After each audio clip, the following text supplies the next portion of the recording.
Yeah. Some journeys ain't loud. They just steady, they just real.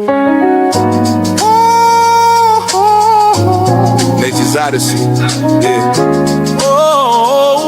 Still standing. I walked through fire, didn't fold and break. Lost some love, but I still got faith. From the silence, I rebuilt my name. Nate's odyssey, still in the game. I done seen the highs and the lows unfold. Heart stay warm when the world went cold. Every scar got a story told. Nate's odyssey, solid gold. Yeah. Back when the road felt heavy on my chest. Suitcase full of dreams, pain in my steps. Left everything behind just to breathe again. Sometimes freedom don't come with friends. Late nights thinking where the time went. Love got distant, heart got bent. But I ain't crumble, I just adjusted. Real men rebuild what's disrupted. Panama breeze with a silent mind. Tryna leave the past behind. But growth don't come if you stay the same. Sometimes you gotta walk through rain. I walked through fire, didn't fold, didn't break. Lost some love, but I still got faith. From the silence, I rebuilt my name. Nate's odyssey, still in the game. I walked through fire, didn't fold, didn't break. Lost some love, but I still got faith. From the silence, I rebuilt my name. Nate's odyssey. Ain't no shortcuts in this life I live. Every lesson cost some, had to give. Trust broken, ego tested. Still I rise, still I'm blessed still. They say why you move so calm. Storms don't shake us steady. I done learned what peace really costs. You don't win unless you lost. This ain't flashy, this ain't hype. This grown man, purpose tight. Every episode, every mile. Still got vision, yeah, still got style, yeah. This ain't just travel, it's transformation. This ain't just silence, it's elevation. Yeah. Nate's odyssey.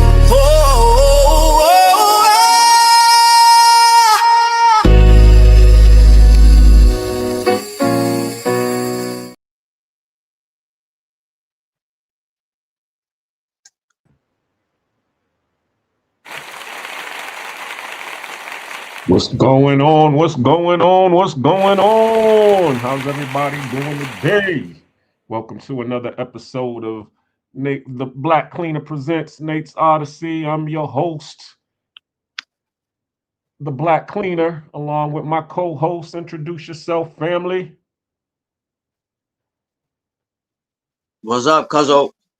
What's going on? How's everything? Side, How's your weekend? it's good. Glad to hear it. Glad to hear it. Yeah. I didn't do anything much this weekend. Just hung out at the house. When it come back to the end of the month, it's crunch time. Right. Plus, I'm over here Wow. trying to figure out how to get to Boston because we had a death in the family. So, Auntie Nora, rest in peace to our Auntie Noelle. She passed away, Right. and so her daughter over there, cousin Mia, hold your head up. My condolences. I tried to reach out to you, but I didn't get no answer. I know you're still probably in mourning. So, but the family's here. I'm here. I'm actually working my way to get to Boston so I could be there for the memorial, which is supposed to be in June. So that's what I'm trying to do right now. Other than that, what else is going on with you? Just cooling, man, paying attention to these playoffs a little bit, even though the Celtics ain't in it. I still would like to see the results of it, you know. Yeah, they was talking big sports. I wish you was on the live with whose live was I on? Oh, I think it was Charlie Chan and all of them was over there talking about sports. You know me. You was the sports dude. I was in the house watching cartoons Right. with all my friends. You was down at the basketball court. Why you leaving me, cuz? Nigga, I'm going to watch Transformers. I'm not gonna be over here. I'm tired. Right. Me and the Yeah, fellas gonna go. that's 'cause we had two left feet on the court, nigga. Yeah. I mean, yeah, for a minute. That's yeah, because you're right. For a minute. Then after a while, after being on the court, I think it was like 8 or 9, I started getting a little bit better with my game on the court. But yeah, I mean, well, also too, you had to realize back in the days when I did go to the court, and Charlie and all of his boys, you know how they would do. You would get down to the basketball court and they would see all the little kids over there playing. They'd be like, let's run these little niggas off the court. And then they would just start playing their basketball game, and then we'd be still trying to finish our game. And they'd be like, and then they would just take our ball and just throw it over the fence. Right. See, I didn't deal with that because I was playing with the big boys. Exactly. So, and then I would go over there and go get the ball and then continue playing. And then that's when I would get the ration.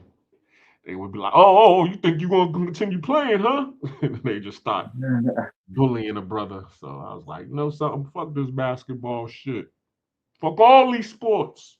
I'm going to watch I'm gonna get TV. with this computer that I got, nigga. You had a motherfucking computer when everybody didn't have one, nigga. Yeah. Yeah. That was my little what's it called? Because Charlie back in the days he had the Atari 2600. So and I wanted the Atari 2600, but she's all like, I'm not getting another one because Charlie wouldn't let me play his. All right, y'all better And I'll learn how be to up shoot. there trying to sneak playing his game. And I remember one time I was up in there playing his video game and he was outside or in the backyard and he heard me in his room and all of a sudden he just knocked on the window and it was like some damn horror movie. Get out now. That's I funny. done ran out of his room all crying. That's funny. So yeah, that was my life being the youngest in the house. And then it was when I went over my father's house, I had a younger brother, so now I could exact all my rage out on my younger brother. He hated that. I'm Right. like, good, I got a younger brother now, and I can do everything that my older brother was doing to me. Sometimes it's a blessing and a curse. Yeah, it is. Because you didn't have a younger brother. You was the younger brother in your camp, wasn't you? Yeah, I was the baby of the bunch, Mm-hmm. and my older brother used to smother me with the pillow when he wanted to get at me and mess with me. It was never an intent to hurt me, of course, but I remember getting smothered with the pillow, nigga, many times. Mm-hmm. Yeah, I yeah, mean, yeah. Daryl wasn't a hard person. I mean, actually, he looked out for me a lot too. I remember plenty of times, he blessed me with some change, a couple of dollars or whatever. So I who, my know he brother? wasn't doing that with, huh? Who you talking about? Yeah, your brother. Yeah, He break a family off, $2, $3 every now and then, some money to go to the store and go get you some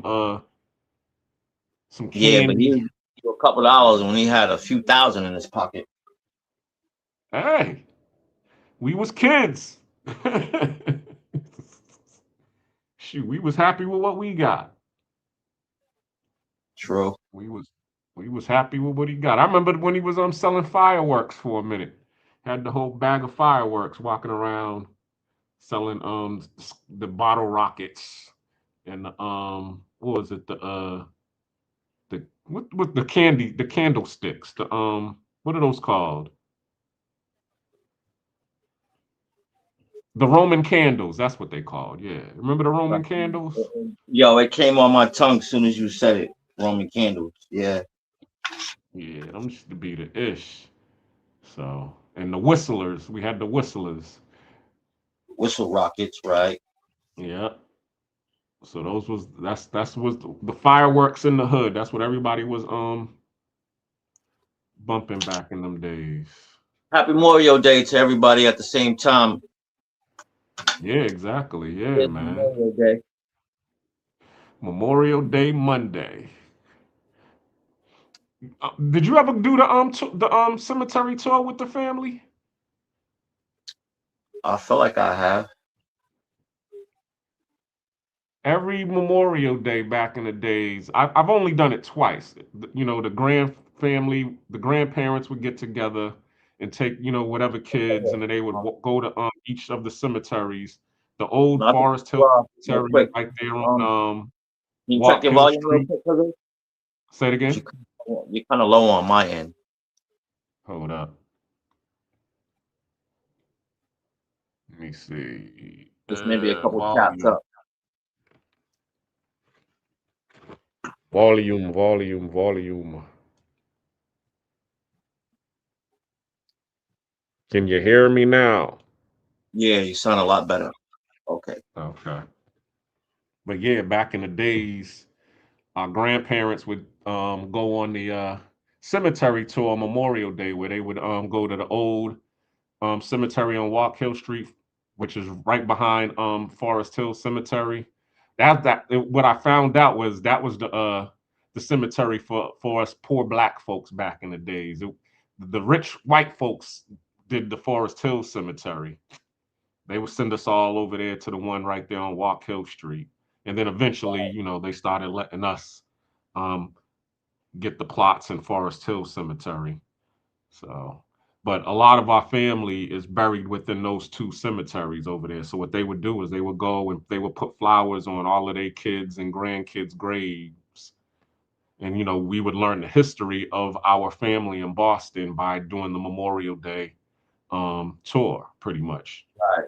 And I learned a lot about a lot of our family members. You know who they were. Some of them, you know, died. How they died, because you know some of them died because of drugs. So you would always hear them. The grandparents would be like, "Oh, you'd have been here a lot of good. I mean, a long time if you would have messed up." While they putting the flowers on the grave. You little fuck up. I wish you didn't fuck up like you did because you would have been here a lot longer. But here's your flowers. And then they would go on and tell you about the other ones. But man, yeah, I miss doing the Memorial Day. I hope that they're still doing it. You know, shout out to cousin Lorraine and um Tinka, because those are who I went on with. I went with cousin Lorraine. I went with Auntie Marionette. I went Shout with out Tinker's Hands. yeah, exactly. If Shout you out know to who our Tinker's cousin. Hands, get at my cousin because she's a beast with the braids. Shout out to her. Yes, yes. Yep, and Auntie Marionette, and who else was there? Aunt Kate was there, and there was a couple of Uncle Sam's kids was with us, so it was like a representative from each family, was doing the tour with us, and we were just East walking side of the around and we family. was That sounds learning. dope. Yeah, it was as I said, I learned a lot because I didn't know a lot of the family that we had and what they did. So How you much learn a little family? bit of their Awesome. history. Say it again. I said the amount of family we have in Boston. Yeah, exactly. I was over here trying to stall, seeing if anybody else was going to join, but I think it's just going to be me and you again for a Hey, second. it is what it is. We rough riders, nigga. Let's rock out. Get this So, panel started. Get it going. yep. All right. Well, let's do that. All right. Before I start, I'm gonna put on a what's it called? The new joint. No, not the new joint. That's the outro song for right now. But I was gonna just put this video on and tell me, because our topic today is going to be based on some of these video shorts that I got. So we're going to talk about it, and you tell me what you think about it. All right, I let's go. was Let's go. cool because I don't get upset. I put a hole in the speaker. Girl gone. If you watching, tell me how my lighting is. Cause I got a ring little little ring joint now. Okay. So Oh yeah, Gone Girl. Yeah, shout out to her. going She there. said she was supposed to come on too. I'm waiting for her to show up. Hold up. Hold up. I got a comment. Let me see what's going on here. Already? Let's go.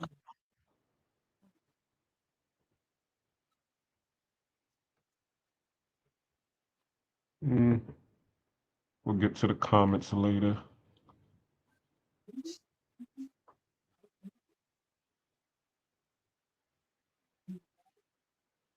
Still looking for that person who wants to man the boards. Come Shout on, out people. to Don't you. nobody want to come up and, be But yeah, hold high. on, let me get this video Boy. on. Nobody wants to own that, huh? It's all good, man. We learning little by little. We do it. We make it do what it do. So, Yeah, it's definitely all good.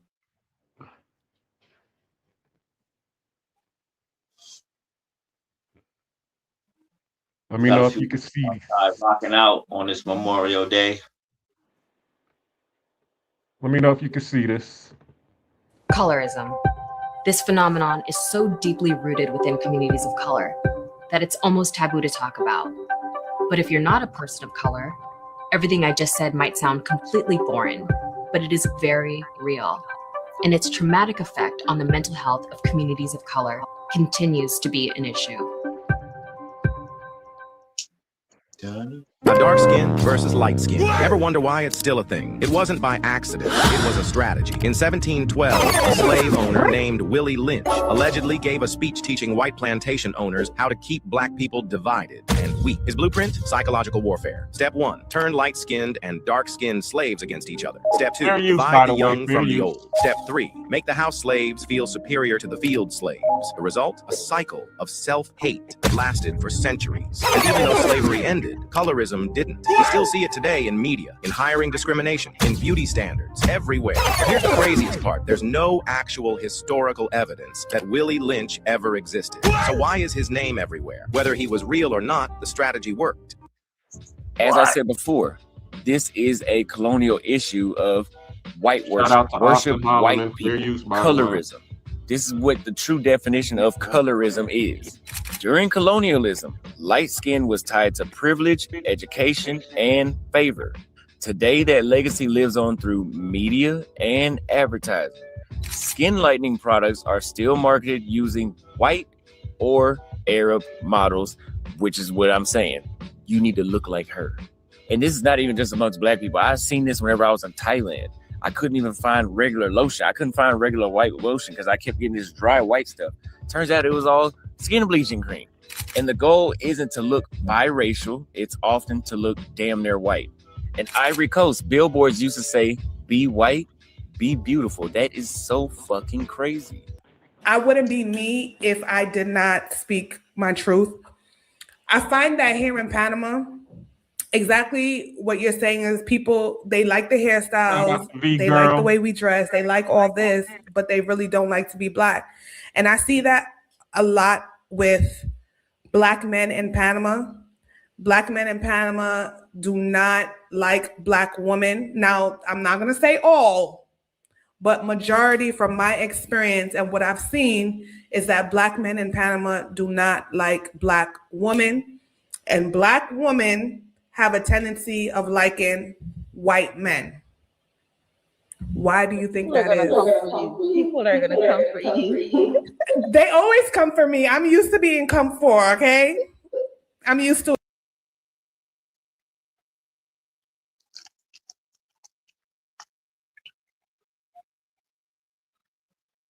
Yo.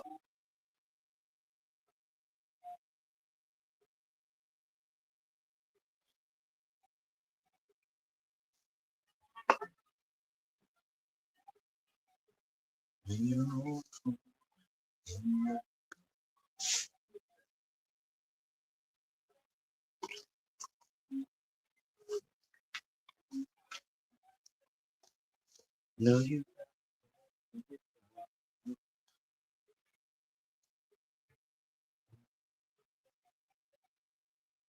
Yo.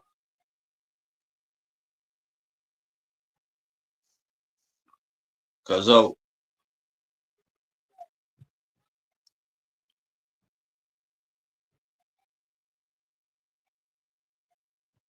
Nate, the black cleaner, where you at, brother?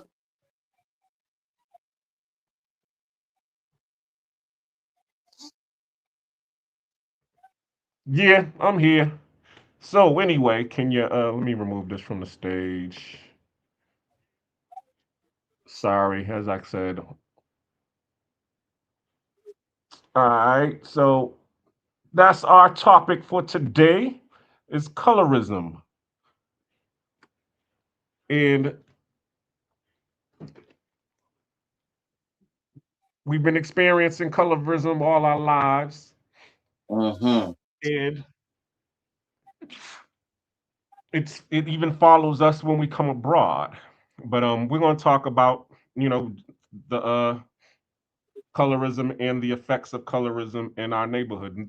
Now, why am I talking about colorism right now? Is because I was on a live and I was having a live panel discussion, and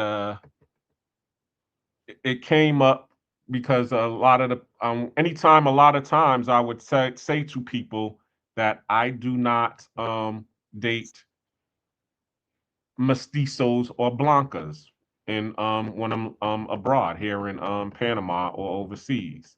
And people took offense to me saying that. They're like, "Yo, what are you, racist or something?"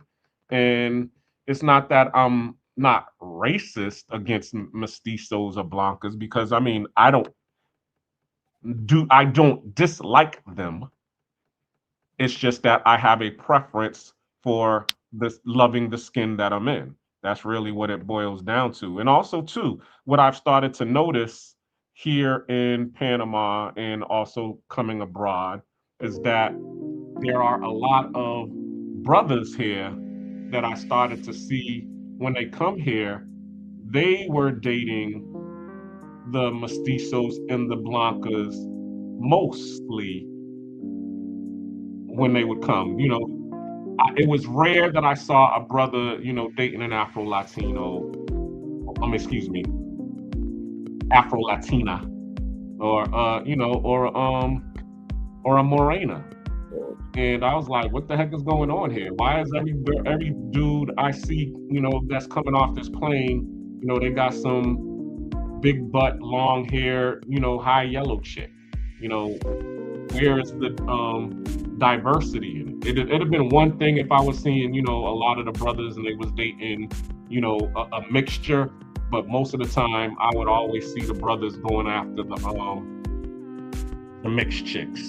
And I was like, okay, well, since they over there fighting over the mixed chicks, I'm gonna go be with the people. I'm gonna go be with the people who share the same skin that I'm in, and also the ones that I can relate to a lot more. And those happen to be the Afro-Latinas, okay? But it's nothing against, the other females that are out here. I just prefer to be able to date the people that I feel comfortable with. I've had my phase in life where I was dealing with, the snow bunnies, as Dr. Umar Johnson said. I went to an all-white school growing up. I went from 6th grade all the way up to 10th grade. I was surrounded by nothing but, white people, because I was out in the suburbs.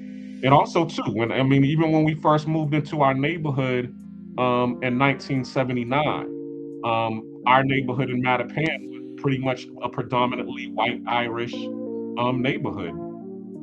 And when we moved in, my brothers and my cousins, the ones that we were just talking about, my brother Charlie, Daryl, all of them, they were 13, 14 years old. They was playing around with a lot of the white kids in the neighborhood. And I remember this one girl who lived up the street. Her name was Melanie. And when I finally got a chance to come out the house, I'm like 4 years old, 5 years old, I would see Melanie. And I would come home from the babysitter and she would be like, oh, hey. And, she'd be like, oh, you want to be my boyfriend? And me, I'm 4 years old. I'm happy to have a little girlfriend, but she was a white girl and I'm over here happy until my brother would, embarrass me, beat me up and send me home, send me back in the house crying. But even then she would still, defend me. Charlie, leave him alone. Stop beating up my boyfriend.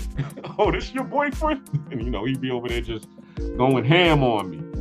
But, of course, that made me like white girls. Because then, when I went to the school in 6th grade, 7th grade, I wasn't dating none of the Mecco kids.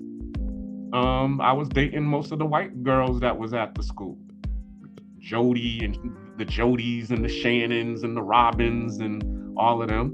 And you know, they was calling my house and my family would be picking up the phone and you'd hear them, oh, can you speak to so and so? And they're like, oh, here you go. We got another snow bunny on the phone. Yeah. But it wasn't until, and even when I go to Brockton, you know what I'm saying? I was going to Brockton and be hanging with you and you be over there, you know, messing around with the Spanish chicks that was out there, the Spanish and the Cape Verdean chicks and everything. And I would still be on the phone talking to the little white chicks out long distance. I remember it got to the point where your aunt, she cussed me out because we ended up calling long distance. That was when, you know, long distance was a thing. You call those 978 numbers and those other 508 numbers. And you get that phone bill, it'd be something nice. She's like, yo, you done spent $60, $70 on my phone bill. What the hell are you calling? You feel like you took to that because of the love you got. Say it again. You feel like you like Afro-Latina. What? Why did your preference change if you were getting love from white girls when you first really started able to feel yourself with the interaction of the opposite sex? Okay, well, two things. Number one, it was when I went to this orientation after going to the Fresh Air Fund. When I don't know if you're familiar with the Fresh Air Fund. That was the camp for the low income people. They would send them, you know, to summer camp out in the like Grafton or New Hampshire or whatever for 2 weeks. I went to a couple of them camps. I can't hear you. You got to speak into your mic, or adjust your mic because it sounds muffled. I've been to a couple of the camps in the summer. Okay. Yeah, I can hear you a little bit. Yeah. So when I went there, you know, everything was cool because, you know, you got to meet, you know, a lot of the kids and be friends with a lot of the kids, whatever. But once again, remember, the nerdy type. So a lot of these kids, they the street type. So they'd be a lot more aggressive and play really rough and be snapping and stuff. I never learned how to snap. You know what I'm saying? Even though I used to get snapped on, I guess it's because of my moms and my pops. Neither of them knew how to snap on people. Both of them told corny jokes, so I just got blessed with that talent of telling corny Your moms jokes. and pops wasn't out during the snap era, nigga. You was out during the snap era. Yeah, but you know, there's people who know how to snap back then. Uncle Stevie knew how to snap. You know what I'm saying? So I can't blame it on them. But my point being was,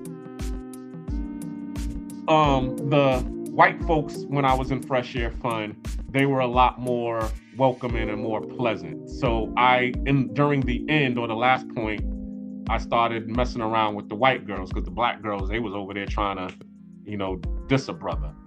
And then I remember I wanted to go to the winter camp, and Auntie, you know, I convinced her to take me to the orientation so she could sign me up for the winter camp. And we went up into the Goodwill office, Morgie Memorials for those who know. So we down there on Harrison Ave. We walk in there, and it's an audience full of black people in the audience. So it's like one of those type of situations where now you're walking through the audience and you're trying to find a place to sit. So I'm walking through the sea full of black folks, and it was like a scene off of Forrest Gump. This seat's taken. Seats taken.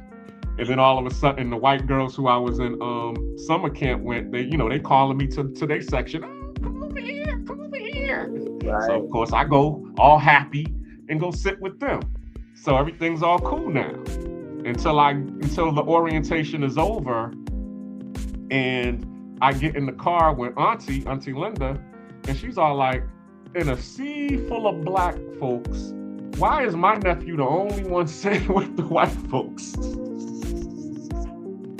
And I said, because those were the ones that offered me the seat, auntie. And she was all like, well, did you ask anybody? Or you was just waiting for them to let you sit down? She was like, your black people love you. But we just move different. You just got to be able to learn how to adapt to our culture and how we do things. Because once you're able to adapt to our culture and how we do things, then things will go a whole lot smoother for you. So that was one piece that I accepted when she told me that. But also number two, remember I was in Mecco.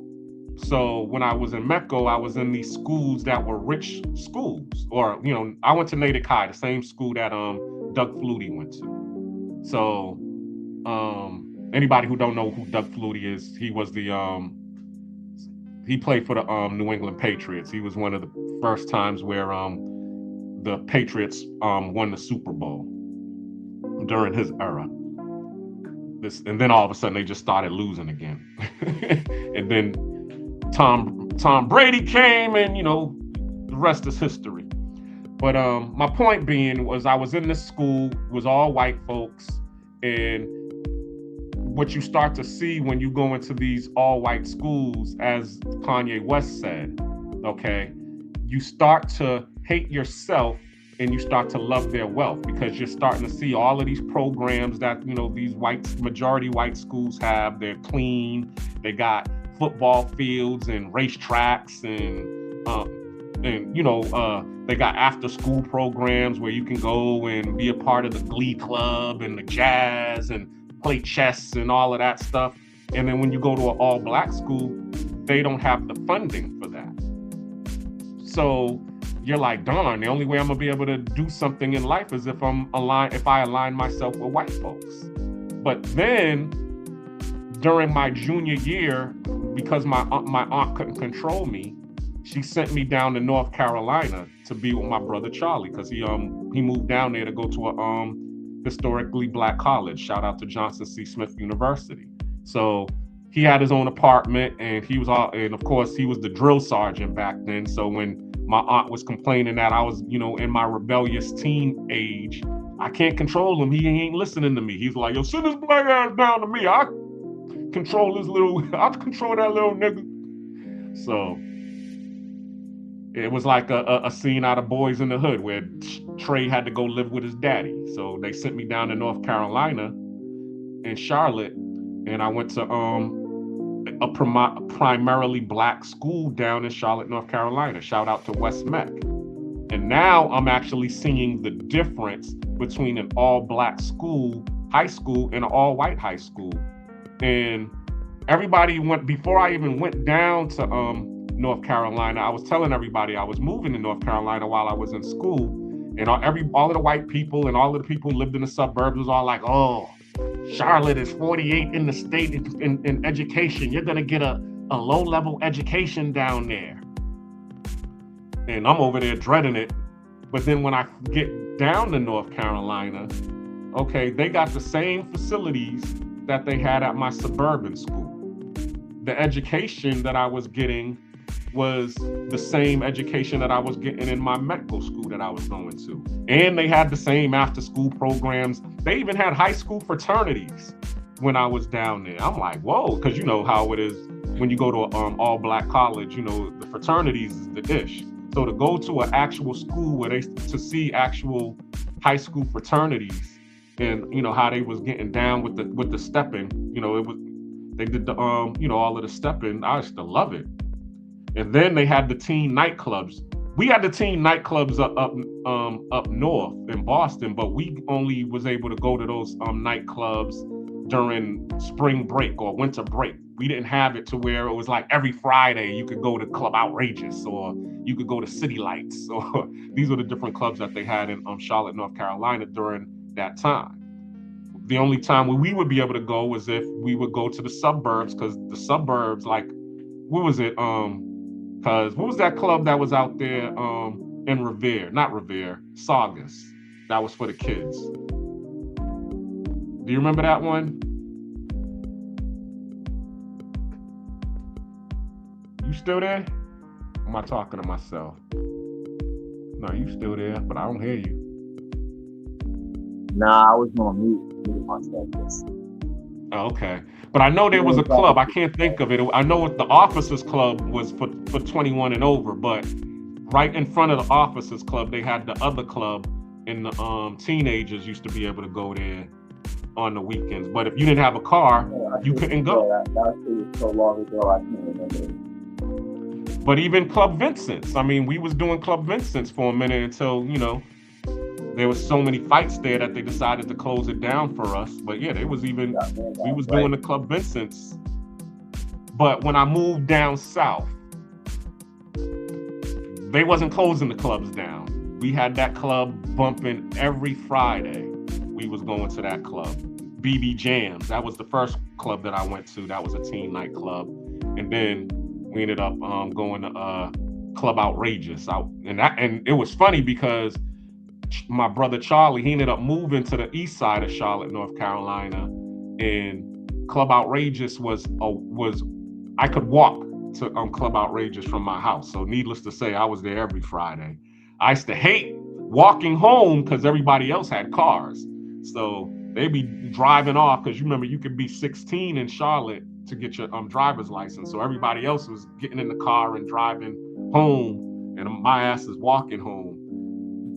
So I would just see everybody driving out the parking lot, and I'm over there all embarrassed and shit. But I didn't care, because there was a couple of times I was able to bring me a couple of sisters back to the house, So it was but my point is, living down in North Carolina got me to appreciate my blackness, because I was able to see the black middle class in Charlotte, North Carolina. I was able to see, black people who were doctors, who were lawyers, who were bankers. And that showed me that I didn't have to align myself with white folks just to be able to do well in life. I can be black and be unapologetically black, and all I just got to do is just produce. And when I produce, I'll be accepted.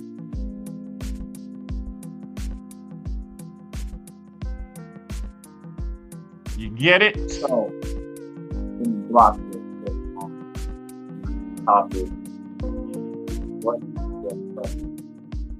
and on this stage we are building.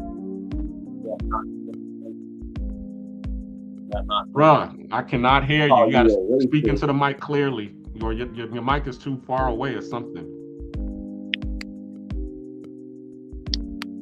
But while you adjusting your mic, shout out to Worldwide Nevi. Shout out to Mr. Peppers. How about now? Yeah, I can hear you clearly now. Yep. Shout out to True Prodigy, Worldwide Nevi.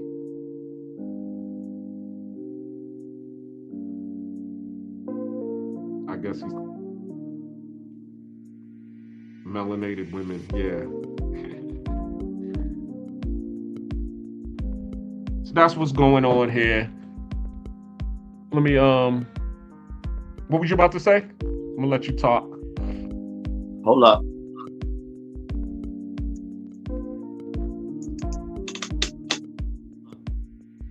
Because told you I just leveled up on a couple things, not really, just one thing. Can you hear me now? Good. Yes, I can. Sound good? Yep. Alright.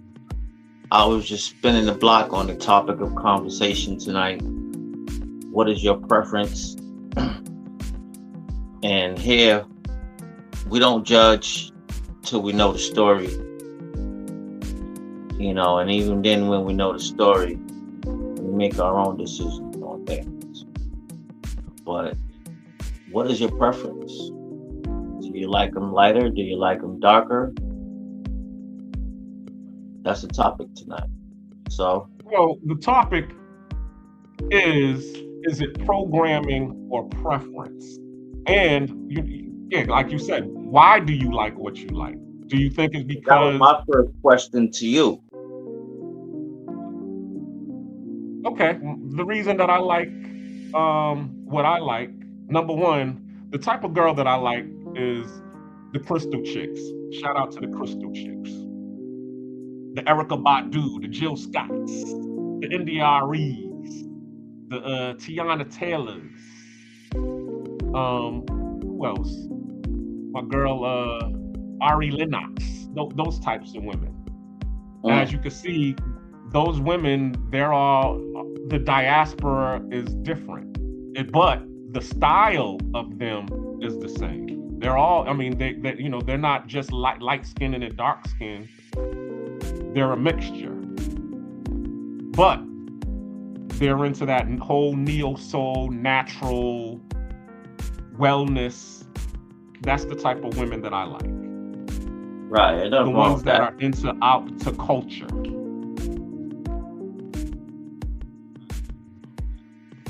Nothing wrong with that at all. Exactly. And why do I I mean, that's my preference. Now, if there was a woman out there that was a Latina and met those criteria, then yeah, of course, I'm gonna definitely be into them. And I've met a couple of Latinas out here that was like that, that were, you know, into Santeria. That's what they call it. You know what I'm saying? And into their spirituality and their culture and doing the massages and stuff like that. Right. But for the most part, a lot of them that I've met, they're mostly into, you know, the mainstream types of stuff. You know, they like the Drake and the 2 Chainz and the Future, you know, Molly Percocet, or who else? Bad Bunny. And I don't follow a lot of that stuff. I'm not into the whole mainstream type of media. You feel like the more Afrocentrics are into more of what you're into as far as, you know, lifestyle, music, maybe even the food they put in their mouth. You know what I'm saying? Exactly. Yes. That's 100% what it is. They're into the Afrocentric lifestyle, because that's the type of lifestyle that I'm looking to live, is an Afrocentric lifestyle.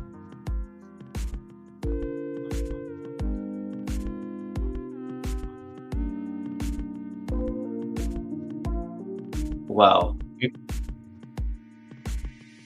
I really don't have a preference. Like, you know, for me, it's more of, and we can just even have common ground of communication. You come from a whole different world other than what I come from, and you may be able to teach me something, and vice versa. You know? Mm-hmm. So I don't feel like that really has like placement in my choice of a female. I don't care if you're light, I don't care if you're dark. You know, I don't care about those type of things. Yeah, I'm gonna give you a little bit of pushback on that, cuz, and I'm gonna tell you why. Content of character, you know.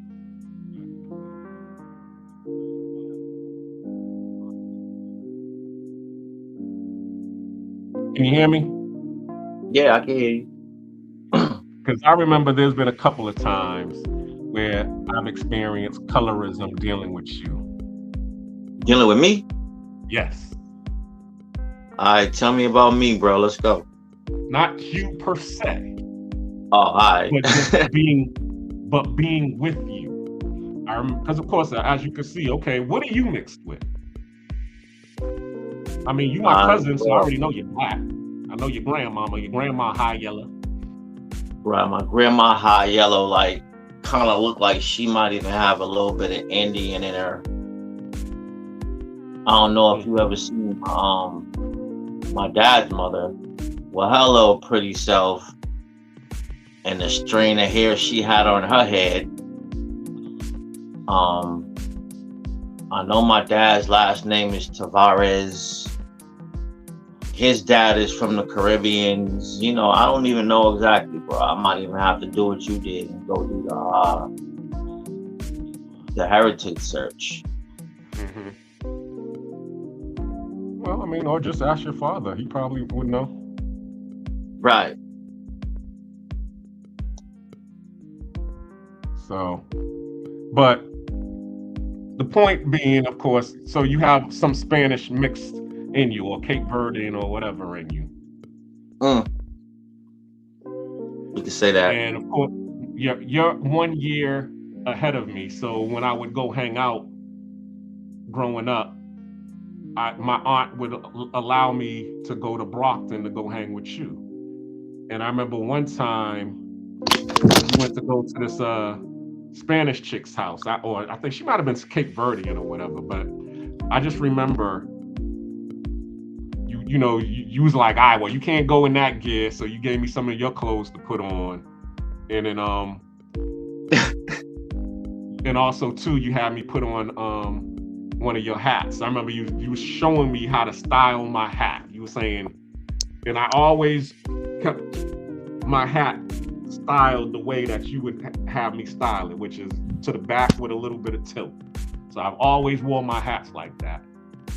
And I remember going over there to the girl's house, being your wingman, and it was right there on Main Street, I believe.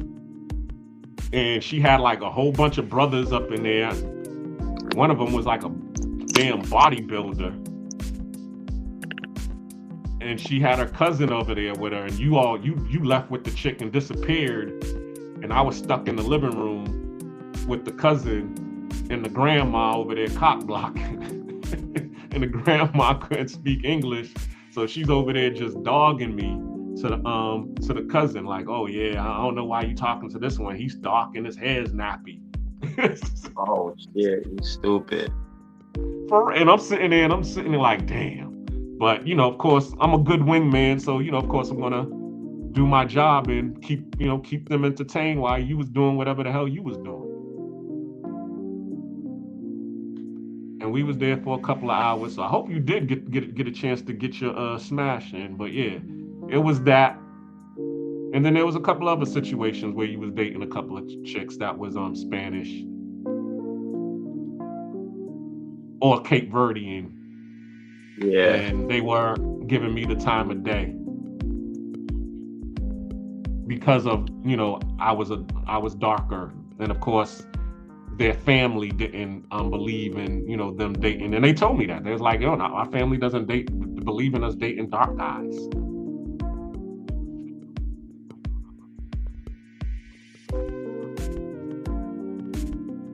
So that's another reason too. It's like, a lot of times that I have dated a lighter skinned person or a Spanish person, even when I was in Japan and I was dating Asian women. Everything would be cool with them, but then when it came to time to become serious, that's when they would be like, oh, my family, they're not with our relationship. I can't bring you home. Or if I continue to to take this relationship up a notch, the family's gonna cut me off. And if you know anything about me, I'm very family oriented. I love my family, because it's my family who's made me who I am.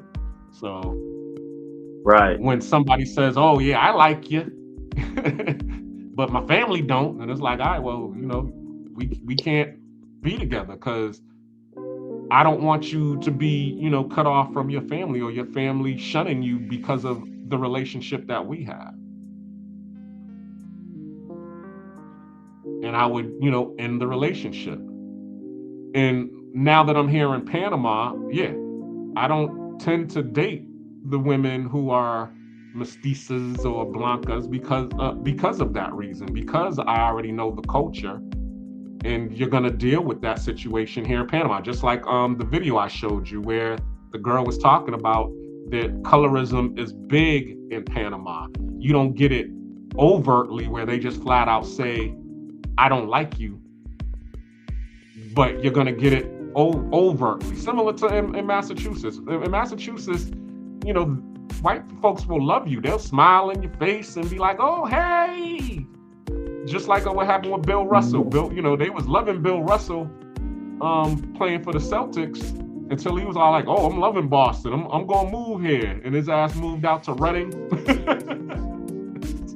He moved to Reading, Massachusetts. He was getting death threats and niggas get the hell out of our neighborhood notes every week. Go on the road traveling, and hotels don't want you to stay in hotels because of your skin color. But you traveling with a whole professional basketball team, bro. Can you imagine mentally dealing with that, bro? You gotta be a strong dude. Yeah, most definitely.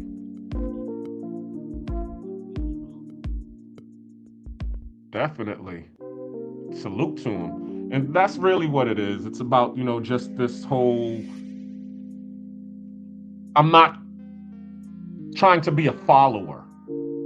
What's in style for them is not what's in style for me. Right, because I'm my own style. Mainstream. Exactly. And that's really what it is. It's not I don't like white folks, so I don't like Spanish folks or mixed folks. It's like, okay, you all are the standard of beauty. You all are, what's pop. I'm not into pop. I'm into hip hop. I'm into neo soul. I'm not going to the top 40 pop clubs. I'm going to the hip hop clubs. I'm going to the underground clubs, the neo soul. I'm going to spoken word. That's really what it's all about. It's just about my lifestyle is Afrocentric, not Eurocentric. And I'm not against Eurocentric or Eurocentricity. I just prefer to be Afrocentric, and that's it. And I'm not against anybody who wants to be in the Eurocentric lifestyle. More props to you. More props to you. Do what you do. Live your life the way you want to live your life. But I'm trying to see what everybody else got to say. I did drop the link in the comment section. We got the round table discussion going on. If anybody want to chime in on tonight's topic, I would value your opinion. I see a message. Message, guys. Yeah, go ahead. Check the messages. What they saying? Cause I'm worldwide. Maybe. Yeah, Nebby. Shout out to him. He's from. That's a farmer. He's from stage. Nothing like melanated women. I see it. Shout out to you, Nevi. He's a farm.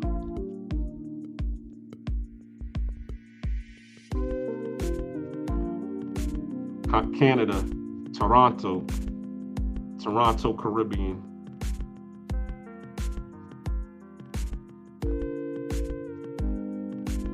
True Prodigy. Oh, okay. Say turn the music down a little bit. Let me do that. You're not digging my sounds, family?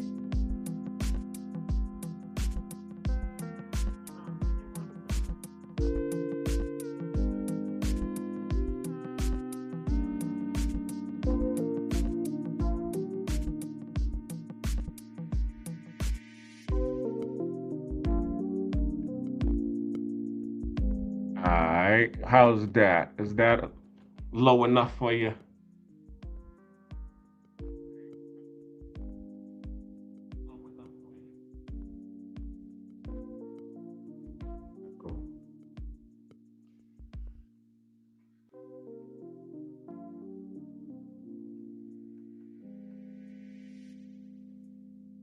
All right, private chat.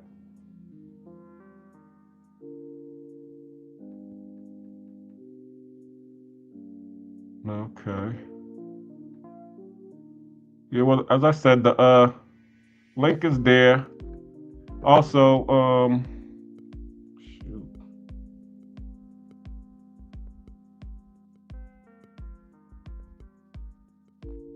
Got a couple of people watching. Hit the like button for those that are watching.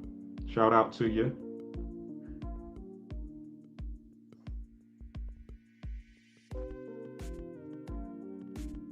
Thank you. Appreciate you.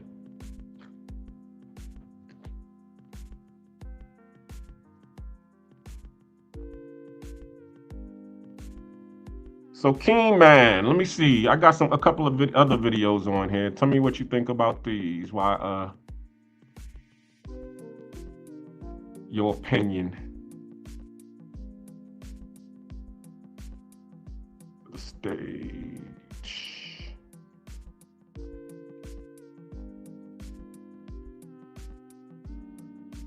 Do it.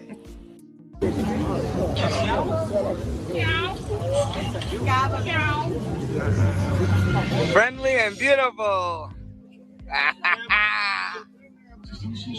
Let's talk about colorism. Colorism is discrimination based on the shade of your skin, and it stems back to slavery. Light-skinned people were made to work in the house, while dark-skinned people were forced to work in the fields.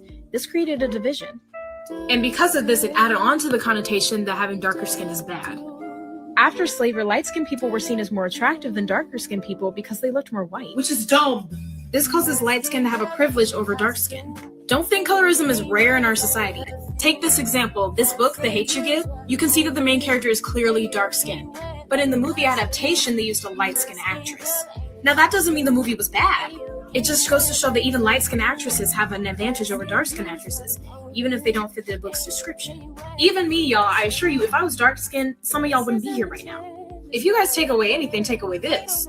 Every Black person is beautiful and worthy to be treated like royalty, because that's what we are. And don't forget it. There's no look for Latino. Like whatever concept you have, like no, they can be Asian, they can be Black, it doesn't matter. So I was like, well, I want people to realize that there are Black people all over Latin America. And the first place that I wanted to do that and show it was Panama, obviously, because I'm Panamanian, that's where I'm from. So that's how it started. And it was very special to do it for the month of May, because in Panama, we celebrate Black History Month, all the month of May. In the community that I grew up in, colorism was a big thing, right? So the lighter you are, the better, or the lighter you are, the more beautiful. And I always remember thinking to myself, and this was innate in me, I just remember thinking, I don't know what they're talking about because I'm beautiful. Even though I'm dark and, people around me are saying that, oh, you're dark. I used to get picked on, called names like Blackie or Tar Baby. I mean, it's not fun. It's to me now, it's funny. But then, I mean, it wasn't funny, right? I kind of would roll my eyes at them when they said it.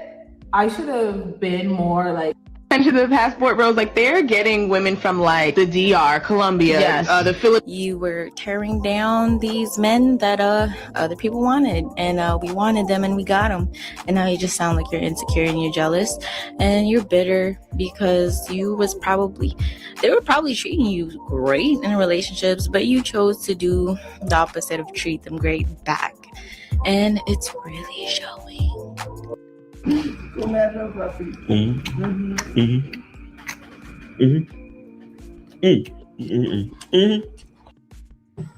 did a video on colorism not too long ago on YouTube, and it just went crazy. There was a lot of negative feedback. But before we get into a discussion about this video, let's understand what colorism is, because a lot of people, including Black people, don't know. So check this out. It's a breakdown. Colorism, to be prejudiced and to discriminate towards darker skin tone. Colorism is not racism, it's colorism. Prejudice towards darker skin tones, not towards Black people as a race, not towards the race, but towards darker skin tones. You could be dark skinned and be a colorist. You can be light skinned and be a colorist. Remember this woman who was shocked by the number of passport bros.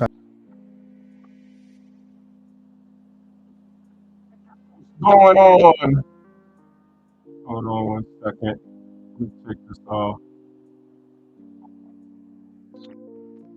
All right. Can y'all hear me? Got Nevi on the stage. How you doing today, sir?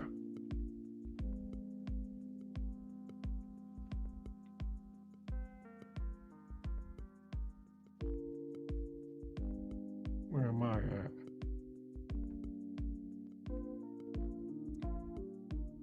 Am I here? Keem, are you there? Can you hear me?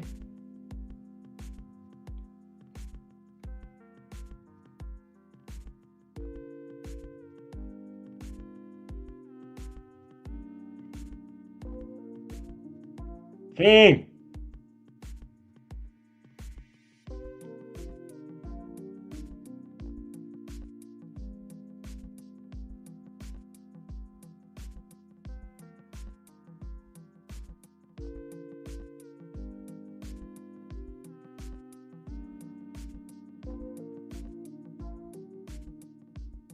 Yo, what's good?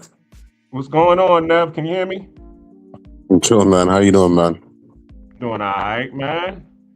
Yeah, so spinning the block. So what do you think about this whole colorism topic, man? Is it a program or is it preference? I would say probably program, man, because I think that like like growing up or whatever, it's like we get indoctrinated thinking that like lighter skin and white skin is always better. Like I think there's even been like videos and stuff like that where they've done like surveys with kids, like social experiments where like they show like a black doll and the kids would be like, oh, that one's ugly, and then they show the white doll and that one's pretty and all that, right? So it's like even like going to like some of these countries, like some of these Latino countries, and then like probably some guys might not have any interactions with like a mestizo or a blanca, and then it's like you go to these countries and all of a sudden like they're showing love and whatever. It's like I feel like it's just something that a lot of guys they don't really have access to in the States or Canada or whatever, and then they go to these different countries and all of a sudden they get access to it. You know what I mean? So I believe it's programming. Personally, for me, like I prefer melanin women. I'll be honest, like I love Medellin, but like that's probably one of the reasons why like you know what I mean? Like I don't really have like a really strong desire to go back to Medellin because like although you'll find like Afro-Colombians, whatever, it's just that I don't see them as often enough as I would like in Dominican Republic or even Panama. You know what I'm saying? So personally for me, like I love my Melanated women, I love my Afro-Latinos and stuff like that. So I'm with you with that. Okay. So let me ask you this question.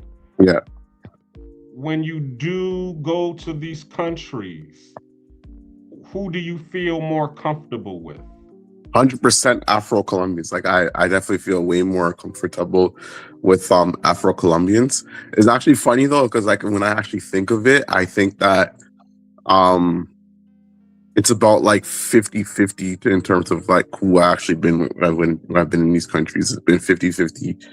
The light skin mestizo looking ones and the Afro ones. But I definitely feel 100% more comfortable with an Afro-Latino or Afro American. Okay. Are you there? Yeah, I'm here. Okay, because I'm trying to find. For some reason, I'm not on. I don't see myself. I can see you and Keem, but I can't see myself on here. But we'll just keep it going. What has been your experience? Tell us about your experience and why do you prefer who you prefer? Like overseas or just in general? Yeah, what's your backstory? I was able to tell my backstory. What's your backstory? I don't know. I just like personally for me, I just love black women, man. Like I've always black women. I prefer black women. I haven't really been with too much like the white skin or whatever. It's just not my preference. So my dating history is mainly been black women. You know what I'm saying? Okay. Gotcha. And have you gotten any slack because of it, or? No, I haven't gotten any slack. As a matter of fact, my brother, he actually prefers white women and stuff like that. So yeah. He hasn't really got any slack from that, but I don't know, like honestly for me, like I said, I love melody women, I love black women. To me, black women are the most beautiful women in the world, bro. And it's like I don't understand how other guys don't like black women as well, you know what I'm saying? But I think it just goes back to that perception of like, the diary of a mad black woman, with that whole, stereotype black women have of being angry, mad, and like certain like negative characteristics and whatever, right? But yeah, like I in my opinion, like black women are the best women in the world, Okay. Yeah. Shout out to Untraveled POV. You saying hit the like button. Salute to you. Yeah, and see, just like in the videos that we were just talking about, you saw that I showed a couple of examples of the guys, they're giving props to the to the big booty Blanquita chick, at the retail stand. And then there was one where another dude had a Spanish chick who was feeding him, and he was happy with that. And see, the thing about it is, I love that. I'm loving that, our brothers is coming out here and they're being happy, but as I said, there are places where you can go where you can get that same type of treatment from the Afro-Latinas or the Afro-Colombians. You don't necessarily have to go automatically to the chicks who's looking like J-Lo or Ava Mendez or whoever. You can go find yourself a nice dark-skinned, like Afro-Latina. There's plenty of them rolling around. So, and that's really what it is for me. As I said, it's just a preference. But I just noticed what you're talking about, the whole colorist aspect, and I just didn't want to participate in that part of it. Yeah, no, I agree. Because our history is in our culture is so rich. I mean, now your family's from Jamaica, correct? Yeah. Yeah. So, I mean, and I've been to Jamaica. I went to Golden the Grill, and I was able to go into to the caves in the grill, and I was able to see the history of how they were actually, when the Brits was over there conquering Jamaica, they would actually have these the slaves sleeping in these caves. And then in the morning, they would close the caves out and put a guard on them. And in the morning, then they would just open up the cave and then send them back into the fields. And I'm like, damn, this is crazy.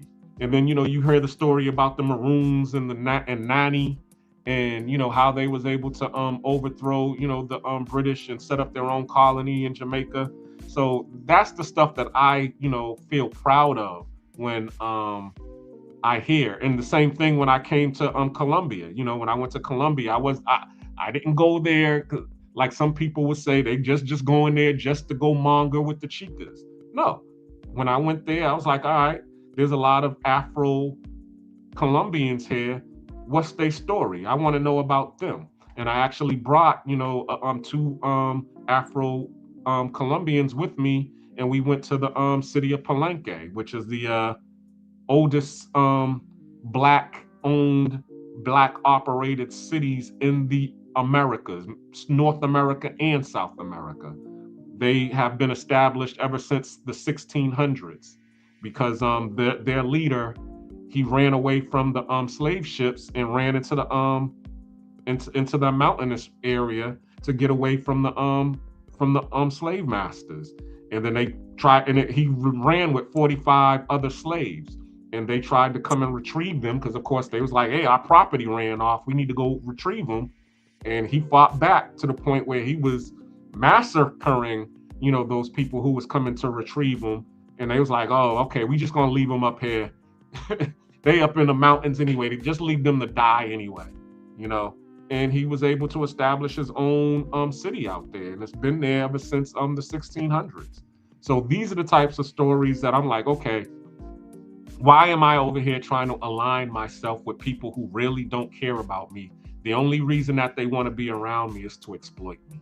I'd rather be with the people who we can partner and grow together and build something, you know, for our families to be able to share and pass on. So, and I guess that's just a part of my Afrocentric lifestyle. But when I speak up on it, it spooks a lot of people. Like, for example, in the what's it called? The videos I was just showing, where V Girl was talking about what she experienced being an Afro-Panamanian in Panama, and how the culture was being very colorist, and she was experiencing, you know, that slight, you know, backhanded compliments or the refusal of job opportunities because of her skin color, or her skin tone, I should say. And when she brought it up, the other lady who was her co-host was like, "Oh shoot, they gonna come for you," and started laughing. Her eyes started bucking, as they say. "Ooh, oh, you shouldn't have said that out loud. They gonna come for you." And she's like, "Yo, they always come for me because I'm speaking my truth." And that's really what happens. As soon as you say what's out loud, a lot of people get scared, or you know, they don't like what you're saying because they already know it's gonna, they get away from you because they see that there's gonna be some backlash that they don't want, and they don't want to be associated with you because they see the backlash that's coming. It's the same thing with me in America right now. Y'all done did some ish, you know, to Venezuela. Y'all done, you know, kidnapped their president. Y'all done went over there and did a drone strike in Kuwait on with the Shah of Iran, or whoever he is, and killed him during Ramadan of all things. I'm like, ooh, my eyes is bucking for that. I'm like, ooh, these people is about to stop coming for you, America. I don't want to be over there when that backlash comes. Shoot. And there's a lot of people who understand that. You cannot just go someplace and do the things that you do and say the things that you say without, you know, have, you know, the consequences that come with it. So, and I just want to be on the side of right. That's really what it is. I just want to be in the side that I'm on, I feel, is the side of right. Yeah, I know I'm long-winded, but yeah, no, I agree with you, man. Like, I definitely share that same sentiment. And it's like I said, it's like I feel like, and the thing is too, because like I found myself when I was going to, especially like Latin America, I was dealing with more of the mestizos and like the mixed girls and stuff like that.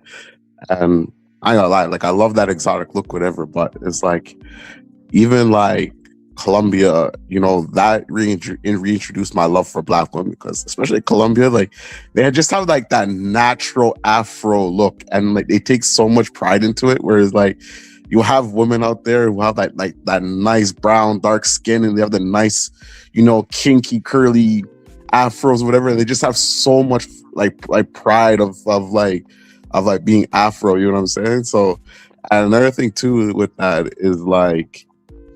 Is that like, yeah, like even when you look into like an Afro or a melanated woman and they look at you as a Black man, you could just see that love and desire they have for you. Like that feeling is just like unmatched. You know what I'm saying? So, man, like that's why I say there's nothing like a melanated woman. Facts. Keem, you there? Because I think you came off a couple of times. Pause. Okay, I guess he's still trying to get his volume together because I can't hear him. Let's see, we got any comments? Yeah, but you know what? But like that's one thing I appreciate about Panama, because you know Panama pretty well. And like when I was out there, I was staying in the barrio, and the barrio I was in, like I loved it because it was just so active. Like it was just like everybody's outside. I was staying in Santa Ana, right by Costco, and it's just, man, it's just like just so much beautiful Afro Colombians just walking up and down, man. It was a beautiful thing for me to see, bro. You know what I'm saying? And like I'd even know that like Panama had like the Afro, you know, had like the Afro Latinos like that. Like I think maybe the first time I kind of realized that was when Ryan went out there and seeing his content and him showcasing Panama. But then for me to experience it myself, where I was staying, it was just Afro Panamanians, and yeah, I just love the vibe out there, you know. Got you. Yeah, because I mean, the places that I go a lot of times is around the local areas.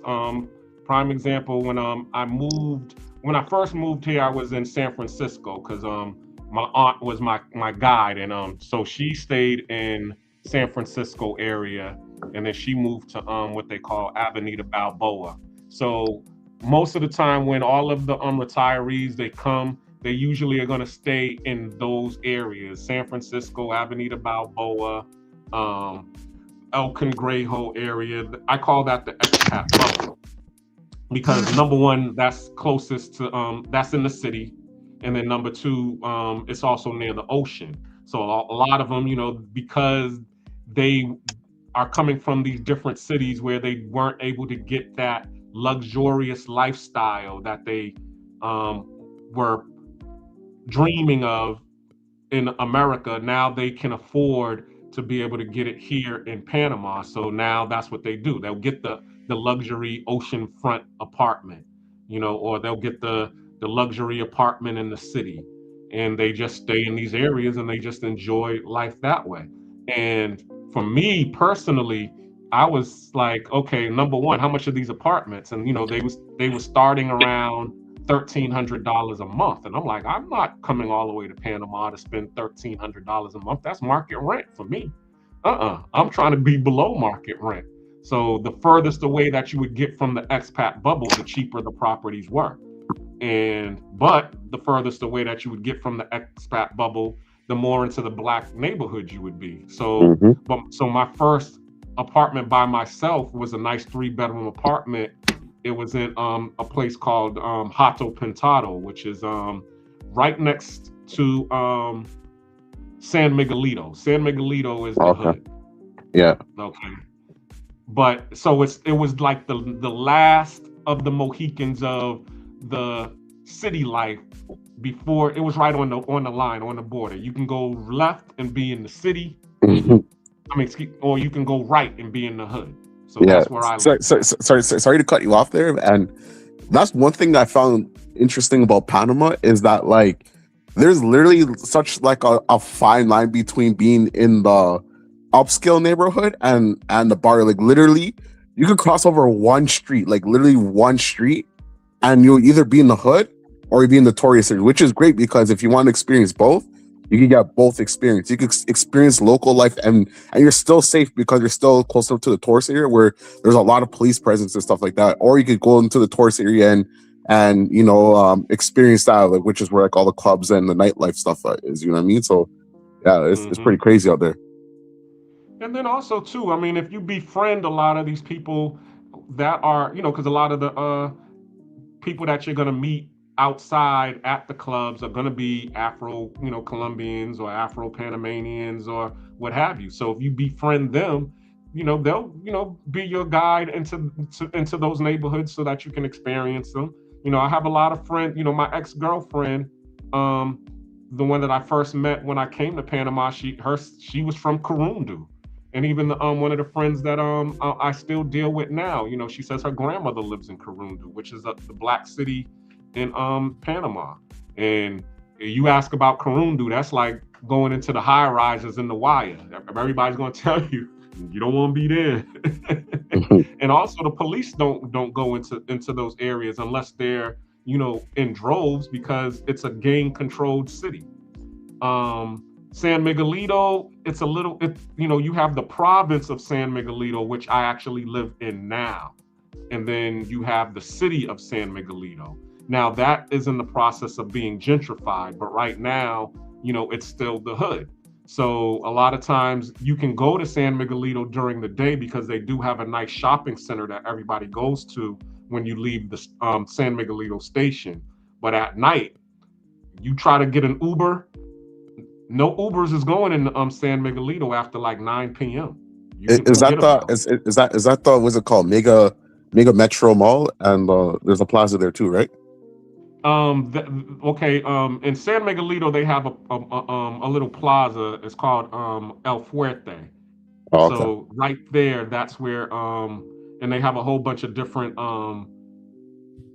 plazas there called like La Onda, and then also they got a hood club over there that I went to, La Bombonera. It's like a nightclub slash strip club, but you don't really see the girls, stripping down. They just, will dress provocative in bikinis and stuff and dance on you. But what else is out there? Yeah, but then once you go deeper into what you was talking about, the Metro Mall is in San Miguelito province, which is actually not too far from where I live at. It's in a city called Cerro Vento. Cerro Vento is right next. It's about, I'd say, 5 stops down from San Miguelito, the city. But let me get to Ronan Travels, who popped on. What's going on with you, Ronan? Travels. Hey, what's going on, brothers? How you guys doing? Shout out to Ronan. What's good, brother? No, I'm just chilling, man. Still got my wave cap on. I didn't catch that. He's trying to. But I ain't broadcasting right now. It's 100% all you right now, so I'm not simulcasting. So, I can let my hair down or up, as you say. Anyway, yeah, it's interesting topic here. And preferences versus programming. Like the brother was just saying, Nevi, I love my sisters. I do. And I don't know if it's pre-programmed in me. I love dark-skinned sisters more than I like anything else. Maybe it's the artistic thing in me, because I like the contrast in skin tones.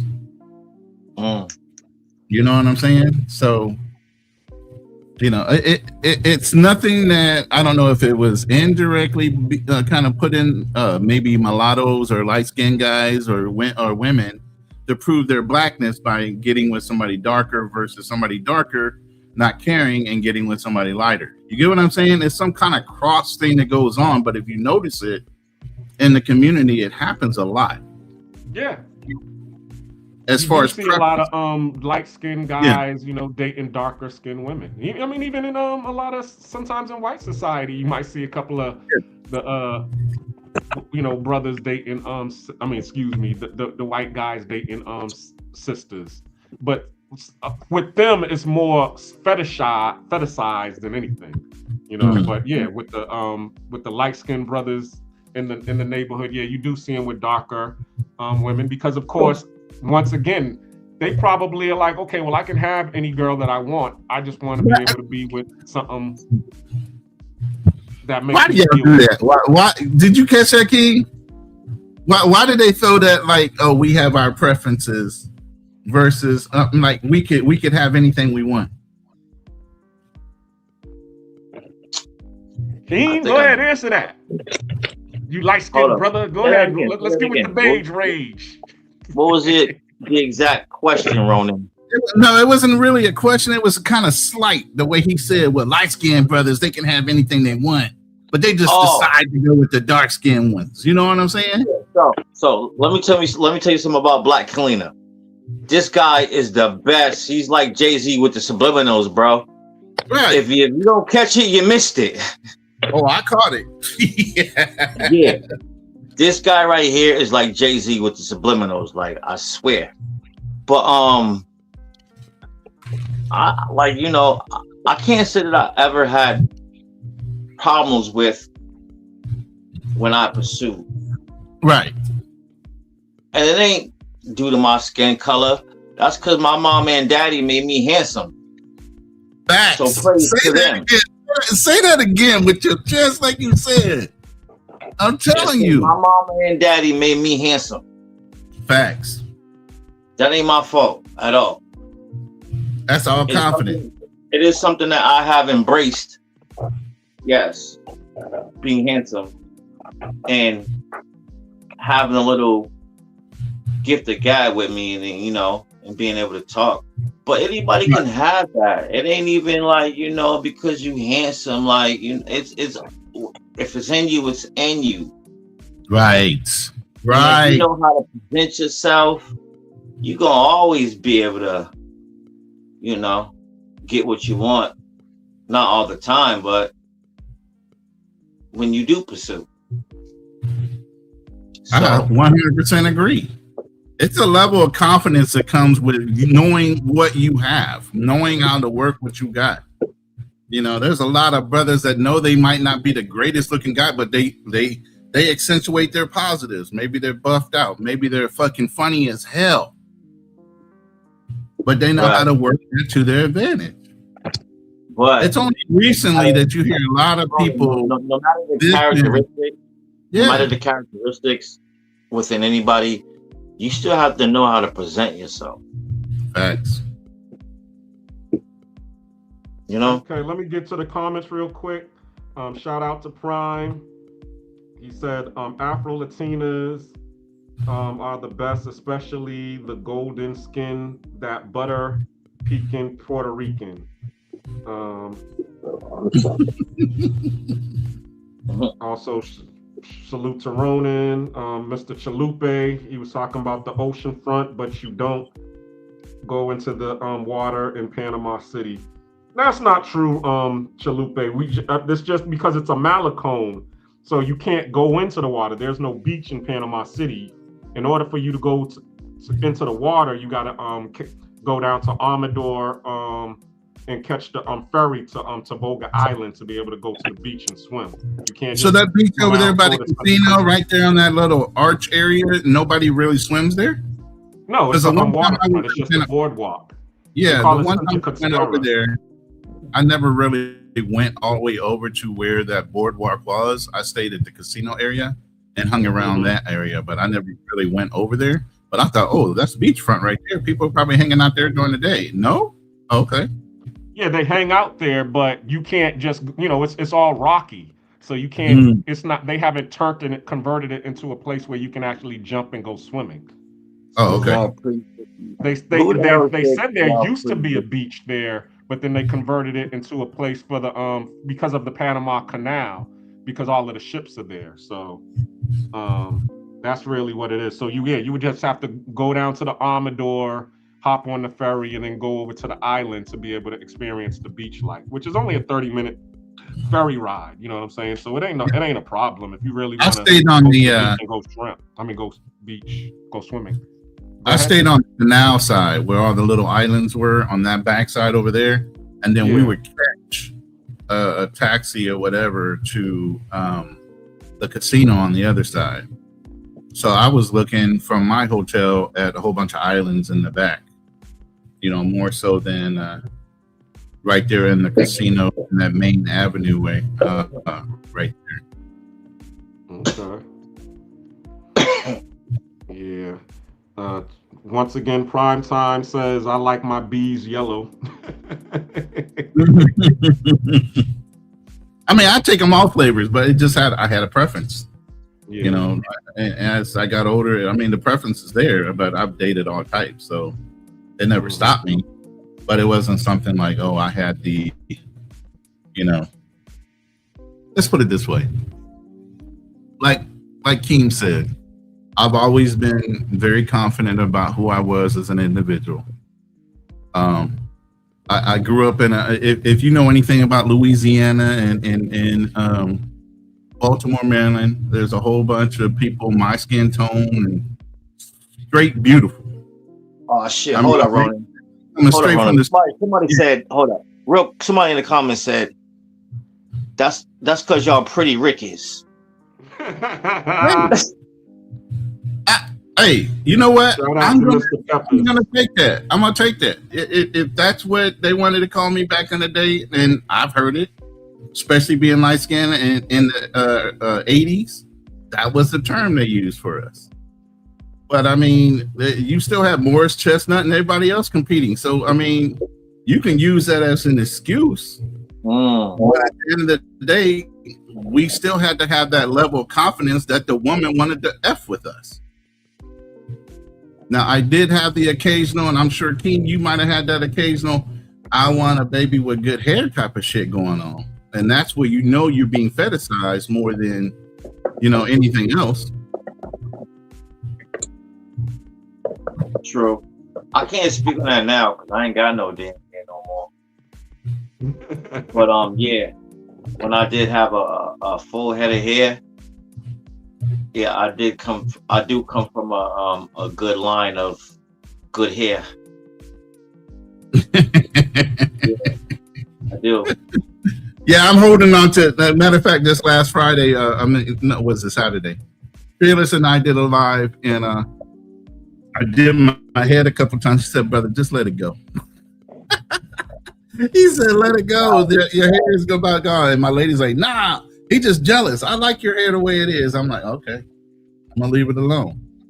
You got to look at me. So if that's something you like, then I love it. Long as you like it, whoever you will like it, y'all keep liking it. Live it out." Facts. Shout out to Chalupe. He says, "I like them all. I mean, I like them all colors. It's all pink on the floor on the inside." That's understandable. And then Travel POV's co-signing with who is that? Mr. Pepper's Pretty Ricky's. Pretty Ricky is what they call them. Shout out to whatever. But also, I mean, yeah, you all experience colorism on yourselves with the whole light skin, dark skin, beige rage. Listen, I was born and had pneumonia as a child, so it affected my speech. So my mother, to prevent that, sent me to speech therapy as a child to enunciate words. I wouldn't stutter. So this is the end result.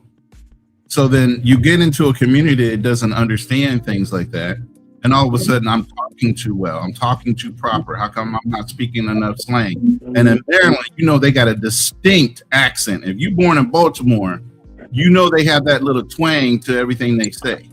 You know how we do. Right. I don't speak. Yeah, I don't even sound like that. My family does from Maryland, And then the flip side, my other side of the family from Louisiana.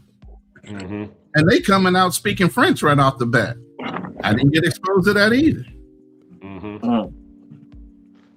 See, our family is kind of different because, as you can see, Keem is high yellow and his grandmother is high yellow, but my mother is like a milk chocolate complexion, and then my grandfather is as dark as you, if not darker.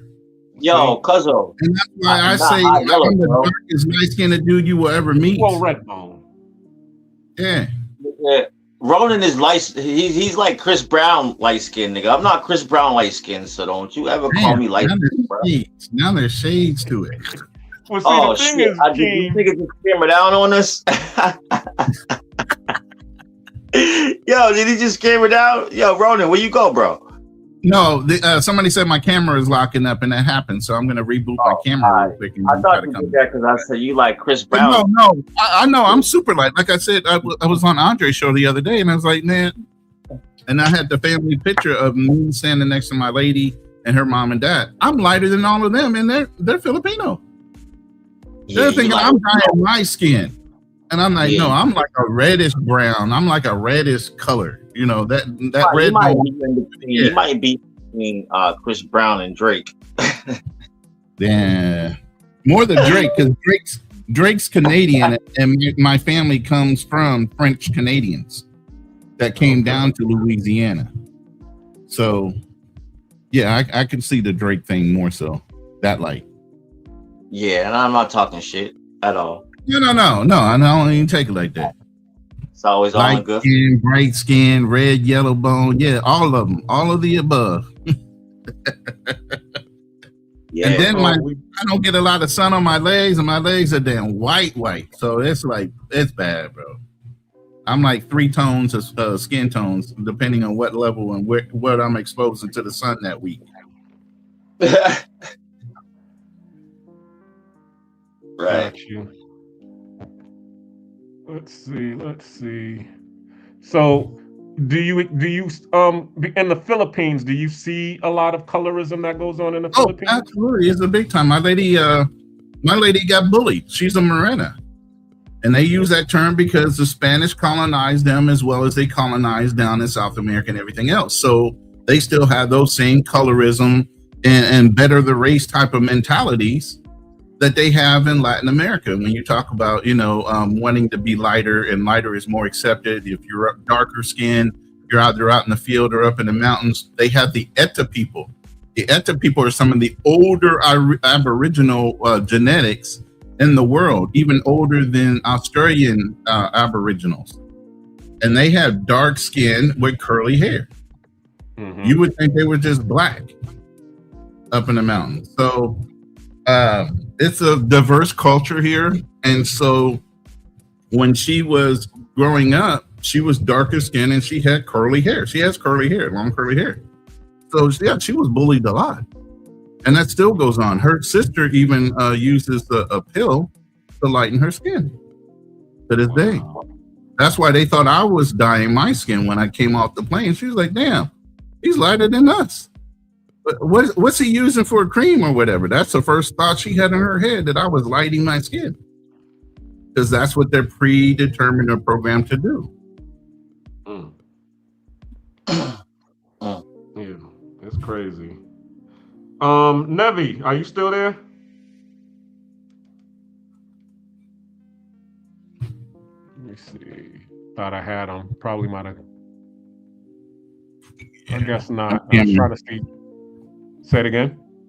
My GoPro's been acting up lately. I'm just rebooting it and starting it over and trying to get the camera back up. So King doesn't feel alone while they sitting there bashing all the light-skinned brothers. You know what I'm saying? I ain't leaving you by yourself, brother. I'm here for you. I'm here. That's what happened. Okay, so you saw that Nevi came on and it was 2 against 1. So he had to come and even the odds. Ricky, I don't know about that pretty Ricky.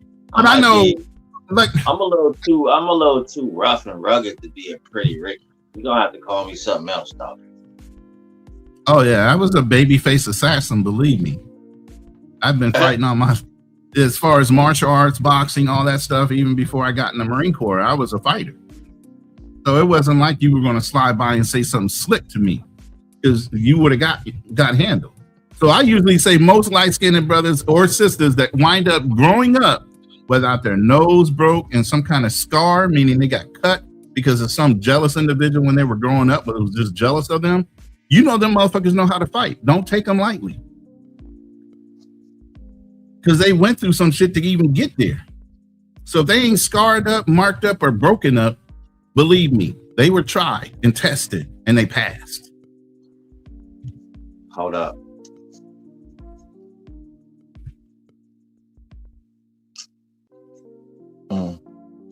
See? Yeah. We got our fair share, believe me. It wasn't easy growing up being what you call a pretty Ricky. We went through some shit because y'all didn't accept us right off the bat. We trying to be too white. We're talking too pop. And then even if we tried to go into another group, oh, you're not light enough, or you're not this, or you're not that. So we had to learn how to be chameleons and blend in to a lot of different cultures all at once. I've been fighting all my life. So pretty much. Yeah, it does sound like that, don't it? But that's the bad thing about.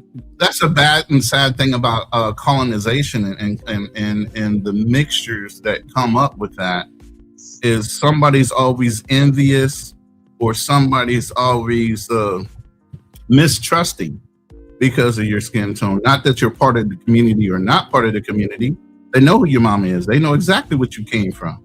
But they still want to make themselves feel a little bit better or more superior, depending on what group you are, based on just the skin tone. There's nothing that these Filipinos have that the other one doesn't have, because one is skin tone is darker, because they might have came from the Visayan people versus one coming from Ilocano or ones that were Tagalog. There's so many tribes here too, and they have different shades. You get what I mean? So depending on your language, what your skin tone is all kind of colorism, because who colonized them? Spain. Up until then, it wasn't nothing like that. And my lady, she's descended from Igorots.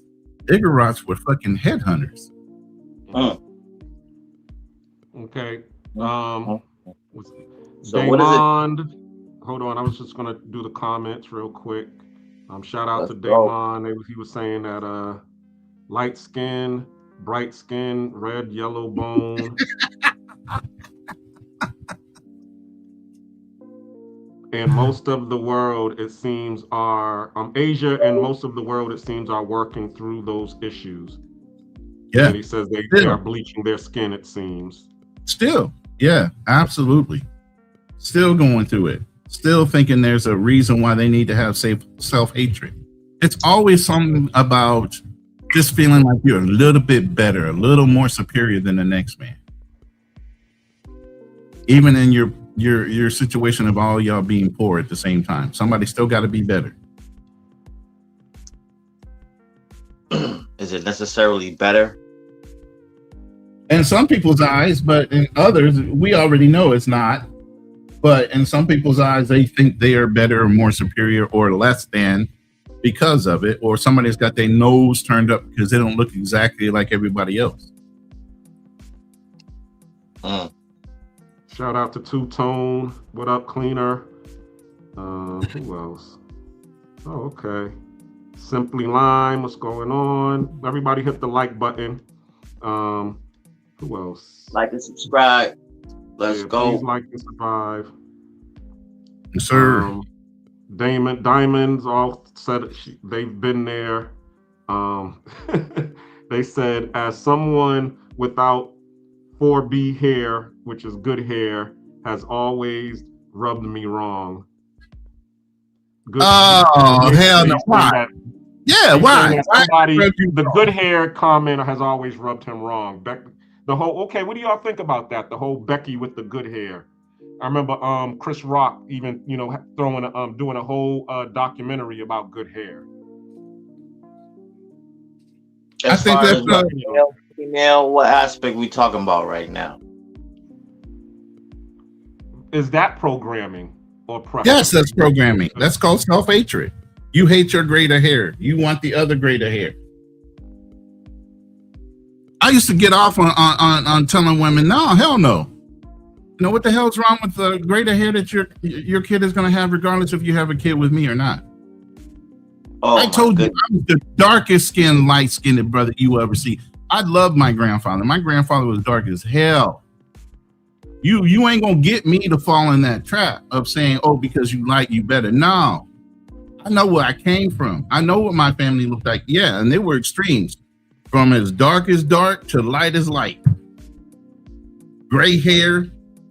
Hell, I was born with blonde hair and blue eyes, and my eyes changed to brown and hazel. But initially, when I came out, I looked like a white baby. Well, we all look like white babies when we came out the womb. Exactly. You haven't been exposed to the sun. So that's why, what did we used to do back in the day? And mothers still do it to this day. They look at the ears. To see what their tone is going to be by your ears. Yeah. And why do we do that? What does it matter what shade our children are going to be? I agree. However, you got that. They understand the world. You got that element. We don't live in a perfect world. We live in a world of drama and getting snapped on or capped on back in the days. Yeah, because I used to catch the heat for having nappy hair back in the days. But also, too, I was never image conscious. I just get up, take a shower, go outside and play. So, me, I didn't care about what my hair looked like. I remember one time I went to go hang out with my friend Chris, and Chris came out the same way I came out. And his mother looked at both of us. She was all like, man, both of y'all are some nappy-headed kids going out here. She looked at y'all like, that's why you niggas is friends, too. Exactly. Cuzzo, I always loved you, bro, but you never really had a true sense of fashion. No. Oh, shit. You gonna bust him out on... He's right. Nah, but he knows that about himself. I'm not telling him anything he doesn't know about himself. Like, you know, I'm not gonna do that. Because we've already had these type of conversations, and I've always schooled my cuz, like, when I'm with him, like, bro, I'm gonna put you together. And we together, we go out, you gonna look like we both gonna look right. Right. And Cuzzo has never denied and has always accepted that from me. Cause he know I'm not gonna have him out looking crazy, you know? Well, see, there was two things going on. Number one, my mother was never a fashion conscious person either. So, so all she would do was just go out and get, you know, clothes that was, you know, nice looking and affordable. That's it. Like, and then here's your mother. She would get you what was in style. You know, as you said, you had all of the sneakers. So you because my mom the lottos and the ponies and the Avias and all of those things. Exactly. So when I would be like, Mom, why can't I get me some ponies? She'd be like, nigga, you better go get those. Go fuck with those pro wings. No, you better get them pro wings. Exactly. Thank you. Yeah. You know. So but then my mother passed away when I was 10 years old. God rest her soul. And God rest Auntie Max's. Oh my goodness. And then I moved in to her youngest sister's house, who was very stylish.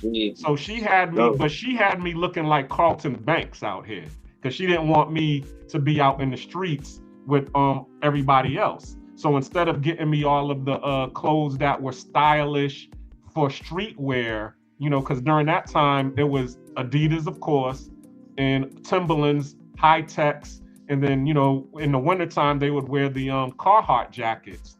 And I would be like, yo, I want a Carhartt jacket. She's all like, yeah, so it'd be difficult to pick you up in a lineup? Oh, hell no.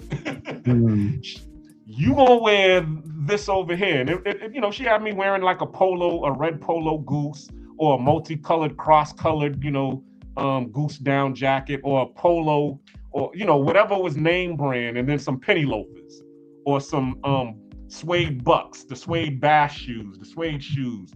That's what I was wearing. Yo, so oh my God. So I'm walking the street with all of my friends, and I'm looking like a preppy boy. And all my friends is looking like, you know, Tupac and Redman, and, you know, they got all of the hip hop gear on. So it's like the Fresh Prince and Carlton contrast going on. And sometimes, and then, you know, my cousin would be there, and he'd be like, okay, nah, Auntie done got you all messed up, cuz come over here, you can put on some of my clothes. Hey, real quick, let me shout out Zoom to Thailand with the $5 super chat. Shout out to my man Ronan Travis. Salute, bro. You know they picking on the pretty Ricky light skinned brothers up in this room, right? And so I'm kind of glad you showed. They trying to pick on us, brother. You know what I'm saying? They trying to pick on the light skins, you know. Yo, I can remember one situation in our childhood where we was family gathering, and as kids, like, you know, we always performed. All the kids would perform, and there was a situation where Cuzzo had the penny loafers, and he had the certain type of jeans, and then he had the white tee, and he went and got one of our fucking one of our elders' cigarette packs, and he put it in his shoulder and flipped it up, and had an ill moment where he looked like a Southie white boy, and pulled it off so hard that he had everybody laughing, bro. Do you remember that, Cuzzo? Yeah, I remember, because I had to do that for school. It was you know, they did a 60s day, and everybody had to look like they was from the 1960s. So we actually did that because we was all because the older folks, they was in the living room, you know, reminiscing, listening to the Motown CD, because the CDs just came out, so they had the brand new CD player. So they was listening to the Motown classics, and then we came in looking like Motown. Right. Yeah, I remember that day. Yeah, because I was looking like, you know, the dude from the West Side Story with the hat and the cigarettes tucked into his white T-shirt. That you was. And you had on the Kango. Yeah, that shit was hilarious. So don't act like you ain't always had swag, bro, because you always had swag. Hell yeah. Yeah. I mean, You was around it's swag. just, as I tell people, you know, like if you watch Blackish and you watch Junior on Blackish, that was like my type of personality type, you know what I'm saying? And you just grow into it and you start to accept who you are. And in the end, people start to appreciate you for who you are. You know what I'm saying? And I remember there was one episode where he was sitting at the bar with his grandfather, you know, Lawrence Fishburne's character. And there was this bartender that was hitting on him and he was all fumbling with the words or whatever. And you know, Lawrence Fishburne was like, yo, be cool, man. You know, you about to ruin the you know, you ruining your game. And then Junior was like, you know something, Grandpa, don't worry about it, because my game is no game at all. And he was able to bag the bartender. And that's really how it's been with me. You know what I'm saying? I don't got no game. I just be me. And people, they either love me or they hate me. You old Nas ass nigga. Nigga said I got no game. It's just some bitches understand my story. Thank you. I like that. I'm taking that. I'm claiming that. Yeah. So that's really what it is. You know. But anybody else got any stories on this? I wanted to have the sisters on here because you know, I was trying to get your sister on here to talk about it because I know that she's experienced it, and then Gone Girl, but none of them want to come on. But hey, I mean, this is the brothers channel. I was looking at my analytics, and 70% of the brothers is my demographics. And so I thank you all for supporting us. I really do. Brothers to support brothers. Let's go. Yeah, this is the brotherhood. So the same to you, Ronan. Or you started simulcasting? Yeah. Okay. That's how we got several other people in here. But yeah, like I said, I got story after story when it comes to that, man. Like I said, any brother you know or sister that you know that's light skinned, that's come through unscathed, to where there's no physical marks on their body, you know they've been put through some shit. It wasn't no easy road, especially in our community, to get through what we went through just to grow up, because we're always set aside as something other than, even though, or we were trying to fit in, even though we belonged there. I wasn't trying to fit into anything. That's who I was. It's who I am. It's my genetic. I'm not to try to fit in. The fuck? Right. Okay, Yeah. Let me go to the comments real quick. Shout out to Expat living overseas. I love it. Sad judging people by their looks instead of their hearts. Yeah, that's definitely true. And then I'm working on my camera while you I've always been myself. Say that again. I said I'm sitting back here working on my camera right now. I don't know what the hell is going on. Gotcha. Well, that's basically it that I see so far. Again, shout out to Zoom. He's back there listening in while he's working on his next episode. That brother is the GOAT when it comes to editing and music, man. I can't do nothing but give him his flowers. As much AI as I've been using, I cannot edit like that brother. That brother's got it down pat. I might have to take some lessons. Yo, man, you looking real crazy right now. For me? Like, Lena, you right up in the camera, bro. I know. I told y'all I'm blind as hell trying to see these comments. I'm like, what does comment say? That's why I don't even definitely got my computer. Yeah. I said, oh Lord. And then when he finally broke out the cane, I was like, oh man, you trying to make me feel real bad and shit. He broke out the red and white cane. I was like, oh man, don't do that to me, bro. That's hilarious. But that nigga can't see. The fact that you bringing up this conversation, and then what we had the other night with the builder like guy wannabe on the show, wannabe, yeah, the Australian guy that I had to go drop the hat on. Hold up.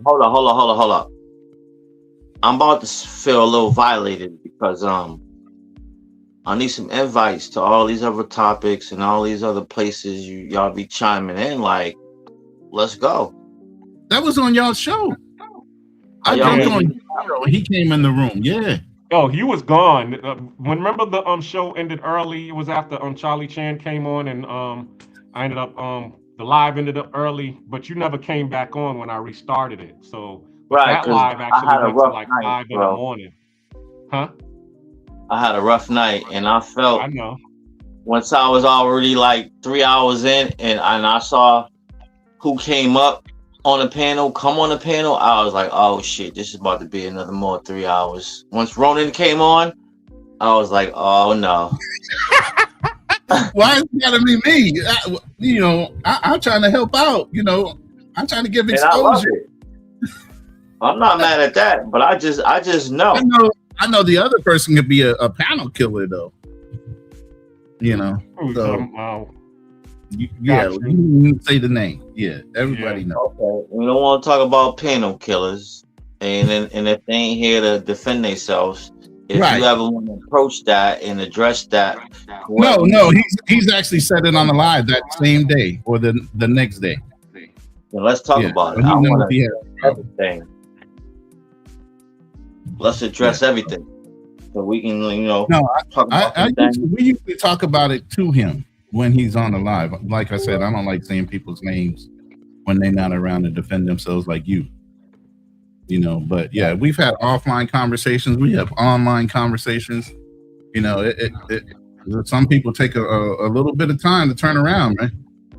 They don't all come rushing in and make those changes they need to. You can tell them till you're blue in the face, but they got to make a conscious effort to want to make that change. All you can do is keep on holding the brother. All you can do is keep on holding that brother accountable. Or maybe there will never be a change, and you gotta walk away from that type of shit. Right. Coming to the stage, Darnell. What's going on? How you doing, fam? Oh, I'm doing all right. Thank you for having me. I got a alert from Ronan. Yeah, notification from Ronan, and saw the topic. I thought it was pretty interesting. Mm-hmm. So I wanted to, chime in and give my 2 cents. Okay, before you chime in, you gotta let me know what side you on, brother.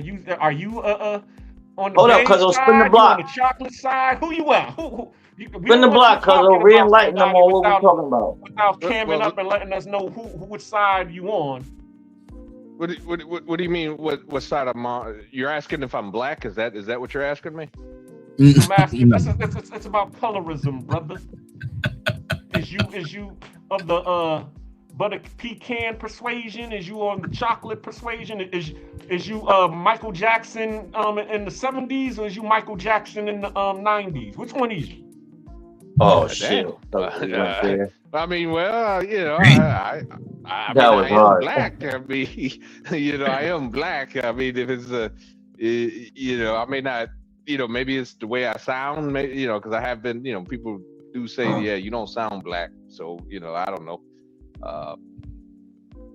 But yes, I am black, but like I said, the issue is because of my complexion, I guess. I share I might be maybe a tad darker than Ronan, maybe maybe a tad.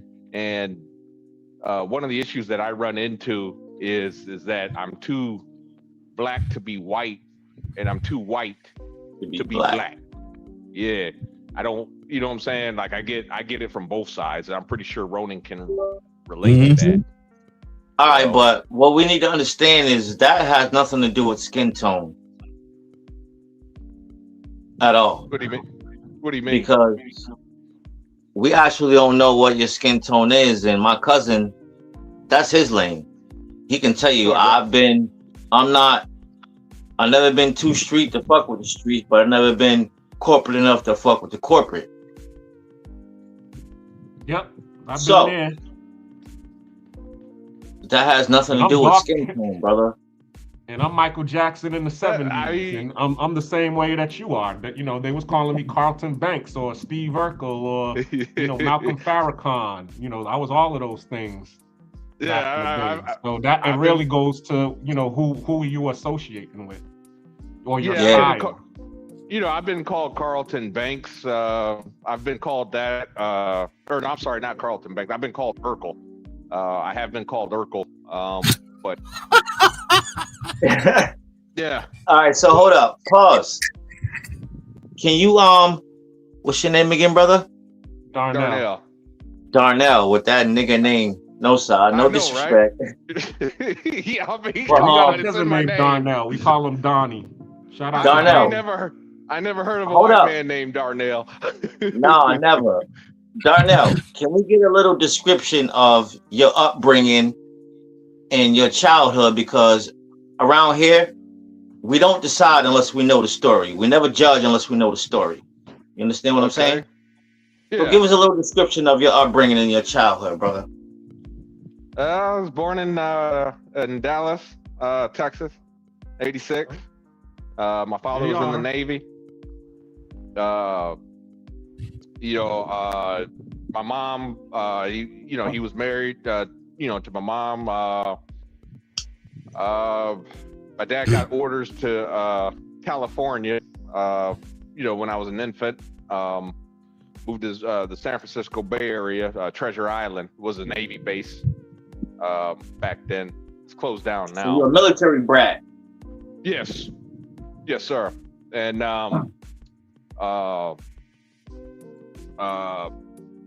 out there for a couple years. My mom, she ended up, you know, having an affair, leaving my dad. So, you know, I was raised by. We don't need to get that detailed, bro. Right. But hold up. Right. My upbringing. Let me change the direction. What's your mom's and dad's ethnic backgrounds? Well, my dad is black. Well, I mean, both parents are black. My dad, I'm not gonna lie, his skin tone, he could pass for, if it wasn't for his hair, he could pass for a white man. If it wasn't for his hair, you know, but his hair, you know, gives him away. But if you look at it, my father's birth certificate, it says Negro on it. He was born in 57. Back then, Negro was how you described a black person back in the 50s. You were Negro. Especially in Texas. Well, my father was born in Michigan. Detroit. Yeah, my mother's from Texas. You know, but yeah, my mom, there is mixed race in my, I just recently found this out about 3 years ago, but there's mixed ancestry on my mother's side too. I know you guys are probably not gonna believe me on this, but I have confirmed it and I've seen the pictures and everything, but apparently a freed slave married a white woman in my, you know, on my mother's side of the family. So she does have a little bit of white in her, you know, in her, you know. Just a little? Come on, Darnell. You got a camera up, Darnell. Camera up, brother. You prior military, Darnell, as well? Yeah, he went Army. Yeah. Oh, okay. Yes, sir.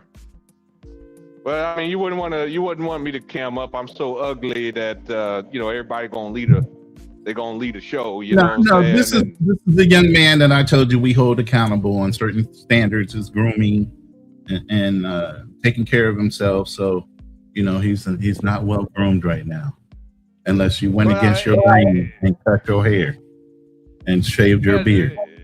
Well, I'm ugly, and it's then funny how we all do that when we get out of the military. The first brace. thing that we do is That's called depression, brother. Can't It's called nobody tell me what to do now. I don't gotta cut my hair now. I can grow Some my of it's beard. depression too. That's the first Some thing of that it's we do, depression. because It's I not- did that when I got out of the military too. I just. But were grew you my hair rebelling, out. or were you a little depressed after getting out based on your service time? No, I was happy to, you know, just to be able to be a rebellious, you know, to show that, okay, I don't gotta do the shaving anymore, you know, because that's what was going on with me back in the days. It was always, because I tried to show my Afrocentric self when I was in the Navy. I used to have the afro, and they'd be like, "Oh, did you cut your hair this week?" And I'm like, "I just got my hair cut. I just got it, you know, in the Kobe Bryant style."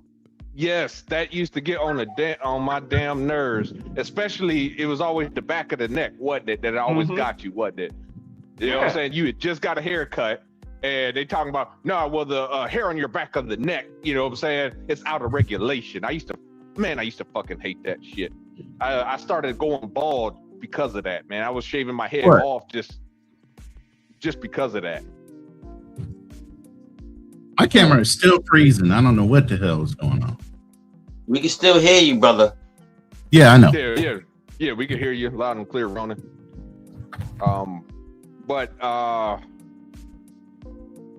yeah, like I said, I mean, as far as my background goes, you know, like I said, I'm believe me, I got my Negro wake up card several times. You know, so trust me when I say I'm if you have a Negro wake up card, did you try to pretend to be white or something? What you mean by that? It's not that I tried to pretend to be white. It was when Treasure Island closed down, my dad got orders back to Texas, and so we're back in Dallas, right? Mm-hmm. You got to remember, you know, I'm at this point, I'm like 5 years old. I don't have really a concept of color, you know, of race and stuff yet. You know what I'm saying? But talk about it. I used to watch the news. You know, I don't know why, but I've always watched the news.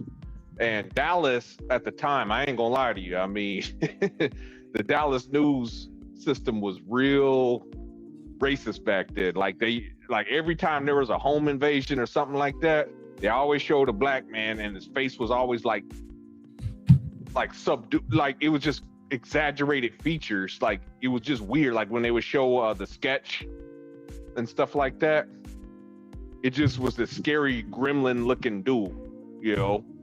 It like didn't even look human, you know.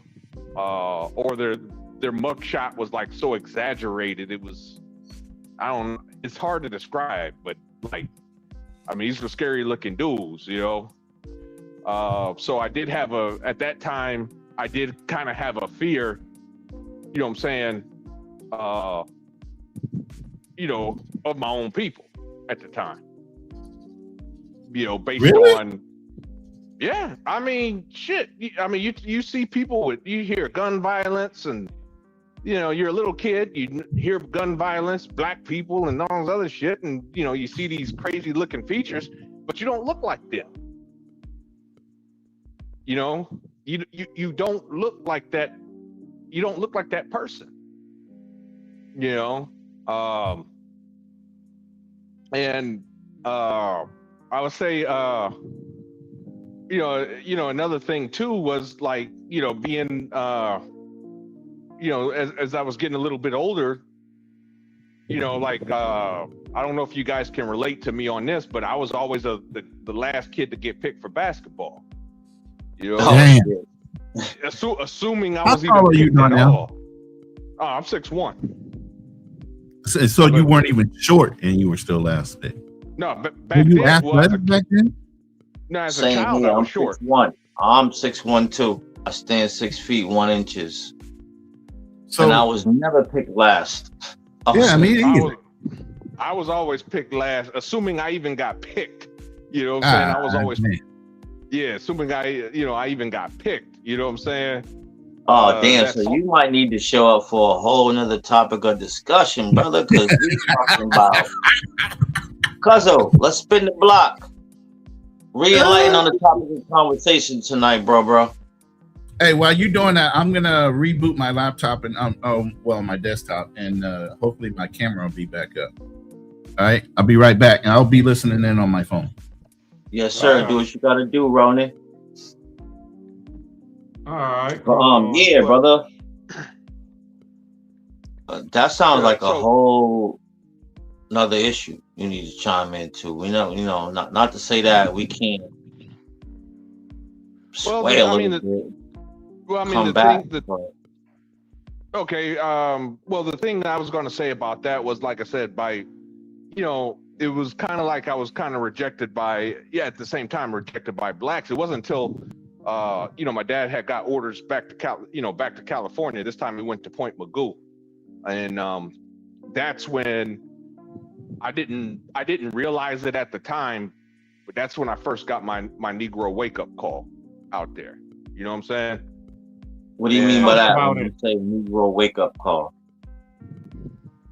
So I'm like, I would say about the 4th grade. You know, I'm a little bit, you know, I mean, you're still a kid, but you're a little bit older, but now you're starting to get a concept of things, you know, of that nature. I'm in my dad put us in a private school, a Lutheran school, and it was like, you know, I liked rap music. Like Coolio had a song, Gangster's Paradise, at the time, you know, and R.I.P. Coolio. How old are you, Darnell? 39. Oh, okay. You still darn, you young. Okay. Yeah, tell my body that. But right. But yeah. So I'm, you know, I was listening to that song and I would recite the words and stuff. As you guys know, there's not a curse word in that song. Not one curse word. It's about leaving the hood, this and that, blah blah blah. You know, and the principal, you know, calls my dad into the office and stuff, and is like, well, Darnell's singing these songs. He's like, he's worshiping or immortalizing gang life and stuff like that. You know, based on that song, based on the fact that I was also a 49ers fan. There was a linebacker, Ken Norton Jr. used to play middle linebacker for the San Francisco 49ers.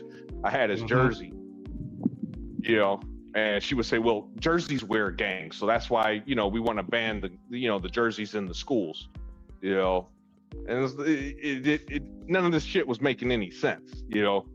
They kept calling my dad into the office, kept like trying to tell him I was a gangbanger, and well, that's I guess all discrimination, and I get what you're saying, because I mean I've experienced it myself. But that's what I mean by my Negro wake up call. You know, everything I did, I mean, I wore a jersey.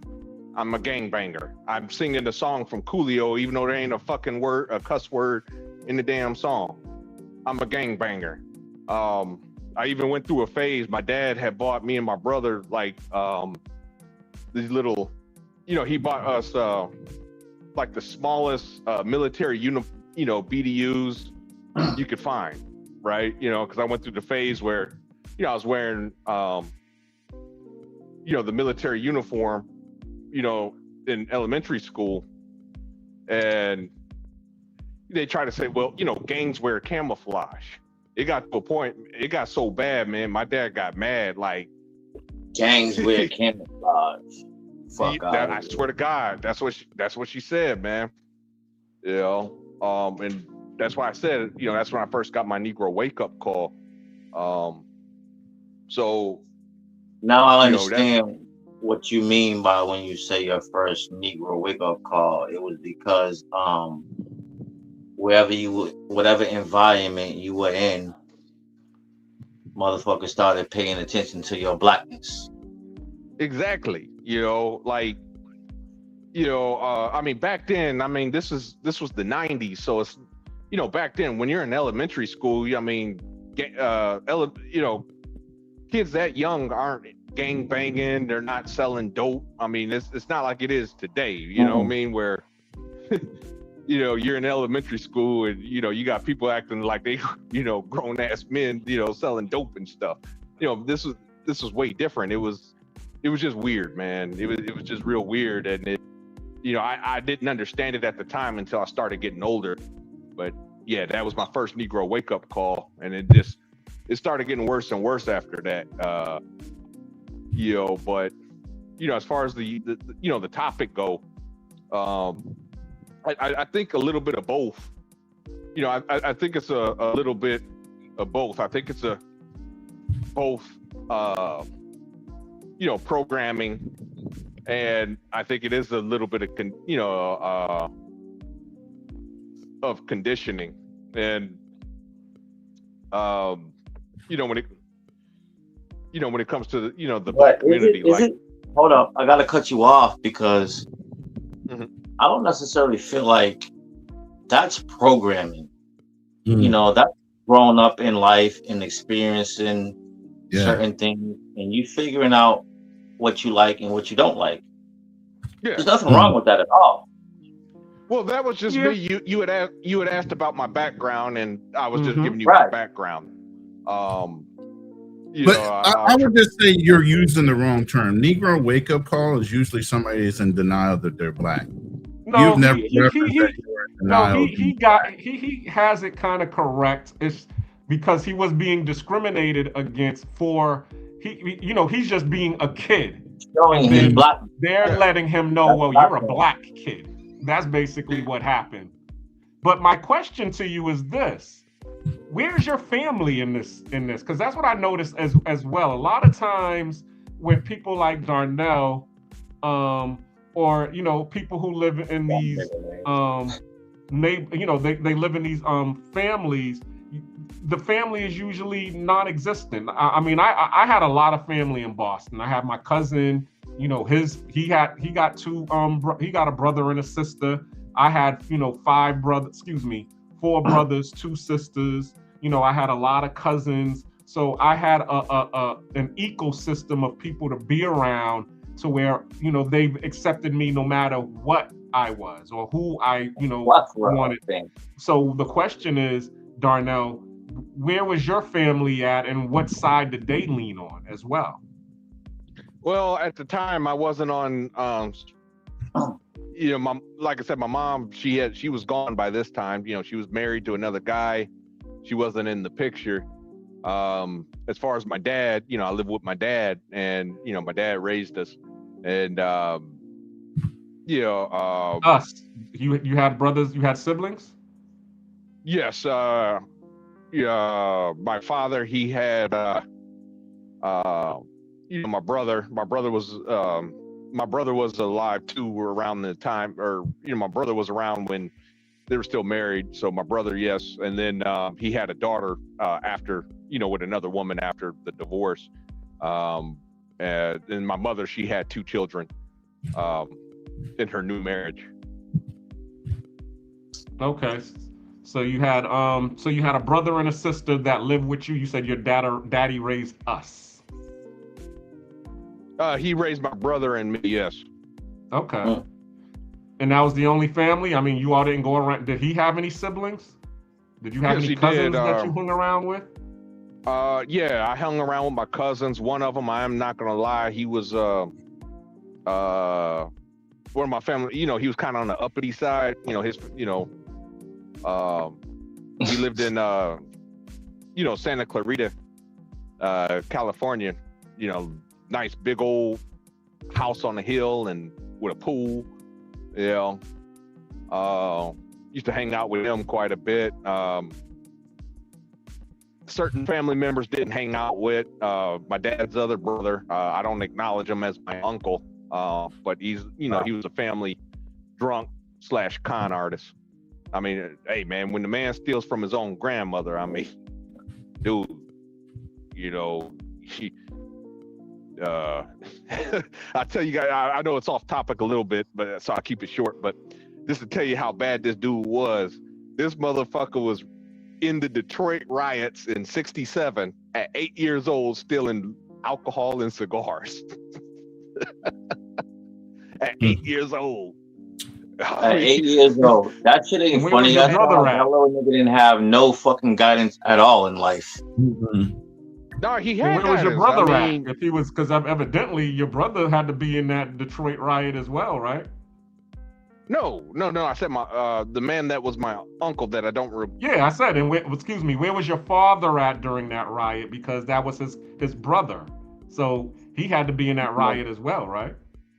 No, my dad and my uncle, or other uncle that I actually do acknowledge as my uncle, they didn't participate in the riot. He did. I mean, sometimes you just got that kid that he just drew the short straw, So he was the one that was outside while your brother and your father and his brother was inside. That's basically what you're saying. Right. Was he the youngest or the oldest? Let's get to come outside. Was he the oldest or the youngest? He was Ricky was he was the youngest. My dad was the middle child. My dad was kind of the book, from what I even my grandmother, my father, they all grandfather, they both said my father was like a bookworm kind of thing. He would have been a nerd, I guess you would have said. You could say, my dad was always smart. His older brother was kind of, I'm not gonna say was a bad person, but he got shafted, man, real bad. And I think it kind of shaped him to do some stupid things as an adult later on. But that's beside the point. But well, actually not really, because like it kind of has to do with why my cousin, his son, was kind of a little bougie, I guess because of his growing up in Detroit and stuff. He was in the streets. But bougie doesn't make you not black. It just makes you have preferences maybe of a higher echelon than where you might have come from or your people came from. True, but the thing was that, so my cousin, his son, would listen to rap music too, and my uncle, I remember, used to say, man, turn that shit off. Stop that, stop that shit. Stop listening to that. Stop doing that. Stop dressing. Why would that ever be? Because I lived that. Because we got family like that as well. You're just talking about, I don't want to bring her name up in here, but we all know the cousin who is the bougie cousin in the family might be separate themselves from the black family because they're thinking that they too ghetto or too ratchet and they want to be in high society and go to all of the high society Jack and Jill. They call it the boule crowd. But I don't know about boule because my uncle, he did work his ass off. He wasn't boule. He worked his ass off. The thing is that I think growing up in Detroit and stuff like that, I think he saw that ghetto lifestyle, and he, because my uncle was forced to drop out of school, and work in a man's bar, another man's bar. It's a man's bar. I've never heard that before. He said he had to work in the man's bar. What's a man's bar? We're getting a little further off topic, but real quick. So my grandmother she left my grandfather for another guy, and I'm a third generation simp, Ronan, I know. But the thing is that my grandmother had a thing for musicians, and I guess this guy, he owned a bar in Detroit, and he forced my uncle to quit high school. I guess he quit high school at 15 and forced him to work in a bar, at 15. And in a men's bar. Let's not leave that part out. It's a men's bar, bro. No. I didn't say men's bar. Another man's bar was my grandmother's boyfriend at the time. All right. Yeah. Well, that's what you meant. When you said men's bar, I'm thinking of no. From Police Academy. You walk in, all you hear is young men. Stupid. That's a man's bar to me. No. I said another man's bar. It was my grandmother's. She was dating this guy that owned a bar. Yeah. Gotcha. Yeah. And right. So I think he saw let's that go. ghetto. Another night. Pause. He saw that. We're gonna get to these comments. Oh, we got the Globe Spinner with a comment tonight, and he says, listening in, salute to everyone. Salute, my brother. Globe Spinner is out in Alaska, of all places, bro. Yo, I would like for him to come on real quick and tell us what Alaska's about, even though that's not the topic of convo right now, but how much they paying? Because they paying for you to live in Alaska. They giving us some dollars once a month to you to stay out there. it's only a couple $1,000. You ain't talking a whole lot. You can make some quick money. Look, I'm not telling the man's business. He can come up in and tell his own business, but you can make some good money up in Alaska, especially if you're flying in to do the job and then you're flying back home. It's not a convenient place to be. Yeah. So it's still a place where you could go collect, but you got to have another income outside of that setup, basically. Yeah, you got to have a job, man. I mean, depending on what you're doing, he goes up there to teach. Now, there's a lot of guys that go up there for the canning plants to do things like fish, and they'll work those seasonally, and then they'll fly back home. But you make so much money in that season. Philly Dom, for one, used to do that. He took a break from YouTube for a while, went up to Alaska and did the canneries for a while, made a grip of money, and now he's back out to traveling again. Some guys cycle in, cycle out like that, and then some people stay, and actually live there. So it just depends on what type of person's up in Alaska. But you can make a grip of money. It's an inconvenient and a harsh place to live. It's not something where, if you're not a local, they're not going to pay you to be there. You're getting paid.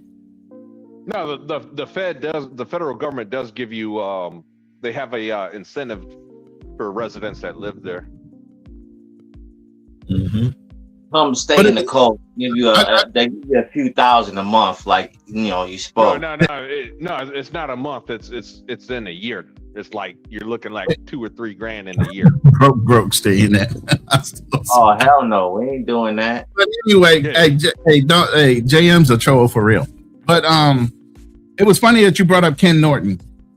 That's actually my first wife's cousins. So I'm indirectly related to the Nortons. But it was funny that you brought them up. Yeah. Who are the Nortons, Ronan? Huh? 49ers. Ken Norton Jr. was the football player, but Ken Norton Sr. was the boxer. Yep. Oh. Okay. So he was the one that fought Muhammad Ali, and then I think he got knocked out real quick by Tyson. Like one of the quickest knockouts on record. But yeah, but interesting that you're bringing up, lifestyles and how you were brought up. And that's why I said it doesn't matter how you're brought up, whether you're thinking you're bougie or not. I don't consider myself bougie. I definitely consider myself a black man, but I didn't grow up poor.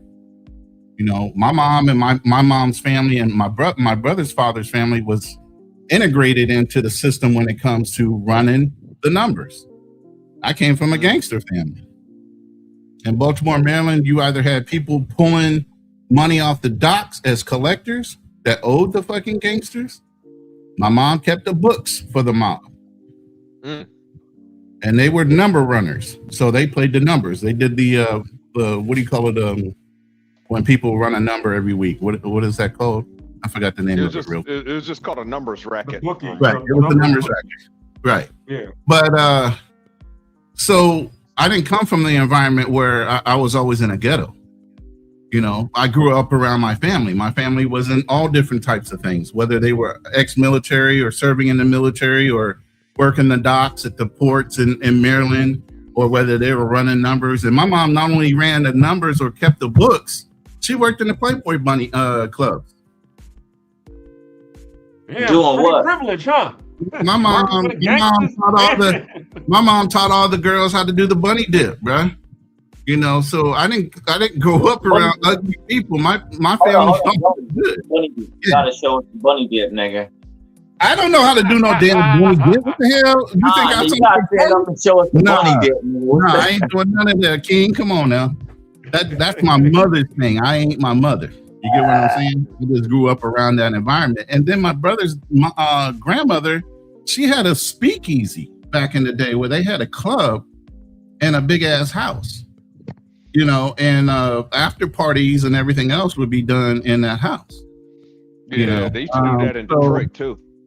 Yeah, this is back in the 60s. Yeah. So, So, I didn't grow up in an environment. That's why I said I've been traveling since I was damn near 3 years old. We were going to Puerto Rico, Bahamas, wherever. So I've had this ingrained in me based on how I was raised. So I'm not saying I'm filthy rich or anything, but I'm just saying I had a good life. I'm not complaining about that, but that didn't make me any less black. It didn't make me have to go through any less things that somebody else might have grew up in a worse neighborhood. I've had those experiences too. I caught my first body at 4 walking out my grandmother's house. Meaning I didn't kill him. Meaning, let me tell you the story. King, let me tell you the story. Let me tell you the story. Ronan. I'm walking. No, I understand, King. Let me tell you the story. You know, back in the day, you could walk to the corner store to get yourself some candy or something like that. And your grandma felt safe enough to send you to the corner store to pick up some stuff. The neighborhoods weren't that bad. People kind of respected the fact you were a child. They didn't snatch you up like that. Okay. So my grandmother sent me to the store to get some things, but I wanted to buy some candy. And it was about 4 or 5 years old. I'm walking down the back alley, and I come around to the corner, the alley where the corner store is, and there's a guy laying in the back of the alley behind the store. And I'm like, what the hell? So I look, the guy's not moving. I'm like, sir, and I'm trying to talk to him, and he's not saying anything. And I kind of look that he's laying on his back, but he's kind of turned to the side. And I could see that somebody had busted a wine bottle and stuck it in his back. And he had bled out. So I'll go in the corner store. I literally tell the guy, hey, you need to call the police. There's a dead body in the back of your store. I get my stuff and I go back to my grandmother's house and tell her what I saw. You know, but at the same time, those are things that were not like violent, but I've seen those things. You know, and it didn't make me any worse or hurt me as a child, but it was just something I've been around. You know, my mom had a temper. She was known to have a temper. So was my brother's dad. They used to shoot up that town, bro. In Maryland, there was a lot of gun violence. If people pushed you, you pushed back. So I grew up in that environment, even though we had money, because even when you had to hustle back in the 60s. You had to hustle back in the 70s. There weren't really a lot of good jobs out there. So you will always find an angle to hustle. So a speakeasy nightclub with the bar, whether you running numbers, whether you still had a legitimate job during the day, all that blended together back then. Yeah, I mean, hell, my granddaddy, my late, he's gone now, but he has said, it was the same thing with him. I mean, back then they didn't pay blacks good or give blacks good paying job. You know what I'm saying? Right. If you didn't go out and get it on your own, you weren't going to get it. Exactly. My grandfather, when he got out of the army, when he came home from Korea, he started out driving the city bus for Detroit. You know, eventually he'd go to work for GE.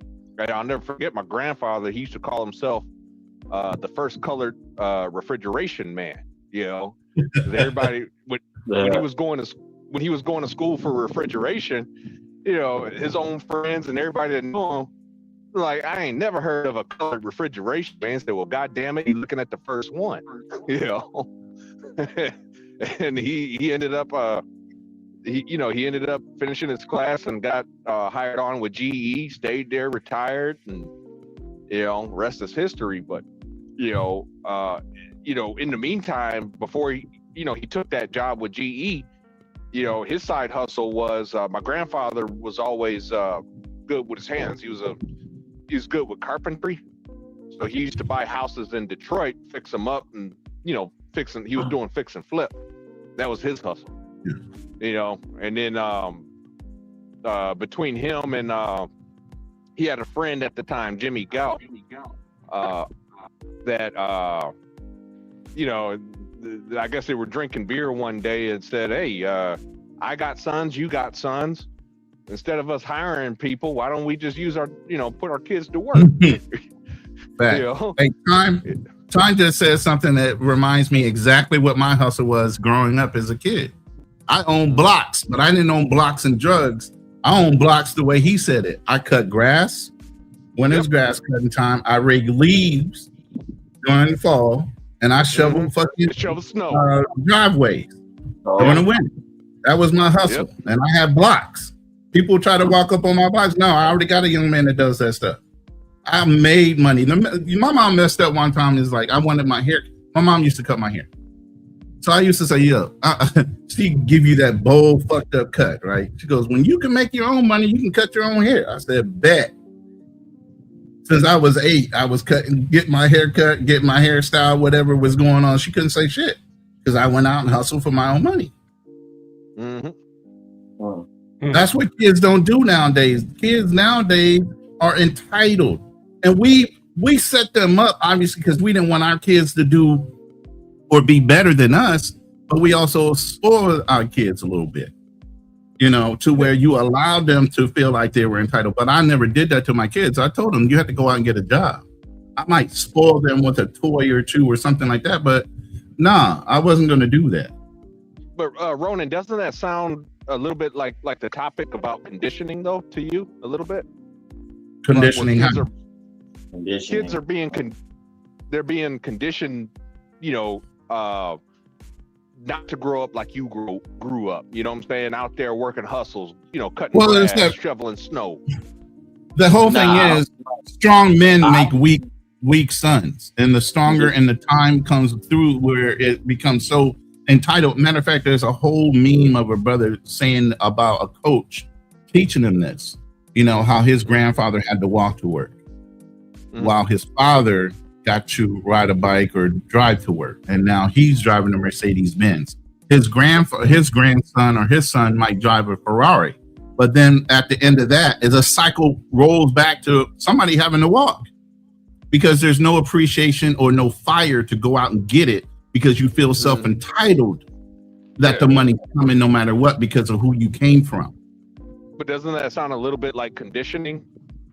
Of course, you can condition people in different ways to expect things, or you can condition them to understand that they got to go out and get it, and you might give them a little bit of an assistance to going out and get it.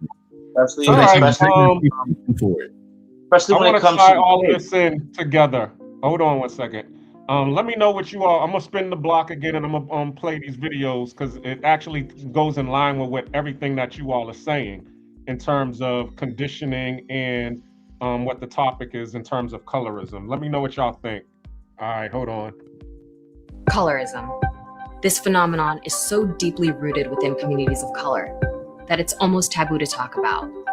But if you're not a person of color, everything I just said might sound completely foreign, but it is very real. And its traumatic effect on the mental health of communities of color continues to be an issue.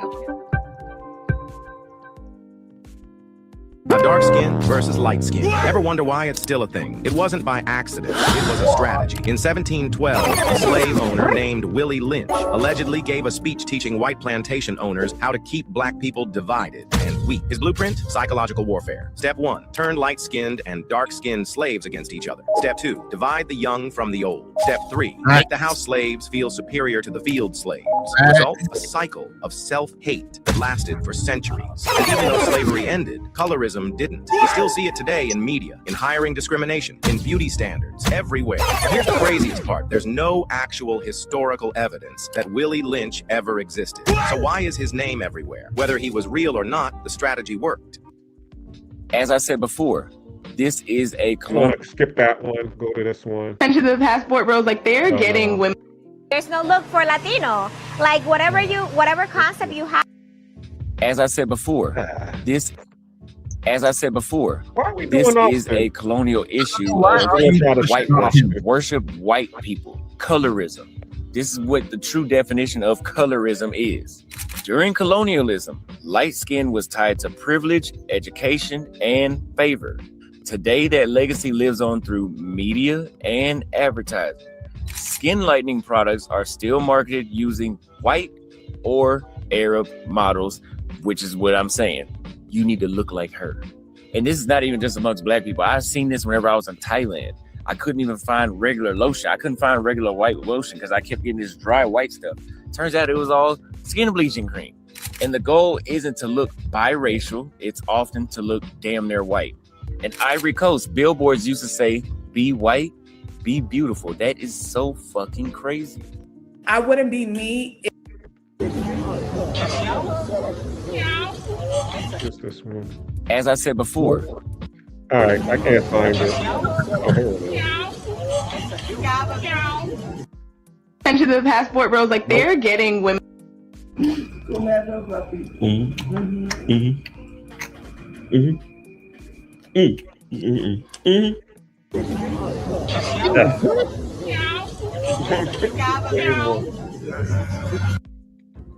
In the community that Attention to the passport bros, like they're getting. What are you trying to Attention to the play, bro? passport bros, like they're getting I women can't from find like it. the DR.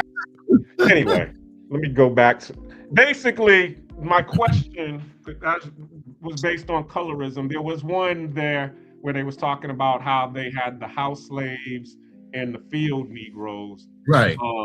But you saw that in the what's it called? The dark skin versus light skin, where they was talking about Willie Lynch turning the house Negroes against the field Negroes.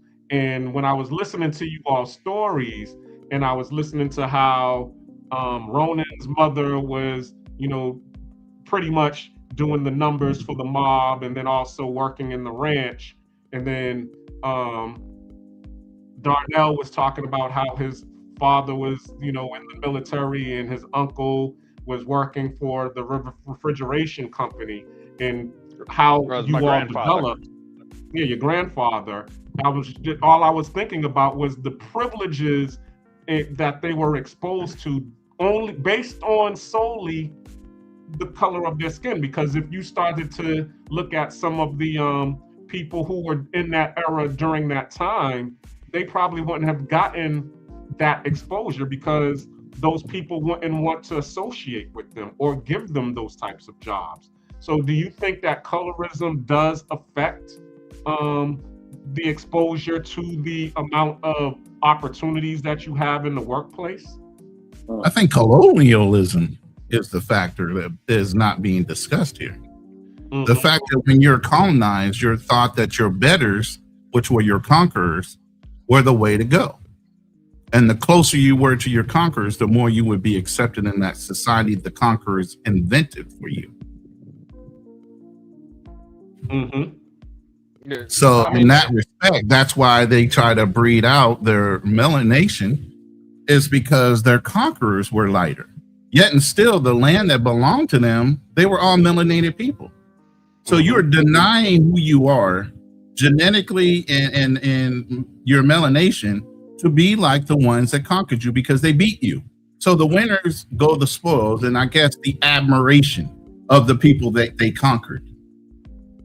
Whether they are part of that nation or not, they want to be.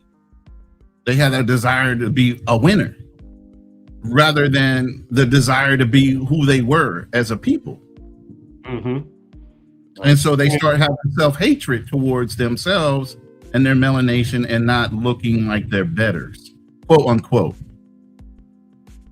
Exactly. So basically, was what I was saying before in terms of exposure. If you're exposed to because I actually went through that earlier when I was giving my background before Darnell came on. I went to an all-white school, and the all-white school, they had a better facility, in which you would think, because the facility is better, the education is better. Because when I went to a black public school in Boston, the facilities were horrendous.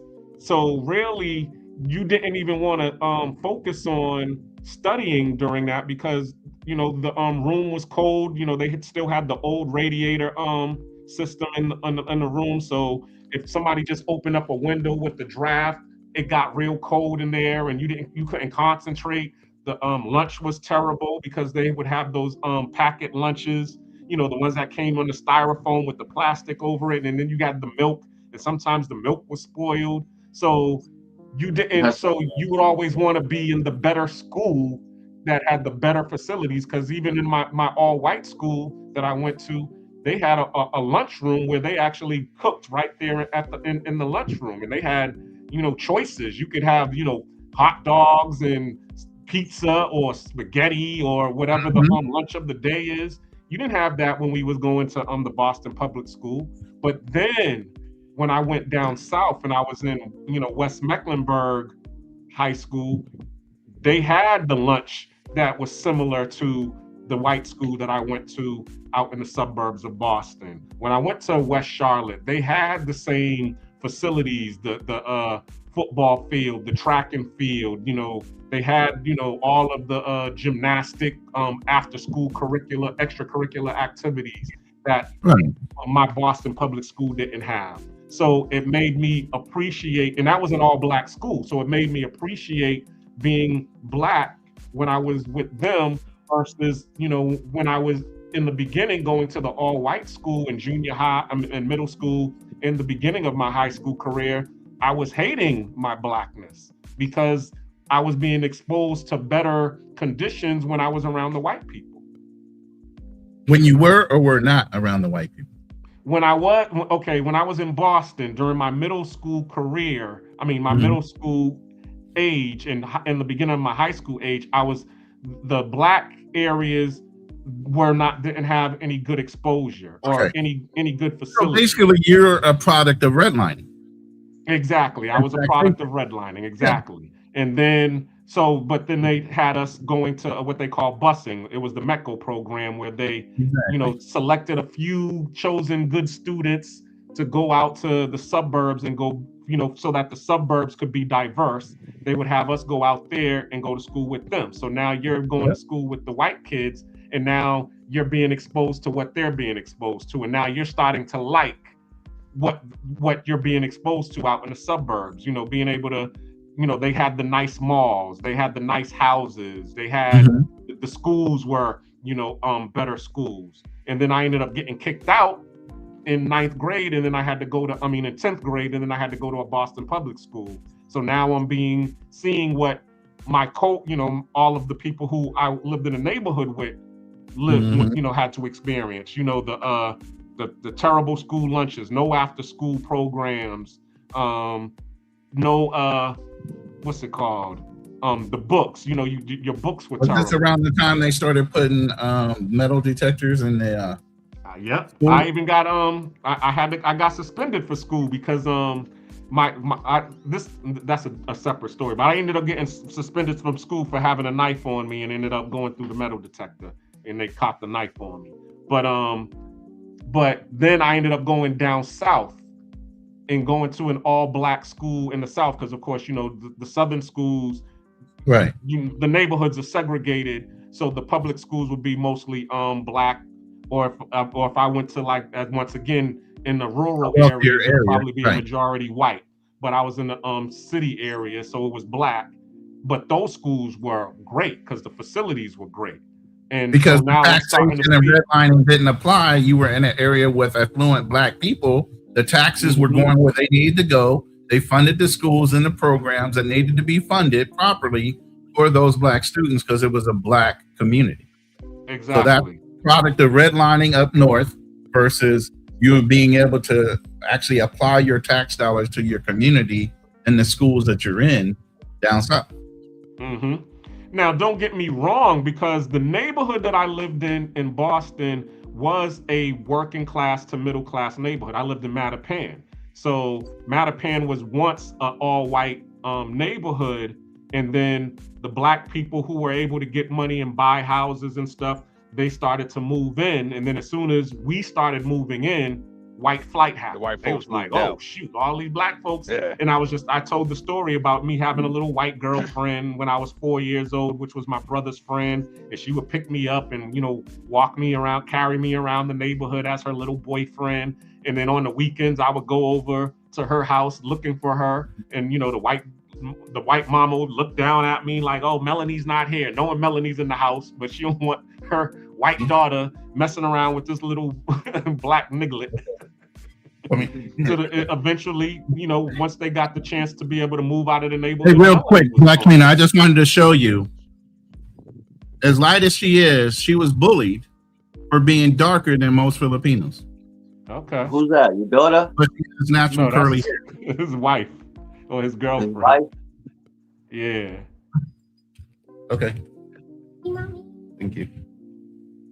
Now, I just wanted to show you what they would consider dark here. And it's not dark. All that damn hair. Yeah, she got a lot of it. Let me put you on the full screen. It's too late now. She gone. Oh, you a day late in a dollar shirt, whatever song y'all saw.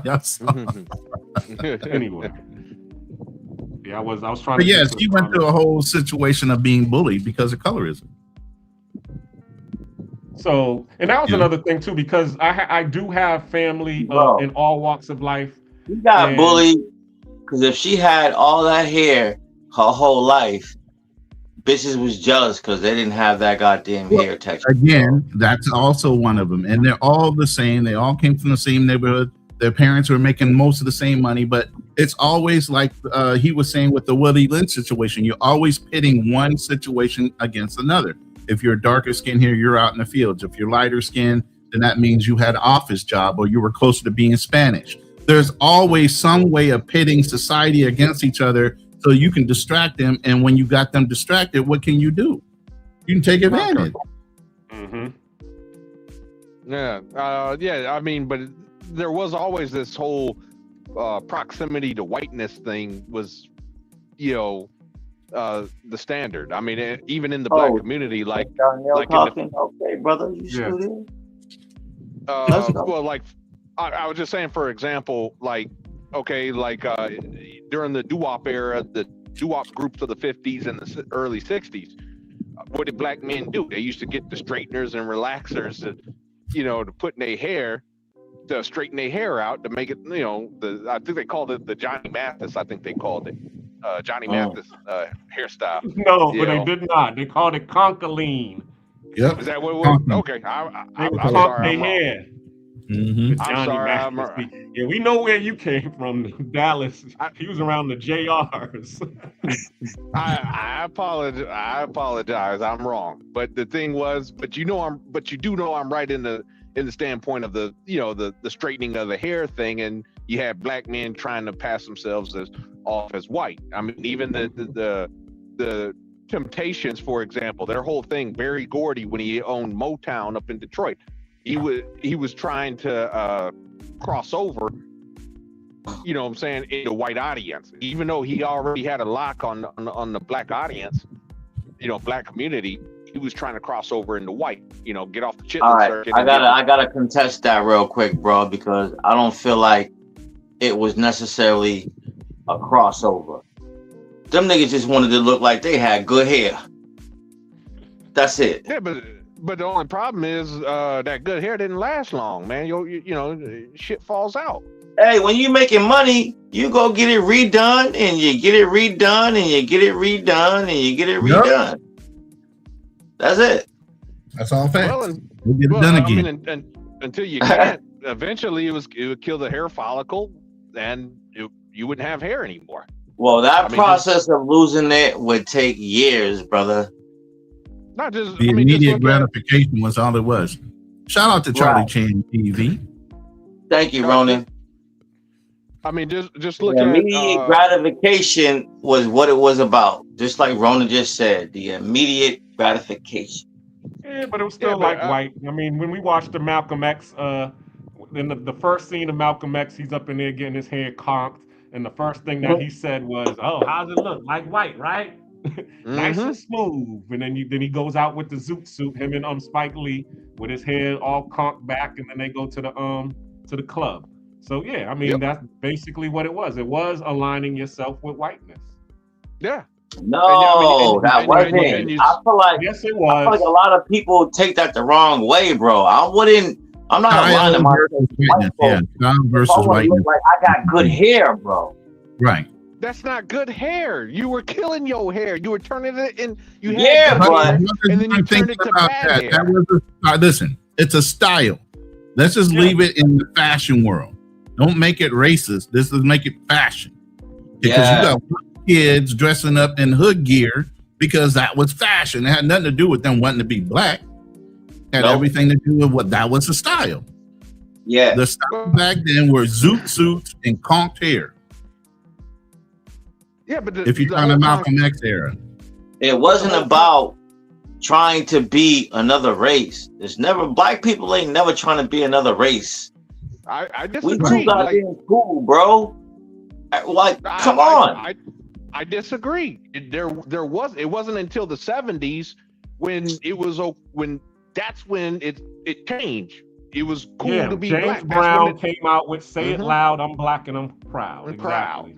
You had the afros, you know, you had more and more black musicians. You know, hell, white people disco. You have the Harlem blacks Renaissance. and whites. You had blacks. So you're saying only white people were disco? You're crazy. No, I didn't. You didn't hear me just say blacks and whites? Yeah. Okay. I was saying that's when it became disco era, is when it became cool to be black. You know. Well, it was before that, but before that, because Motown did you know, as you was just talking about with the Motown era and what's his name, Ray Charles in the 50s and the 60s. That's when that whole era it became cool to become black. The disco era just started. Come on, man! It's always been cool to be black. It's just I don't know why you guys think it was never cool in our community to be ourselves. Is when we were trying to blend or do something with another community where they had to kind of like cow or change their profile in order to be able to be accepted by businessmen or whatever. But in our community, it was our community. That's where you had Black Wall Street. That's where you had Black Wall Street and everything else. We were thriving in our own communities. Just when we tried to step outside of our communities, how we blended in is when it made a difference. Yes, but did you hear what you just said? You know, the conformity. That's where the whole hair thing that we were talking about. Again, if but it was that's cool all to it be was. black, Was just conformity to make a white man feel more comfortable about black having you in their environment. So wouldn't you say that was in a sense worshiping whiteness? Because again, straight hair is not a black attribute or a black feature. No, I call it cow-cowing because the white man had the money, and that's what you were trying to get to. All right, so I don't want to contradict myself. Naturally straight. Hold on, look, listen. Because I feel like there's levels. Yes. Of the changing your hair texture. Right. For black women with not so great texture of hair, it may have been for them wanting to have that straight white women's hair. But for men did the same thing. But we did the same thing, but it wasn't for that. It wasn't to have. It was about looking like you got good hair, and it wasn't necessarily about a white man's hair. But look at what happened when a Jerry curl came in. That wasn't straight. That was curly shit. Correct. Yeah, but that's still a texture of white people's hair, of aligning yourself. Because who has the curly hair? No, you're lying. Yes. You're lying. The Spanish people had the little curly hair. Any Caucasian bro, we had naps and afros. The only thing that we could do was comb. All right, I understand all that, but what I'm saying is, that you change the texture, you trying to align yourself with either Spanish or white. I'm sorry. All right, so what is the basis of hair texture for Caucasians? Straight, right? Yes, correct. Not curly. So when it gets into a curly, you're adding other shit into that. That's all I'm gonna say. Okay. You and can what I'm elaborate saying off to that you is this: you have the sheep, and then you have the goat. Okay. The sheep has woolly hair, similar to black people. Our hair is like lamb's wool. Okay. And then you have the goat who has the straight hair. Okay. Now, when you are when you're putting these chemicals in your hair, whether it's going to be curly or straight, okay, you're thinning out the woolliness of your hair, which is bringing it to the goat or the white people's texture. And that's all that I'm saying. I'm saying that when they're doing it, they're taking the woolliness out of it. And when you're taking the woolliness out of it and making it thinner, you're making your hair closer and closer to white. I don't care about if it got curls or if it's straightened. Maybe thins your hair out. And now it's closer to the white folks. Go look, you'll see what I mean. So you're saying straightening a female, getting their hair straightening is thinning the hair out. Yeah. I do feel like that may be true, but what about just the wash and blow dry way? You know. Well, before they started dyeing their hair, they were straightening with the hot comb. Hold up. Pause. Let's spin the motherfucking block, cause we getting way off the topic of conversation. This is colorism. These are the things of colorism. We're talking right on point here. This is how Black women are perceived as far as being able to work around white people in the office. 54 Sleep brought that up. That's very true. That's a comment. They had to conform. Yeah, they had to conform to, dress codes and appearance wise when they went to work for, the YT people, the corporations. And so there's a certain look they would or would not accept. And for Black women wearing afros, they weren't necessarily highly acceptable. Because even in the 60s, wearing an afro, like the Black Panthers, was like a form of protest. Yeah. For Black pride. Yeah, exactly. Black pride, it was counterculture. That's when it started being acceptable to be Black, to embrace Black features. Right. That's when it started. But that's for women, and then 54 Sleep is exactly right about the same thing. No matter what color you are, I mean, what your hair looked like, you were still a Black man. They still feared you. You trying to blend in, you look really silly if it was about you trying to be white, because no white man, just because you have straight hair, is going to accept you for being anything other than a Black man and a fucking straight outright enemy to them. Of course. So you just straightening your hair was not going to be something that allowed you to cross the line. It just made you conform, and really it made you look like you conformed more so than somebody with an afro, because you were at least trying to mimic them. Okay, let me go to the comments. Talk that shit, Ron. But 54, he says, "What the hell are you talking about? How old are you? Changing your hairstyle did not make you acceptable to white society." Understood. However, we did have the society that we called the Boule Society, the society of the bourgeoisie. And those were the people who were, they had the paper bag test that was going on in order to be in these societies. The Jack and Jill clubs, the private clubs, and people would actually, would try to do certain things in order to associate with the boule crowd to be able this to is weird. The whole association of having good hair versus bad hair grades was a big deal with the boule crowd. Because if you were born with more lighter skin and fairer skin, you had better hair. Your eyes might have been light. A lot of my family have gray eyes as a standard. And they're all from Louisiana. My grandfather had gray eyes. Right. So, I mean, when you have those types of classifications, again, it's colorism within your own race. And they even had cotillions down there that in order to keep certain families united, and they would marry within those families because the money stayed and the wealth stayed within those families, within the cotillions and the bourgeoisie community. But Ronan, did you hear what you just said when you said good hair, right? Yeah, that's always a fact. But why? It's called self-hatred. Okay, that's fine. But why do you keep equating good hair to straight? Basically. I don't. I do not. Listen, I do not. They did back then. I don't give a fuck what your hair looks like.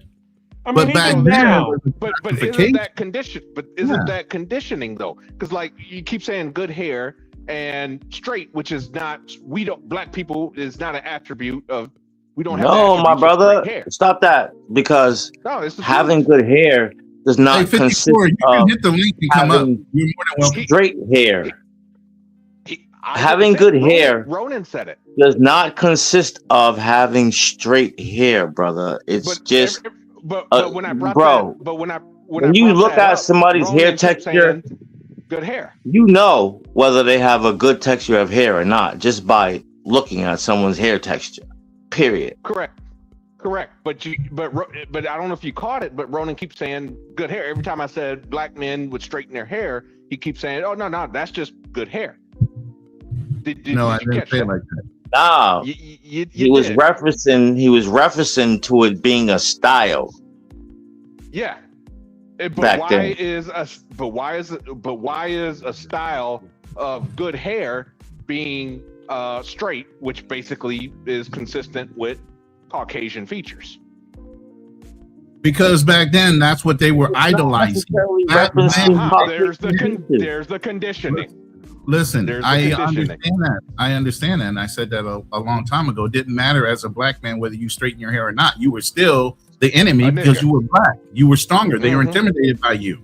That didn't change anything. All it looked like was you were trying to conform to be more obedient to him. Yep. So they really looked at you like you're a fucking clown. Because we know you're black, no matter whether you dyed your hair or skin or straightened it or not. You were really looking silly by doing it, not necessarily part of the whole group.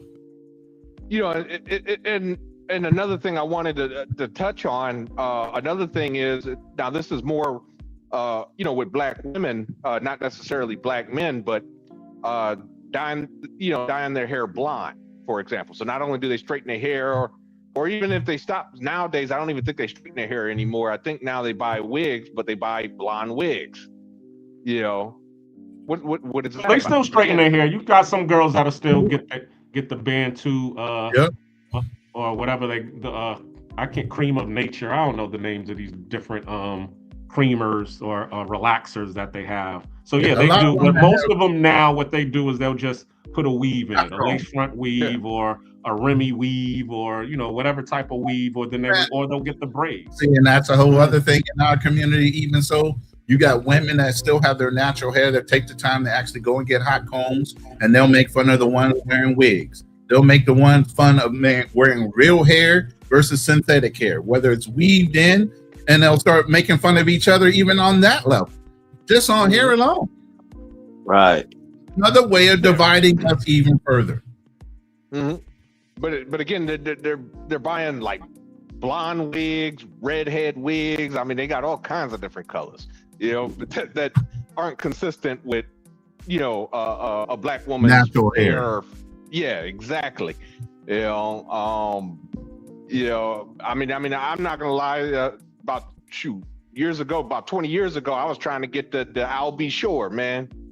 My hairline started to recede. You know what I'm saying? Yeah, my hairline started to recede. Yeah.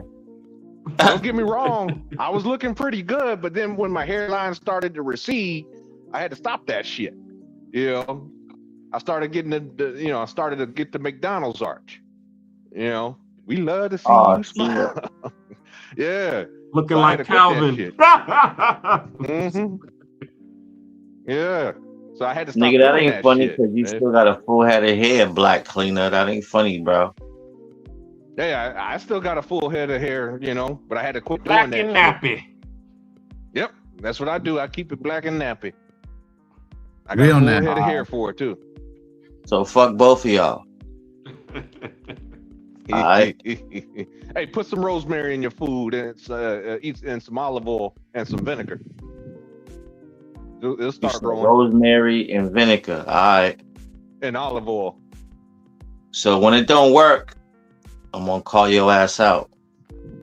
No, go for it, man. Let me go to the comments real quick. Damon says a lot of the global citizens seem to think that U.S. citizens are brainwashed. What do y'all say to that? In a way, it's brainwashed. How though? Be a little more specific on what the brainwashed. I would think we brainwashed the world. Our westernized mentality has brainwashed and messed up a lot of cultures just through social media and everything else, without them even being exposed to us.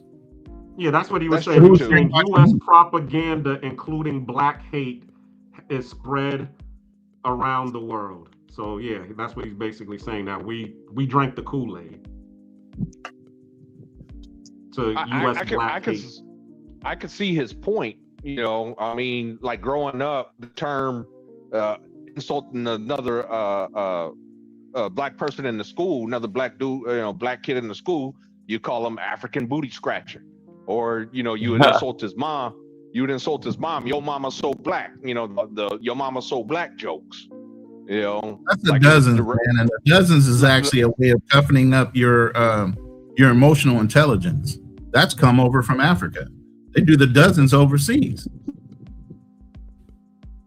I was not aware of that, but I do know growing up in the American school system that was a thing. You know, roasting. Let's call it what it is. Mm-hmm. Yeah, but I mean, it was a form of colorism. I mean, you're insulting someone's mother, by starting off, she's so black, yada yada yada. I mean, yeah, that's dozens. But at the same time, there's also another way of separating, like he was saying with the all right. So, quick question: is colorism racism? No. Ha. So, colorism is self-hate. Let's roast, nigga. If you come from that, let's roast. Because if I'm with the shits, I come from the shits. I was born in the shit. So that ain't never gonna change because that was my childhood. We all made fun of each other and laughed and joked. Mm-hmm. Maybe even got in a fight if you hurt somebody's feelings. Exactly. A little bit too hard in the moment. That built character. And I would never want to change that because that made me fucking tougher than leather. So let's go. That's the point. It's supposed to. It was supposed to strengthen your resolve and your emotional intelligence. Because as black, we were going to get abused. The minute we walked out of our community, we're going to get abused way further and way harsher by whites and others. So if we didn't know how to control our emotional intelligence, you know how many more people would have been strung up? How many more of your ancestors might not have survived? So you're here today if they weren't tough-skinned and could take a fucking insult by verbalization. So basically, what you're saying is that it's okay to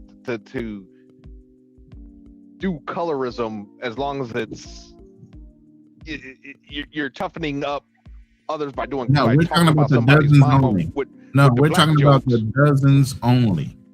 We're not talking about colorism. Colorism and talking about somebody is two different things. That's the dozens within your own community. Colorism is self-hate. Colorism is self-hate where you don't like your skin tone and you're doing something to change it. That's not the same thing. That's the whole point of talking about somebody's mother by starting off with a joke. Your mama's so black, blacker than Here's the the ace of problem with spades. that, Darnell. Is it true?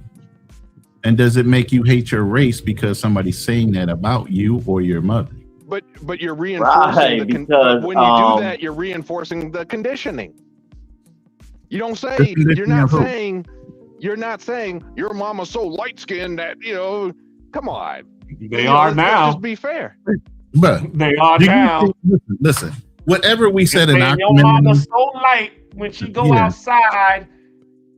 We think we can go outside and play because it's so sunny. Listen, I hadn't heard that one.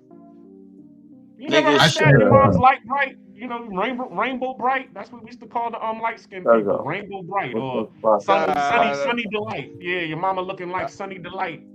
Nah, I used to hear your mama's so black, like damn, who turned out the lights, or something like that. It wasn't always your mama so black. It was your mama so fat too. Right, fat jokes, black. It was anything and everything that they can pull about you. And if they knew personal information about you, they go after that shit too. Yep. Yeah, that's but for that has nothing to do with colorism, though. It does. Let's just keep it all a buck. does. It does. I mean, let's not. I mean, call a spade a spade. It is colorism, but you just joking with colorism. But here's the thing. Sometimes it wasn't a joke. I mean, sometimes people. How many black kids got shot over those jokes? Because you did not display emotional. Listen, you did not. All right, so hold up, y'all. Pause. I already asked the question. Colorism is not racism. At the end of the day, that debate can go on for hours. As long as my childhood when I was roasting my friends and talking shit about my friends' moms and talking shit about them, if you was a bummy nigga, that was a lane for somebody to talk about you. If you was black, if you had big lips, if you had nappy hair, there were so many lanes to just be capped on as a kid, and it wasn't all about colorism or racism. It was just what you're saying. Let's make jokes. We understand what you're saying, Keem, but the thing is, colorism isn't racism, same as classism isn't colorism, but these things do have an adverse effect on society, classism as well. You know, there's people out here who do not associate with you because they don't fuck with broke motherfuckers.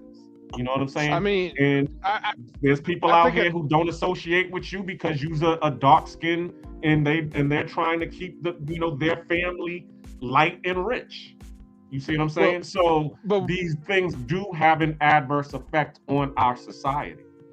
It does, but to say they're all that different from each other.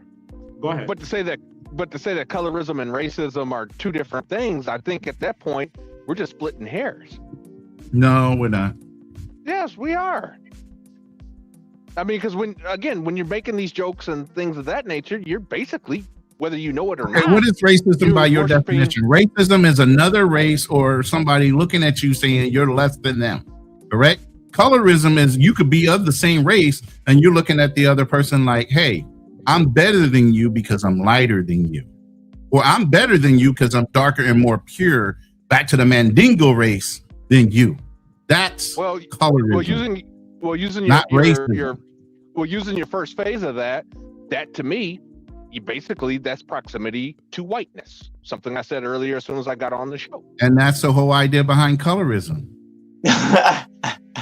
Right. But again, it's like saying tomato. Okay. No. Basically, it's racism. No, the fuck that's not. Racism. Nigga, you get the fuck out of here. Why are you blending the two together, Darnell? You're usually a very intelligent man when it comes to talking about money, but I don't think you're getting the concept behind colorism versus racism. They are absolutely that's because that nigga is lighter than you, and his motherfucking name is Darnell. No, actually, might be. Darnell is a more black name than Alex. That black ass, with that nigga ass name. I might Yo, bro, don't take no offense. I'm just talking shit. No, I'm just trying to be funny now. Laugh with us, bro. That's no. But here's the biggest thing I want to say about this. Look, the whole idea behind even selling the dozens and talking about each other was to make us tougher within our own communities. So when we stepped outside of our own communities, the white man couldn't get you by saying something to piss you off. From boy to whatever the hell they wanted to say to you. Because you couldn't say anything back then. Even though you felt like you're an American, you have freedom of speech, you did not. You say the wrong thing and he turned around and slapped the shit out of you, you can't turn around and hit him back. But why not just say, oh, your mom's so ugly or you're so ugly or what? A white man ain't gonna say it that way. Why do we have to do the white man don't even bring up race or color half the damn time. Oh, he talk about everything. White mans used to talk about everything. What do you mean?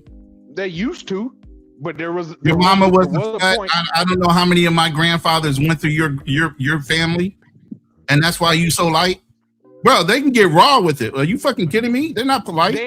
They stopped. I never said polite. They just stopped. Like they wouldn't even talk about race. I used to live in the South in the 90s, early 2000s. Back then, they didn't even talk about race. Back then, not to say it wasn't to say that they weren't racist. It's just they didn't want to talk about it because they didn't want to be associated with racists. They didn't want anything to be misconstrued or basically today we would call it going viral. They just didn't want the trouble, and I know. But here's the thing you're missing, and I think Time 18188 said it best. This was because you were going back and forth with your friends.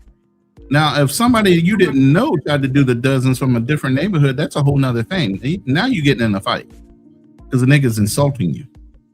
Prime example, what happened on last Monday's live with the wannabe Chud the Builder guy coming on here trying to provoke.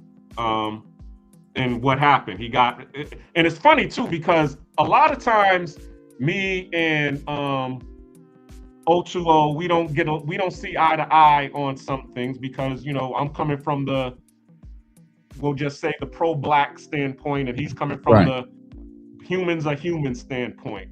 But when that Chud the Builder came in and was trying to disrupt with, you know, do the little wannabe Chud the Builder talking points, all the black people on the panel got on code, roasted him, and got him out of there. Yeah, but here's the thing, and I got the video to prove it, and you've seen the video already, Black Cleaner, that I put up the short.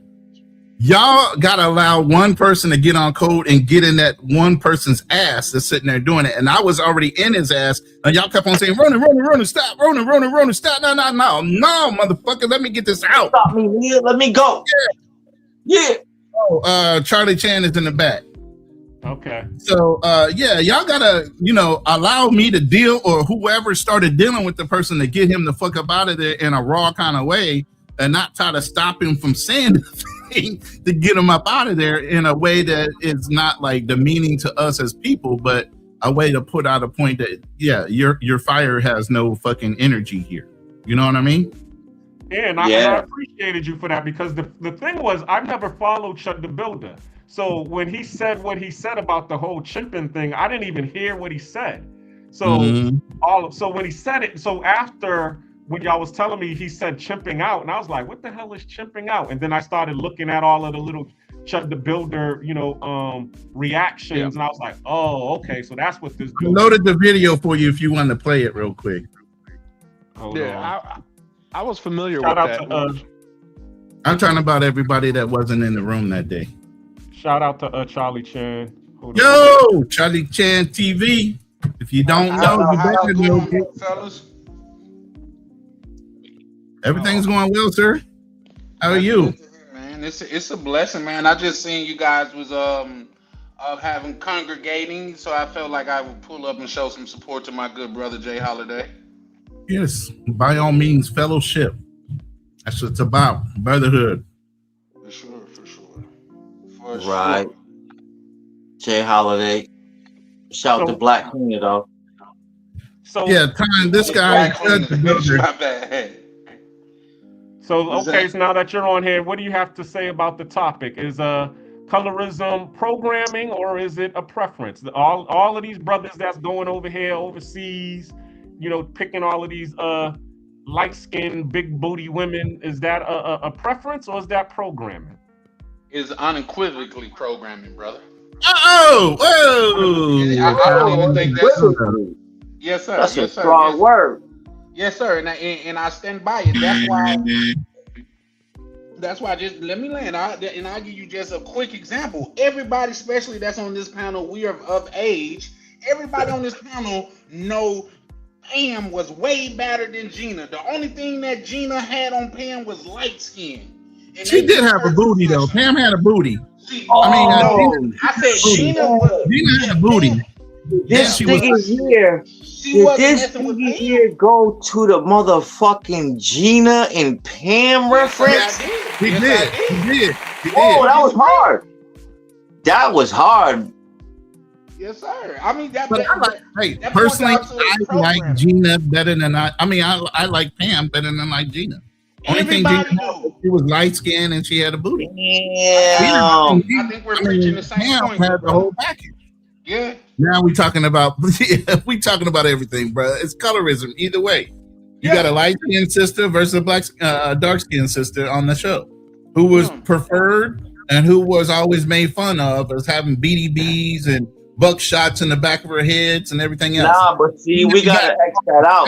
We gotta X that out because you can't bring up those were the shots that'll make you be like, no, I might not want to fuck with the dark skin. Black Cleaner, bring up Neck Music in the back. Black Cleaner, bring up Neck Music. He's in the back. Hold on. All right. Damn, my nigga went to Gina and Pam. That's hard, bro. That is the ultimate light skin versus black skin situation that was going on TV. Yeah, I mean, come on, especially where I don't know. I'm from the South, so I've heard females say they want to have a baby with such and such for good hair and stuff like that, indicating that the hair that they're naturally blessed with is not good hair. That's programming. Right. Yeah, we were talking about that earlier too, Charlie. Oh, yeah, it is programming. It is programming. It's programming to the point where I, in fucking high school, had a female friend that would not fuck with any dude that didn't have a good texture of hair. What's the good texture of hair, though? Easy to the stage. What's up, man? What is How your you doing? definition of good? By definition only. And preference. Well, what is your definition? What is your definition of good texture of hair? Right. You need to ask the sisters that. So, what was being explained to me would be like, damn, who can I reference to real quick? That's a brown skinned brother, but has a good texture. Hold on, let me pause. Hold up. Slow down. I just want to get to know what's that nigga's name? That's Bobby Valentino. Bobby V. Yeah. That's not good hair. So, like, pause. No homo. I'm tired of even having to saying that when I fucking just want to talk and talk about fucking life and shit. You know, I'm a heterosexual male. Period. I feel like I shouldn't have to say that, but yeah, Bobby V would be like a good texture hair, like considered. Nah. Anyway, good hair is clean hair. Magnesi, what's going on, fam? How you That's doing? what I say too, Nat. Good hair is clean hair. Salute to all my brothers, man. I think it's absolutely programming, and we shouldn't. People could do what they want, but when we say that, you know, hair that is further away from our own texture or the texture that the majority of us have is good, that's saying, on the other hand, that our hair is bad. So, good hair is clean hair. You know what I'm saying? That's all I gotta say about that as far as the colors. Because that wasn't like I also like led with my story of a childhood friend, female, that that would be her reference to good hair. So don't. I heard it. I heard you. You said that, but then you said you gave Bobby V as, you know, example, I guess, of what she would consider as good hair. Yeah. That was your point, right? I got you, brother. I want to understand you correctly. But we get a lot of that. I know the colorism thing is heavy in America. It's heavy in the Caribbean. It's heavy here in Europe. It's programming. I think it's really an appeal to what was the dominant society and still is, Western Europeans.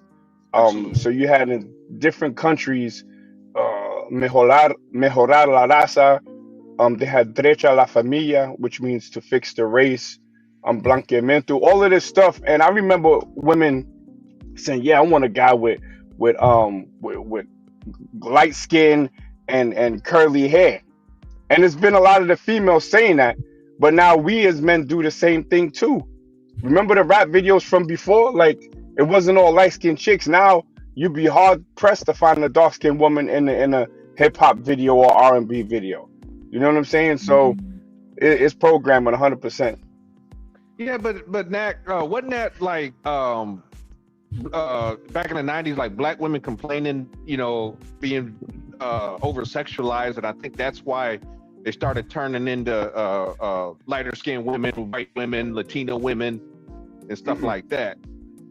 I mean, I think those two don't have anything to do with each other. I think brothers, you know, once they got money, they started going for lighter women and stuff like that. So it's really just preference based off of the colonial mindset. Yeah, the O.J. Simpson like complex in a way. Yeah, I'm not black, I'm OJ. Oh, did he say that actually? Or he really? Let me go with the let me go to the comments real quick, fellas. Or is it? Hold on, let me go to the comments real quick. Time 18, 8. He says, so who came up with the phrase "you must got Indian in your family"? How many people have ever heard that on the on the Yeah, panel? I've heard it. Well, when it comes to having good hair, Yeah. Yeah, you got that The Indian brother hair, keeps or even saying after good that, hair you a though. red bone. You must have Cherokee or Indian in your family. because, To be a red bone. Yo, bro, Keem, you keep saying good hair, bro. Like, you jacked that or what? I'm jacking that because Ah, there's man. levels of texture. There's levels of texture, bro. And Are you black though? I'm mixed with a few things. I am black though first. Okay. So when I say that, good hair, don't act like you don't know what I'm talking about, bro. Now I know exactly what you're talking about, but I'm trying to give you the benefit of the doubt because you sounding like a colorist yourself. Nah, I'm not a colorist. In a way, you do. I mean, Yeah, but I'm giving the brother the benefit of the doubt though. I don't want to paint him that, but you keep saying good hair. If I'm sounding like a colorist, then label me that, but I'm not a racist. So colorism is a cousin to racism, bro. Damn sure, Thank not you, a Mac racist. BC. Thank you, brother. Ah, Yeah. My eyes never deceive me. Could you elaborate on that? When you say My your eyes eyes never never deceive me. And I know what I know. If What your do you shit's know? kinky, your shit's kinky. You almost filibustering, sir. If I'm being honest, like you saying a lot of things, but I'm just not fully understanding the point that you're making, honestly. He don't want to say it with his chest. Say it with your chest, You King. don't know what good hair is? Let me say it with my chest. You don't know what good hair is, bro? Yes, please. We don't. Yeah, good hair is clean hair. Challenge me on it. I'm not saying good hair ain't clean hair, but nigga, if you can't stretch that shit out and run a comb through it, come on, man. You know what I'm talking about. Do I really gotta paint the picture? Let's start with that, and let's start with the fact that you call me a nigga. With your talking points, don't use the N-word with me, straight up, because you jacking I some respect mixed that. Hold joint. on. All right. I appreciate that you respect it. Thank you. You don't gotta So when turn you up though. jacking that, no, I'm just saying this is me, and I'm being very respectful. When you use the same talking points, right, and then you got to go back to where this hair is supposedly good. It's because it's closer to white people's hair. And if you know about white people's hair, and I don't even want to be racist, right? Let's just speak about science. No, The it's white kids not. in the schools. Wait, Bro, brother, but I didn't make my point though. I didn't make my gotta let him point. finish, I brother. didn't. Let him make his I point. didn't Let make him my finish. point. Let me All right, make go my ahead. point, brother. What I'm talking about, the issue is that lice. Do you know here in Europe they have to de-lice their kids every single year, and I think it's the second grade. These kids be having lice, so it ain't that their hair is better. It's just a different texture. I think some of us been programmed to think because it's not kinky that it's good. That don't mean it's good. I grew up with the smell of the hot comb, the smell of Dax wave grease. You know what I'm saying? And my sisters, my mother, their hair was good once it was clean and once it was done. I mean, to But say you know that what? because of the You know texture. what that is? That's them accepting their shit. A lot of females don't accept their own shit. A lot of females don't accept their own texture of their own hair. Well, that's true, and then we got to bring it back to not shaming the natural texture of our hair. I'm not shaming that, bro. I'm not shaming that. Never. But you did say about good hair being straight, running the comb through it, basically right. White attribute hair. Right. Y'all keep going back to white. I mean, I understand what Keem is saying. He's just saying that good hair is manageable hair. We understand that, but what we're saying to you, Keem, is that just because you're able to manage it to get it to where it's wavy and curly does not necessarily make it good hair. Because actually, hair that is tough and strong, that's actually supposed to be considered good hair. Yes. Period. Like, I'm not disagreeing with that, but there are levels of texture. That's all I'm So saying. where would Black Cleaner's hair fall on your hair spectrum? Would you classify his hair as good or bad?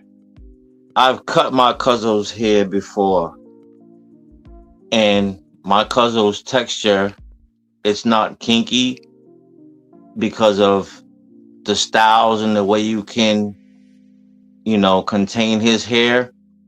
Mm-hmm. He could get like a set in and then get hit with the brush, and his shit's curly. That's crazy. But what And if is you're a Black Cleaner barber, your you cousin? know what I'm talking about. Yeah, And if you he's ever black. watch barbering videos, you know His exactly what I'm grandmother talking and my about. mother are sisters. Okay. Facts. All right. So, but you didn't say whether it was good or not.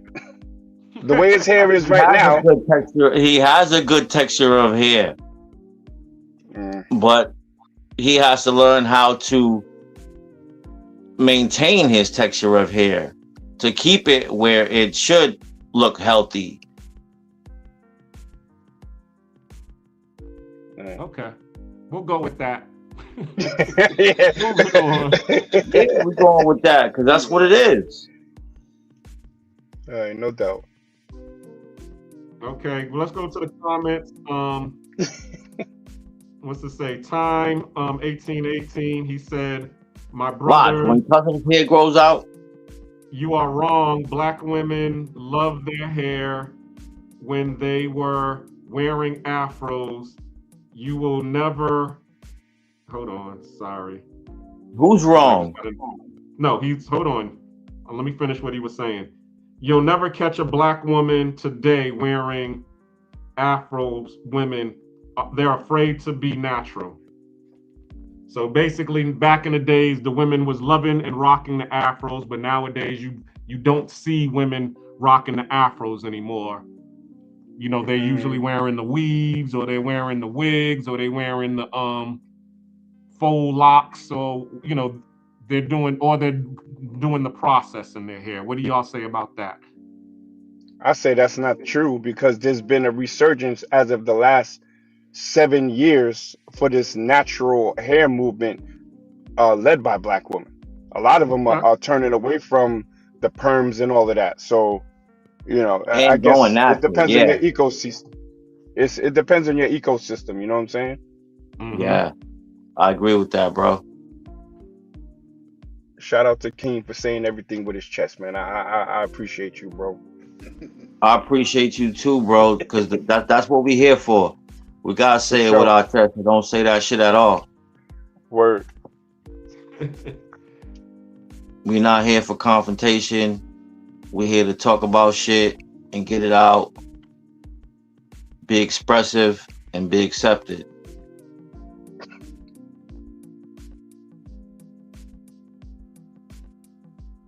Okay.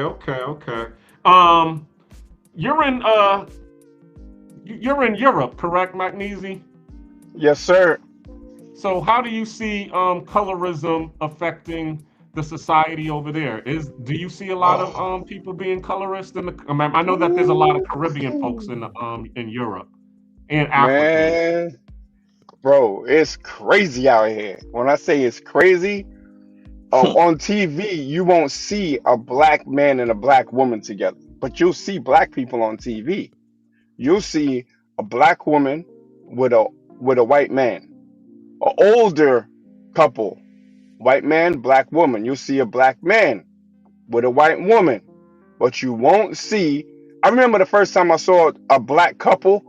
It was a younger black couple at the train station with a baby carriage, and it was something for like insurance or something like that. It was really trying to paint a welfare picture. You know what I'm saying? Out here, they're trying to use mixed race as the new black. Okay, mixed race is the new black out here in Holland anyway. And you get a lot of colorist stuff that comes from Dutch colonial society, and then you have this movement out here called the double bloed. Bloed just means blood, and they're saying, I'm not black, I'm not white, and I don't have to choose. So they're kind of going their own way with like identifying their own self as a race now, but that's been going on since back in the days as well. But yeah, it's out here too, bro. Are you weirded by that? Am I weird? Weirded. No, are you weirded? Is it weird to you? It is. I think the erasure of black people via promotion of interracial relationships is kind of weird to me, because a lot of these biracials, you know, they're confused. You got a lot of biracials that are extremely pro-black. Shout to them, but it just creates confusion in my opinion. I think Dutch society, they like to see designer kids because they look at anything that's not white or black, so something mixed, as exotic. So they will fetishize, and people take fetishization as a compliment, and it's not. You know, I had a student. His father was white. Father was a white dude who he has money, so he had lowriders out here in Holland, and he was telling me he wanted to paint a blue flag on top of one of his caprices. I'm like, well, why you want to do that? You know what I'm saying? Like, trying to get into if he understands what that blue flag represents. He didn't really care. But since I trained his son, I asked him one day, I said, yo, what does your son identify as? He was like, to him, he's just a white kid with cool hair. And I said, well, does he know about, because his mother's black, but his mother never spoke to me, which is weird as hell because I trained his son. He said, well, I just teach him about his Dutch side because there's not a lot on the black side. I did teach him the story of Anansi because they're from Suriname. It's about this spider or something like that. But I said, yo, nothing on the black side. So I'm like, this dude is literally is just, you know, mentally erasing the blackness out of his identity. And because his black wife obviously looked at white people as something great, is allowing it to happen. So this kid was the whitest biracial kid I've ever seen. Crying when I would have him shadow box and all, just like weak sauce. You know what I'm saying? So I'm like, I see what's going on. And you have that. There was a post on Facebook where a white guy said, and it's Dutch, by the way. He said, I'm going to make a kid with a black woman and teach him everything good about white people and everything bad about blacks. And that's literally what I saw with the white kid, with the white dude and his biracial son. Hey, Nakmeezy, let me ask you a question, sir. The child's mother, she's black. I'm assuming from Africa. No, she's from Suriname. Suriname. Okay. So okay. Surinamese are the most the most African looking, I guess, of the outside of Haitians, because they have a maroon population that fled to the forest. Out here, they got a weird name for them, and they call themselves this. It's called Bos Negers, and the Bos means a forest. So it's essentially jungle niggas that they call themselves, and that white people call them here too. I had to tell a lady, like, we're not Negers. Neger just means the N-word. But they have a very strong African phenotype. They have a lot of their African culture, dances, food intact. So she's essentially an African if you look at her, but she's from Suriname. But she does speak Suriname's Tongo, which is a derivative of the Akan language. So they can communicate still with Ghanaians.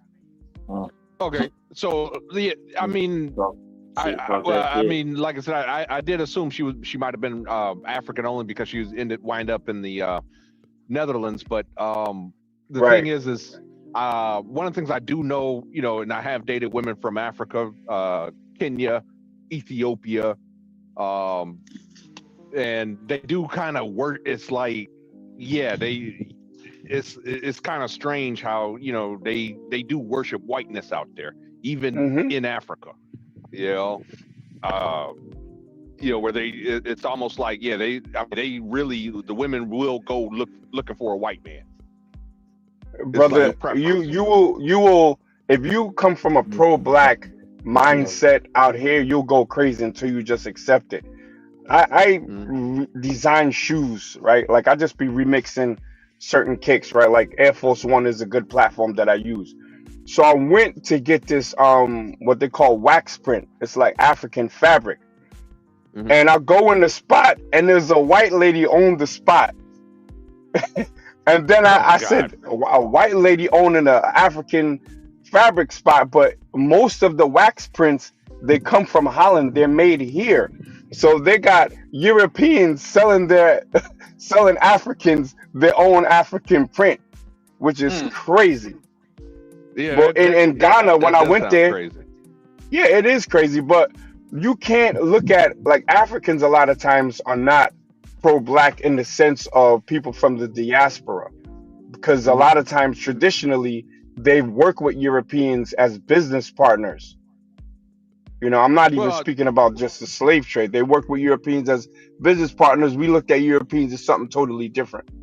Well, Nakmizi, my one of my doctors at doctors at the VA, he's Indian, like his family is from India, and he was kind of telling me the same thing when it comes to Indians, where they worship whiteness, like the whole thing about them going to school and stuff like that, getting educated, because they were like, hey, we were colonized by Great Britain, and in order to be equal to the white man, we got to get our education. We got to outdo them in order to be equal. We got to work 10 times as hard. That's what he was telling me. And, because I was asking him about that, and bro, to jump on that, and I ain't even gonna say pause, forget it. To jump on that, out here they call them Hindustanis. We call them like Indians. They call them Hindustani, right? So Hindustanis out here, they call them Donkerwit, which means dark-skinned white people. And they're more racist than white people themselves, because they try harder to get in the good graces of white people and will stomp all over you to get there. And they be darker than me.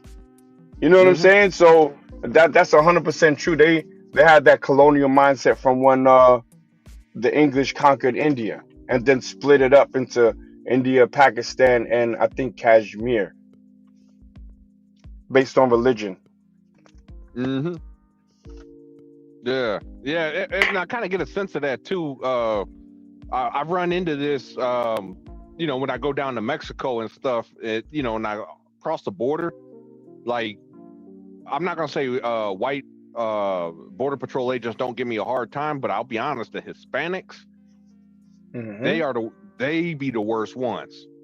They are the worst. They be doing some extra shit. Like, they be trying to, like, gaslight me, trying to piss me off, and they're trying to take a swing at them and stuff. It's insane. Like, every time I come back from Mexico, I always hate dealing with a Hispanic border patrol agent. I mean, it's like they're trying to show off for the white man. I'm not. I'm one of you guys. You know what I'm saying? They just be going too hard. I had the same experience in Miami coming back from Curacao. The dude asked me how much money I went to Curacao with, and I'm like $40, because I had a house out there at the time. And he was like, who knows that you went to the Caribbean? I'm like, well, I'm a man, I know.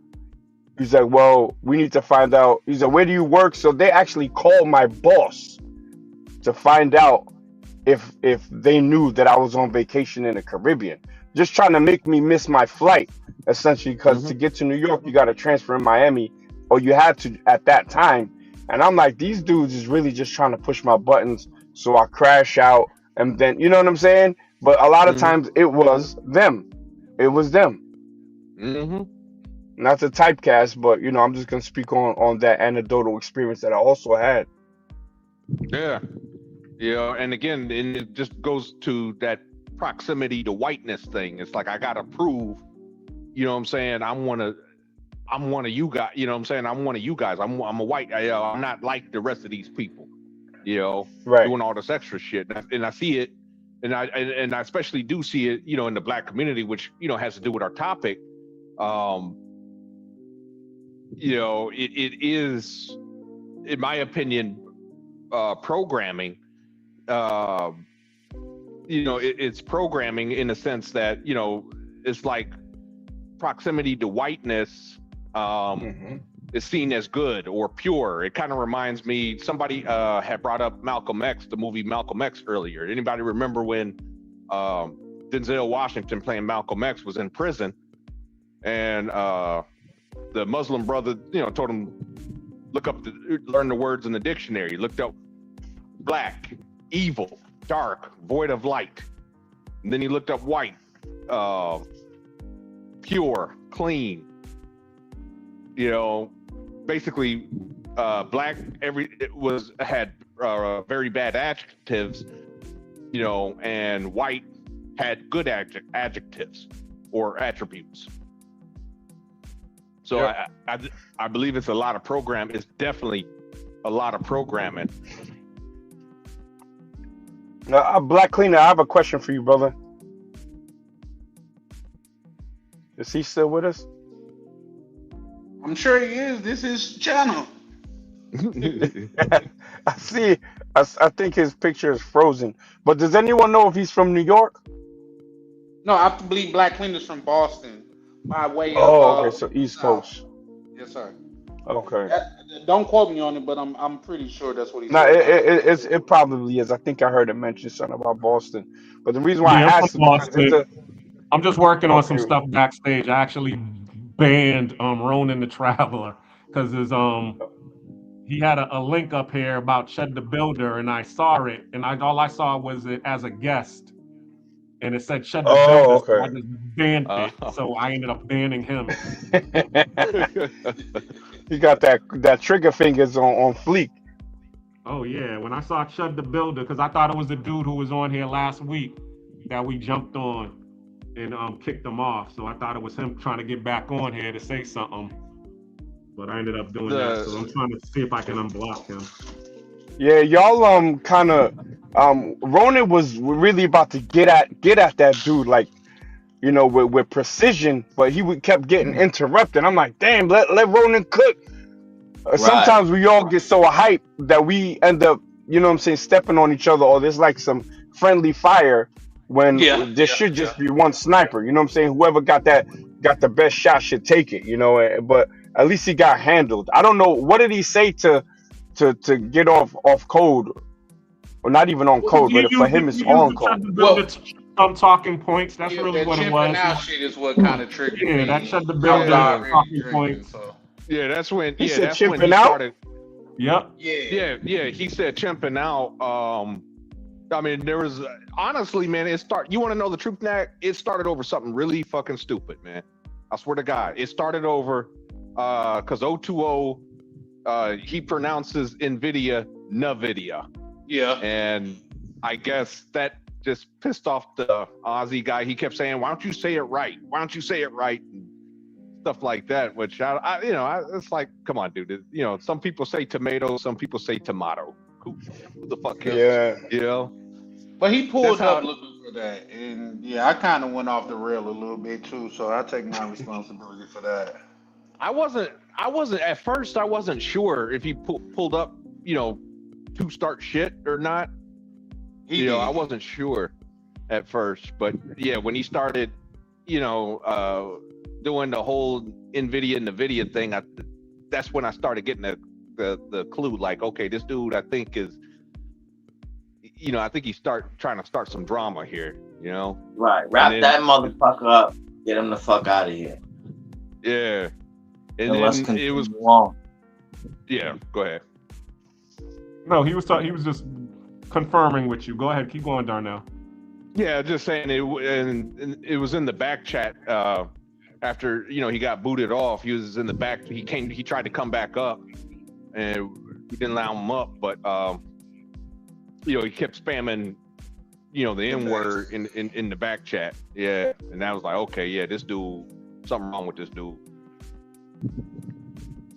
But when he first came up, I want to say the first 2 to 5 minutes, I would say it was kind of normal, really. Yeah, he was. Like, bro, Yeah. you're trying to get at me for calling you a nigga. Like, come on, bro. No, he talking about you drunk. That's not the same dude you talking about? No, we're talking about the white last dude. Monday. You over here The talking Ozzy. about magnesia. It was the Ozzy. Yo, King, we passed that, King. We good, man. All right. Shout out to brothers that can move on though. That's what's up. Yeah, I ain't worried about that no more, man. All right. Keem, since you Black Cleaner's cousin, he's obviously a black man. You can call me the N word with the A, not the hard R though. Right. It would never be a hard R for me. I didn't know That's you why- was fam. I thought you were just some Dominican or something because of your picture. Yeah, whatever, nigga.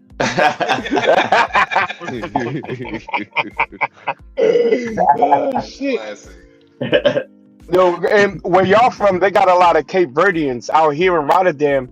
There's a lot of Cape Verdeans, and some of them is cool. The Badil, they black. The other ones, the Sampajudos, they like mix, and you don't know what you're gonna get with them. Some of them is mad chill, and some of them is on some real like they want to be white type of stuff. You know what I'm saying?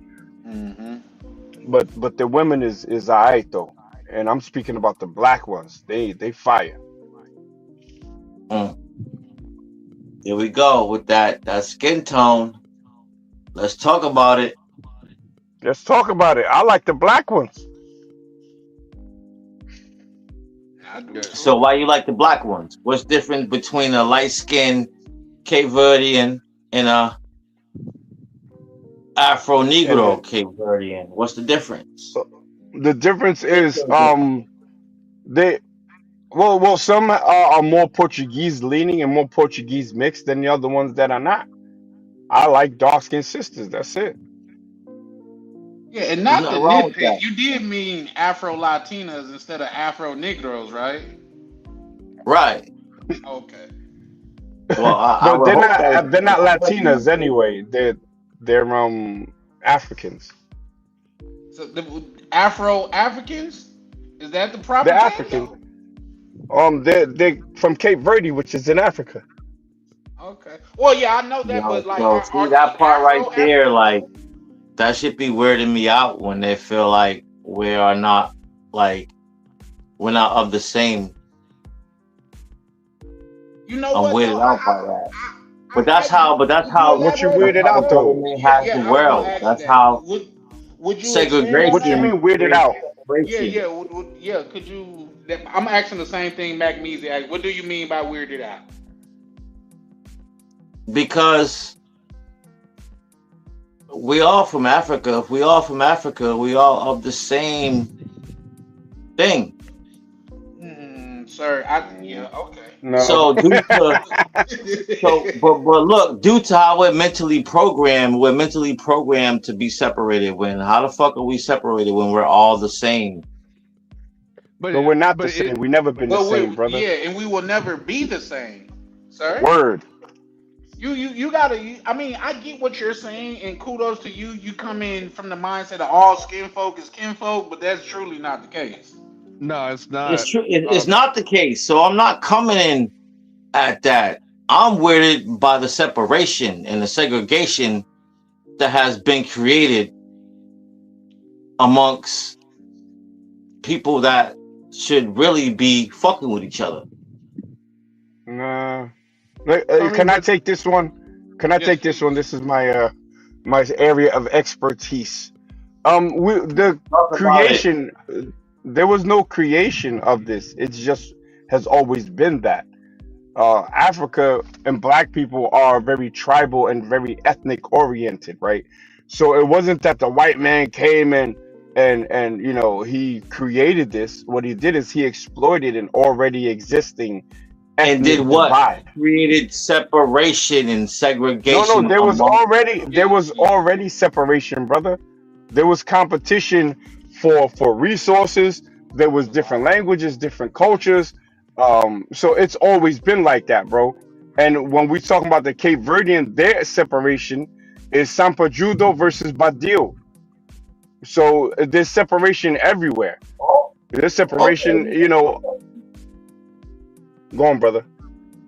No, go ahead. Do you? Oh, all right. So yeah, Keem on some smoke. He like, you from Roxbury or something? He's like from the Brooklyn version in Boston. I don't know, but yeah, Nah, I'm from we Columbia Point Projects. So if you Google Columbia Point Projects, it might enlighten you where I'm from. All right, no doubt. I mean, I'm from Brooklyn, so we the top of the food chain, but that's another show. Right. So now, y'all some old clam chowder niggas, clam chowder. But hold up though, you right. We some clam chowder niggas, but you gotta have them oyster crackers, nigga.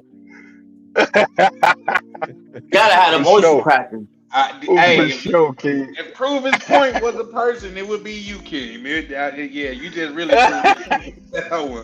But yeah, nah, you brothers continue because I think y'all was actually cooking, and that was actually a dope conversation. Look, man, I used to be a Pan African, right? I used to look at like, oh, see people and be like, yo, what's up, brother. But honestly, we're trying to go against the actual nature of black people. And Africa is the motherland of all black people, and the way they're wired there, and the way that we're kind of wired everywhere in the diaspora is that if you're not my people, we're not sharing the same culture, language, even phenotypes in a lot of situations. So it's never been that we've all been together. That Pan-African narrative, that's a new concept. Africans have always been tribal, brother, always. Yeah, that's a fact. Yeah. Yeah, I agree with what Magnesium is saying because I read what's it called, the Destruction of a Black Civilization by Chancellor Williams, and that was actually the way that the Europeans was able to come in and destroy what they call they call it a Black Holocaust. And what they did was they came in, and because everybody was tribal and separate, all of the Black kingdoms in Africa, or Nubia or Kemet, whatever you wanted to call it during that time, they all had their own kingdoms. And the white people would come and dominate one kingdom, and that one kingdom would be so proud, or You're not gonna tell me we that they fucking had wouldn't kingdoms, call bro. another I'm kingdom in tired of order hearing to that help them. I'm tired of hearing that we had fucking kingdoms and we were this and we was that and we fucking bowed our head to 400 years of slavery. Get the fuck out of here. I'm feeling like Kanye right now. That shit was a fucking choice. And I don't give a fuck who gets mad at what I just said. 400 years of slavery was a fucking choice. Get the fuck out of here, bro. Nah, that's the Easy Jeezy talking. But So we went to the white. So we went to the white man and said, "Hey, man, I want to sell myself into slavery. I'm going to work for you for nothing, man." And Cuzzo, fuck you, nigga, because I don't drink Easy Jeezy, nigga. Shut the fuck up with that weird shit. I don't know. Easy cheesy. Ain't gonna lie to you. But it ain't easy. That's me being expressive. And I said that to somebody like fucking 10 years before Kanye said that shit. And this girl called herself so eclectic, and she was so black this and black that. When I said that 400 years of slavery was a fucking choice, her feelings were hurt. Okay, let me. Do you mind expanding on that, because I want my feelings hurt. Please. He can't. He can't. What do you mean? Explain I'm not it. hurt. You said slavery is a choice. So what did you mean by that? It was a fucking choice. How? The end. How do we bro? If the only thing that you can How say the is fuck? All right, hold up. No. Listen, how the fuck did we accept 400 years of that shit? Simple. Explain that to me. It's real simple. You got conquered. Exactly. Get the fuck out of here, nigga. Survival. That was accepting some shit. So let me ask you this. Do you know if because there was black people that walked into the ocean because they chose death over there? But do you understand without the African Americans surviving through slavery, there would be no us, black Americans in the black. Well, I can't say no us, but there wouldn't be us here after slavery because there would be. Well, yeah, that makes super sense. So what are you talking about then, sir? It was about When the survival. fuck did we come? When did we become rebellious and want something other than being called slaves? Like at some point, it did happen, but 400 years of that shit was a choice, dog. You're not gonna tell me that wasn't a choice. You know what? I really hate when people just pick up talking points, though, man, because that's all it is. Yeah, man, that's a super extremely unfair depiction, and you get away with saying that because of your skin color, bro. But that's not what it is at all. People just say shit because it sounds catchy, and that's not really that's not the. No, I'm not saying that because it sounds catchy. I made that statement because of talking point. I have a question for you. Hold on, let me introduce you. Unfriendly Stoic, welcome to what the did stage. You what do you say? I'm using that as a talking point. I said it's a white supremacist talking point. When you say that slavery was a choice, that's a white supremacist talking point.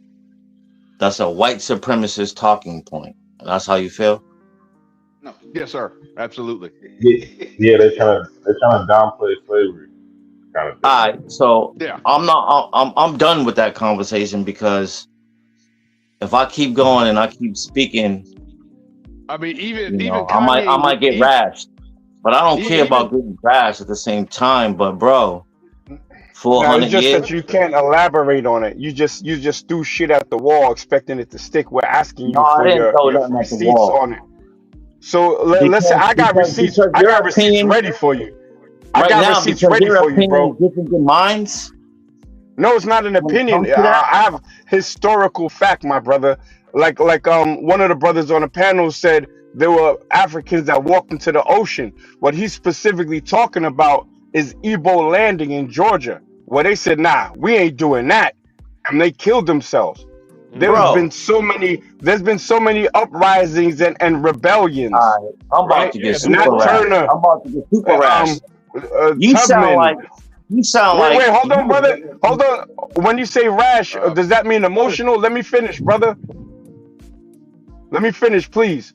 So we have history in America, and not even talking about the other spots of fighting against this. You got to understand that it started as partnerships between African leadership, chiefs and kings, working with Europeans to sell sometimes their own, and most of the time their ox, which goes back to my point about we never been the same.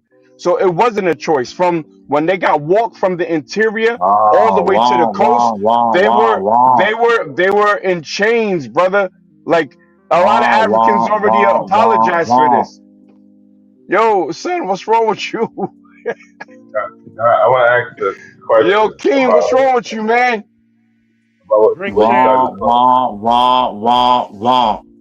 That's what that sounds like, bro.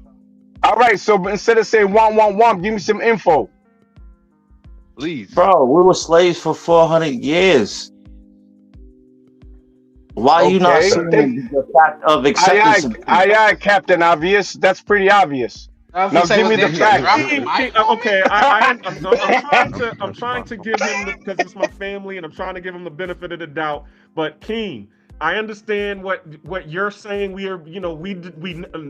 I mean, all these slaves working together, but that's not also true because we did have the American Maroons that did work to fight for freedom. As he was just saying, you had the Nat Turners, you had the what's it called? The Denmark VCs. You had the who were the Fort Negro and the Maroons that actually fought in Jacksonville, Florida, and Andrew Jackson tried to go down there and fight them, and they lost, and they basically told the Seminoles. So you had all of these uprisings that they don't speak about in history, that showed that we weren't just laying down being slaves. We was actually fighting. But they're not going to tell you that we was fighting and that we was kicking their ass. They just going to show you their highlight reel. That's a fact. That's why it's called his story. Yeah, exactly. But Right. anytime, That I can thoroughly respect. but you got to remember, history is always written through the eyes of the conqueror too. So you got to Right. take that That's into why it's perspective. his story. Yeah. It's not our story. It's not our story, sir. It's his story. And we're Right. now telling our story. And even when we try to tell our story, we even get some backlash on that. Like we're getting now, for a black person to be on a publicly watched panel and say slavery was a choice is I just think that's like, for a lack of a better term, man, it's No. disingenuous So you're behavior. misunderstanding what I'm saying. I'm Yeah, not nice. saying that slavery was a choice, nigga. I'm saying 400 years of that was a choice. Would And you now say slavery was a choice? But Please as explain you that. can see Please. that we To did show accept him that it 400 was years of that, like, come on, bro. It's But not you that they was making it seem like accepted. it's You know how many a slave masters? 400-year-old nigga that just went through slavery the whole time. No, it was one nigga for 400 years, bro. Come on, man, bro. We gotta add some context. No, man. it wasn't. It wasn't. Exactly. And that's the point of having panels like this, to be able to educate brothers on information that they don't know about. Just like when at the beginning, when I was talking about colorism and how I did have the jungle fever phase and was wanting to align myself with white folks, and then I ended up going down to, live in Charlotte, North Carolina. And then I saw a whole new world where black people were doctors and lawyers, and we had schools that were equivalent to what I saw in the white suburbs. And I was like, oh, okay, so we can be black and be successful. So what happens is, a lot of times, living our geography will define our mindset. And then when we see something new, or we expose to something new, our mindset will be able to change because we got some new information. Yeah. Salute to Unfriendly Stoic. What's up, fam? How you doing? Salute. Now, I was hearing you guys talking about I guess the differences amongst like different types of black people, and I always looked at it weird because like I grew up in America. I was born in New York, but my parents are Jamaican, and this whole FBA thing. Even though I like the whole aspect of people talking about their roots and people being able to Is somebody taking a shower? Somebody or making a goddamn cappuccino or something.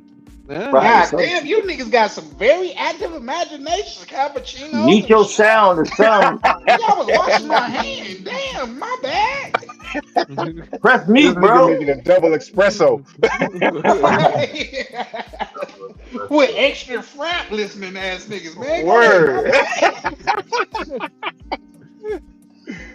Yeah. All right, so the brother want to hate on FBA. Go on, brother. I'm not necessarily hating because I think all right, so there's certain elements I like about FBA. I like how they promote like re-educating people about the roots of certain things that that come from the black community, the black American community, like the music that was stolen from them, the culture. A lot of people say they don't have culture. I agree with all those things. But it's when they start, Tariq Nasheed start talking about Jamaicans chasing niggas down with chicken bones and shit. I think that causes a bit of division amongst other black folks. And then so like the analogy I would use is like I've never been to jail or anything, but I imagine that like let's say you're on a prison yard, right? You look at the Crips, right? On the street they got different sets or whatever, right?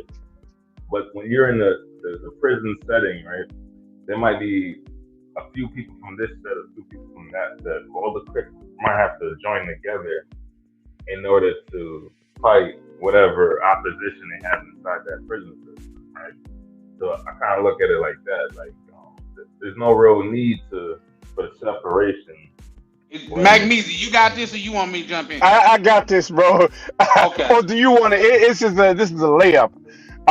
Brother, I'm from New York, right? I'm from Brooklyn, as a matter of fact. Are you from New York? Oh, you are, Bo. Are you from Brooklyn, by the way? Nah, I'm from Queens. All right. You ever been to the Labor Day parade? Oh, 100%, yeah.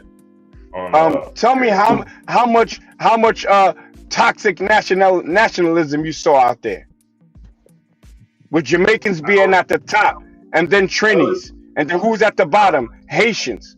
All them other weird ass islands don't get no love unless they from their own people.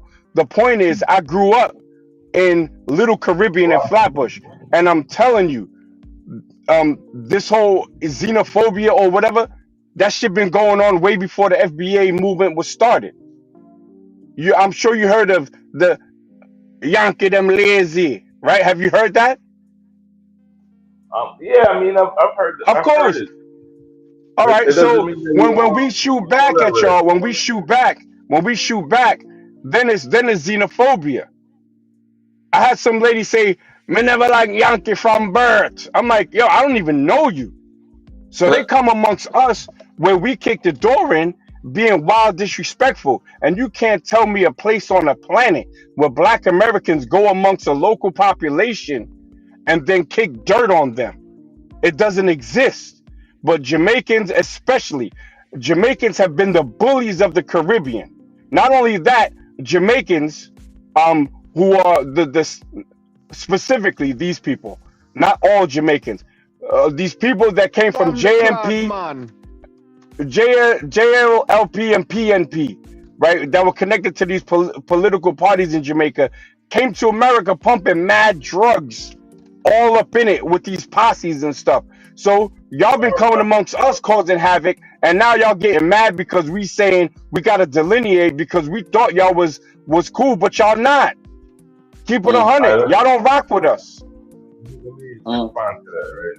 So I'll give you an example. Earlier this week, right, I was coaching somebody, and I was trying to explain to the person why he wasn't doing well.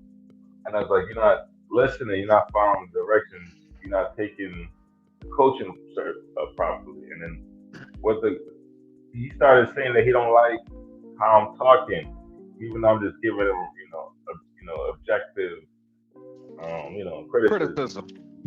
And then so I said that sounds kind of soft because like I'm giving you objective criticism. You should be able to draw from like as a man. I'm not actually disrespecting you. And the first thing bro said is like you sound like a tether. And I was like a tether. And the reason why I found it weird was because it was out of context. So I understand the context of the word tether or whatever, right? So if I was doing some tether shit, I would have probably laughed it off, and I would know that is some tether shit. But there was nothing like, tetherish about the comment that I made. So it was kind of like, I would agree with you that it wasn't a tetherist conversation. But what did you say to him? You said that he sounds soft. Yeah, because he said when I was giving him objective criticism, right?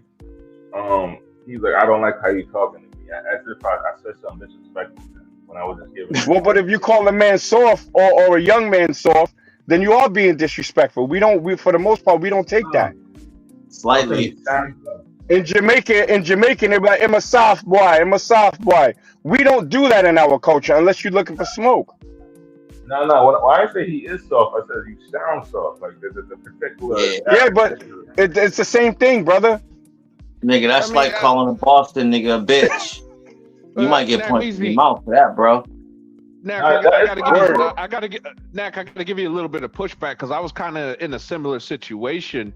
When I was in Texas, this young man, he was in his late 20s. I think he was 27, 28, just lost his job, whatever have you. I hired him to do some work for me and stuff like that. And he, was telling me about all his problems, and I mean, this dude, I just kind of got a feeling like he didn't want to work. All he wanted to do was just really smoke weed all day. You know what I'm saying? And like working for me was it. I'm like, dude, I got to go home. I don't live here. I live in Arizona, man. I'm just here to take my mom's husband had just died. So, I'm just making sure she gets acclimated and stuff. But what are you going to do when I'm gone? And I'm trying to help him. And I just got the feeling like this dude just didn't want to, he wasn't about trying to improve himself. He wasn't trying to find no job. I'm like, all right, man, I drove the motherfucker from Dallas all the way to Oklahoma City, you know, because he said he was working in the oil fields before, you know, still no job. We had a dude that was working out in Midland, West Texas, in the oil fields. You know what I'm saying? That could have got him in. You know, he was bullshitting him. It got to a point, I got so desperate, I took this motherfucker to the Army recruiting station. And this dude scored I swear to God, this dude scored a 5 on the practice ASVAB. A 5. Well, like, just to put things in perspective, you need a 31 just to barely get in. 31. Mm-hmm. This motherfucker scored a 5. And I'm waiting for your pushback, brother. This nigga didn't even spell his name right.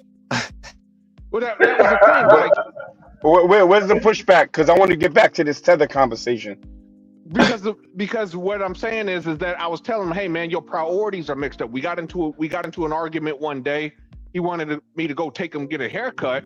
I ain't gonna lie, you know, I've been drinking a little bit too much. I didn't feel like driving nowhere, you know. And you know, he got upset with me, like, man, you give me a, you know, you said you was gonna take me to get a haircut. I'm like, dude, man, your priorities are all mixed up, man. You ain't even got no damn job. You up here crying about a haircut. Your sister about to kick your ass out the house. You know what I'm saying? I mean, you know, and it was like he kind of felt like I was being disrespectful towards him.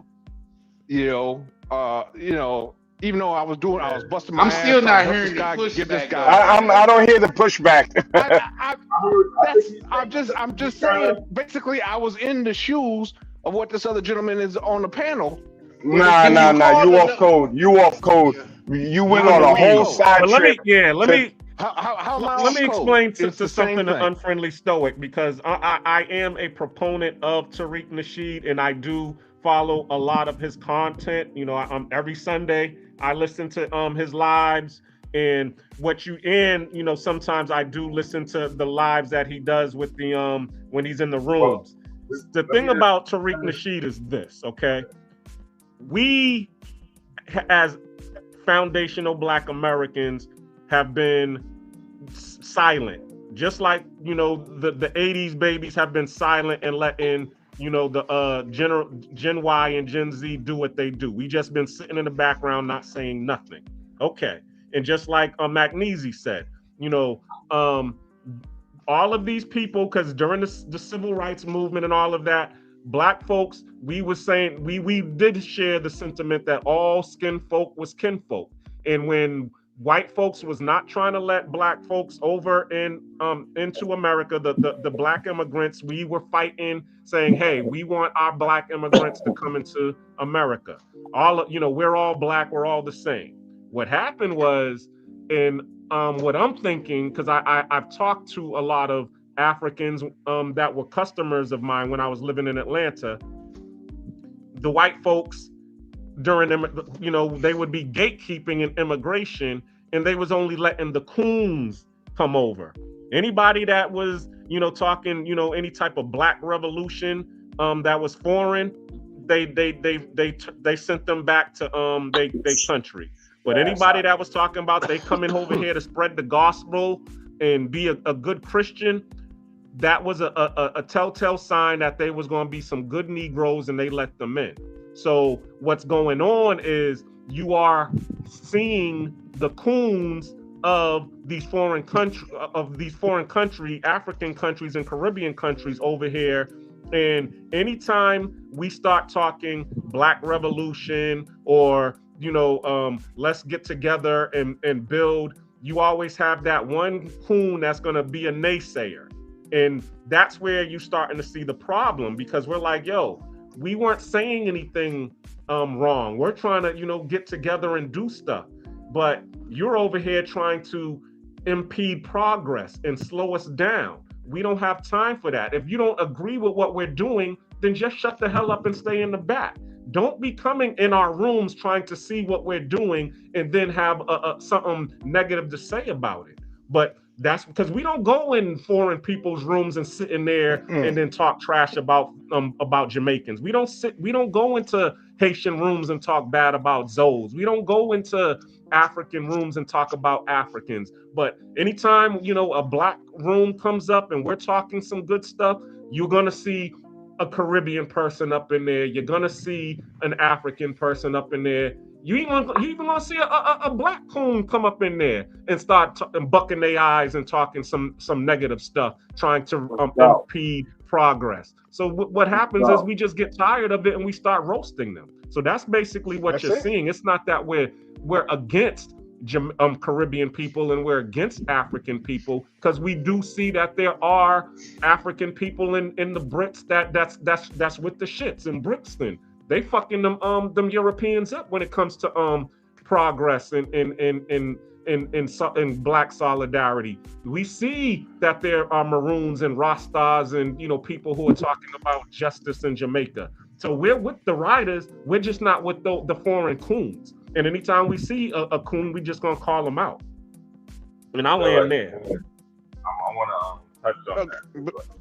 I want to wrap up the story I was saying originally. So, like, the reason why I brought up the guy calling me a tether, because like I could easily just, you know, snap back and try to make like some SBA joke. But the thing is, I don't lump all SBAs together. This guy is just one SBA that is ignorant, obviously, because he don't even know how to the proper context of the word tether. No. So like, I'm not gonna lump every SBA together and start roasting all SBAs because of one bad apple. And I think that's what you guys. But he's not a bad apple. You called him soft. You said he sounded soft. You started. You look for the smoke, and now when he clapped back, word. It's one man. He called one man soft. Does that mean? But does that mean that okay, there can't be a soft black man? I mean, what are you saying? Wait, but I'm saying no. What he's saying was when you speaking to a man, that's disrespectful. Whether you would look at it as disrespectful or not, that's disrespectful. My question to you is, why did your first move was to attack a whole group of people? He was talking to you specifically. He wasn't talking about a group of people. You said you want to make an FBA joke for what? What did FBA have to do with that situation?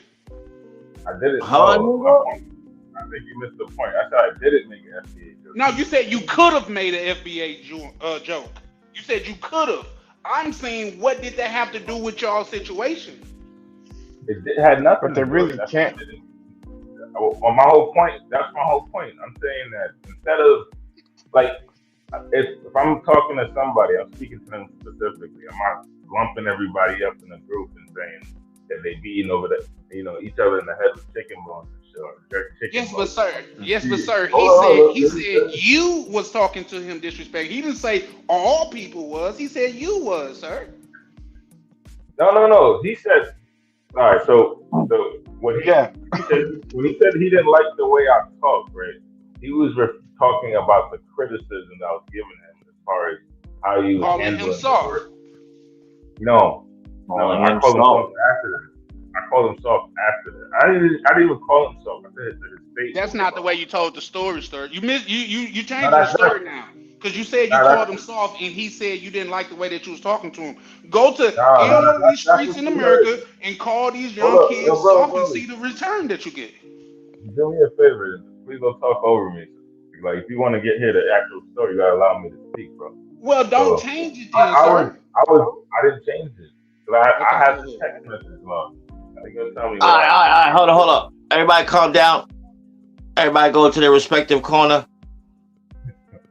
We're gonna spin a block in a second.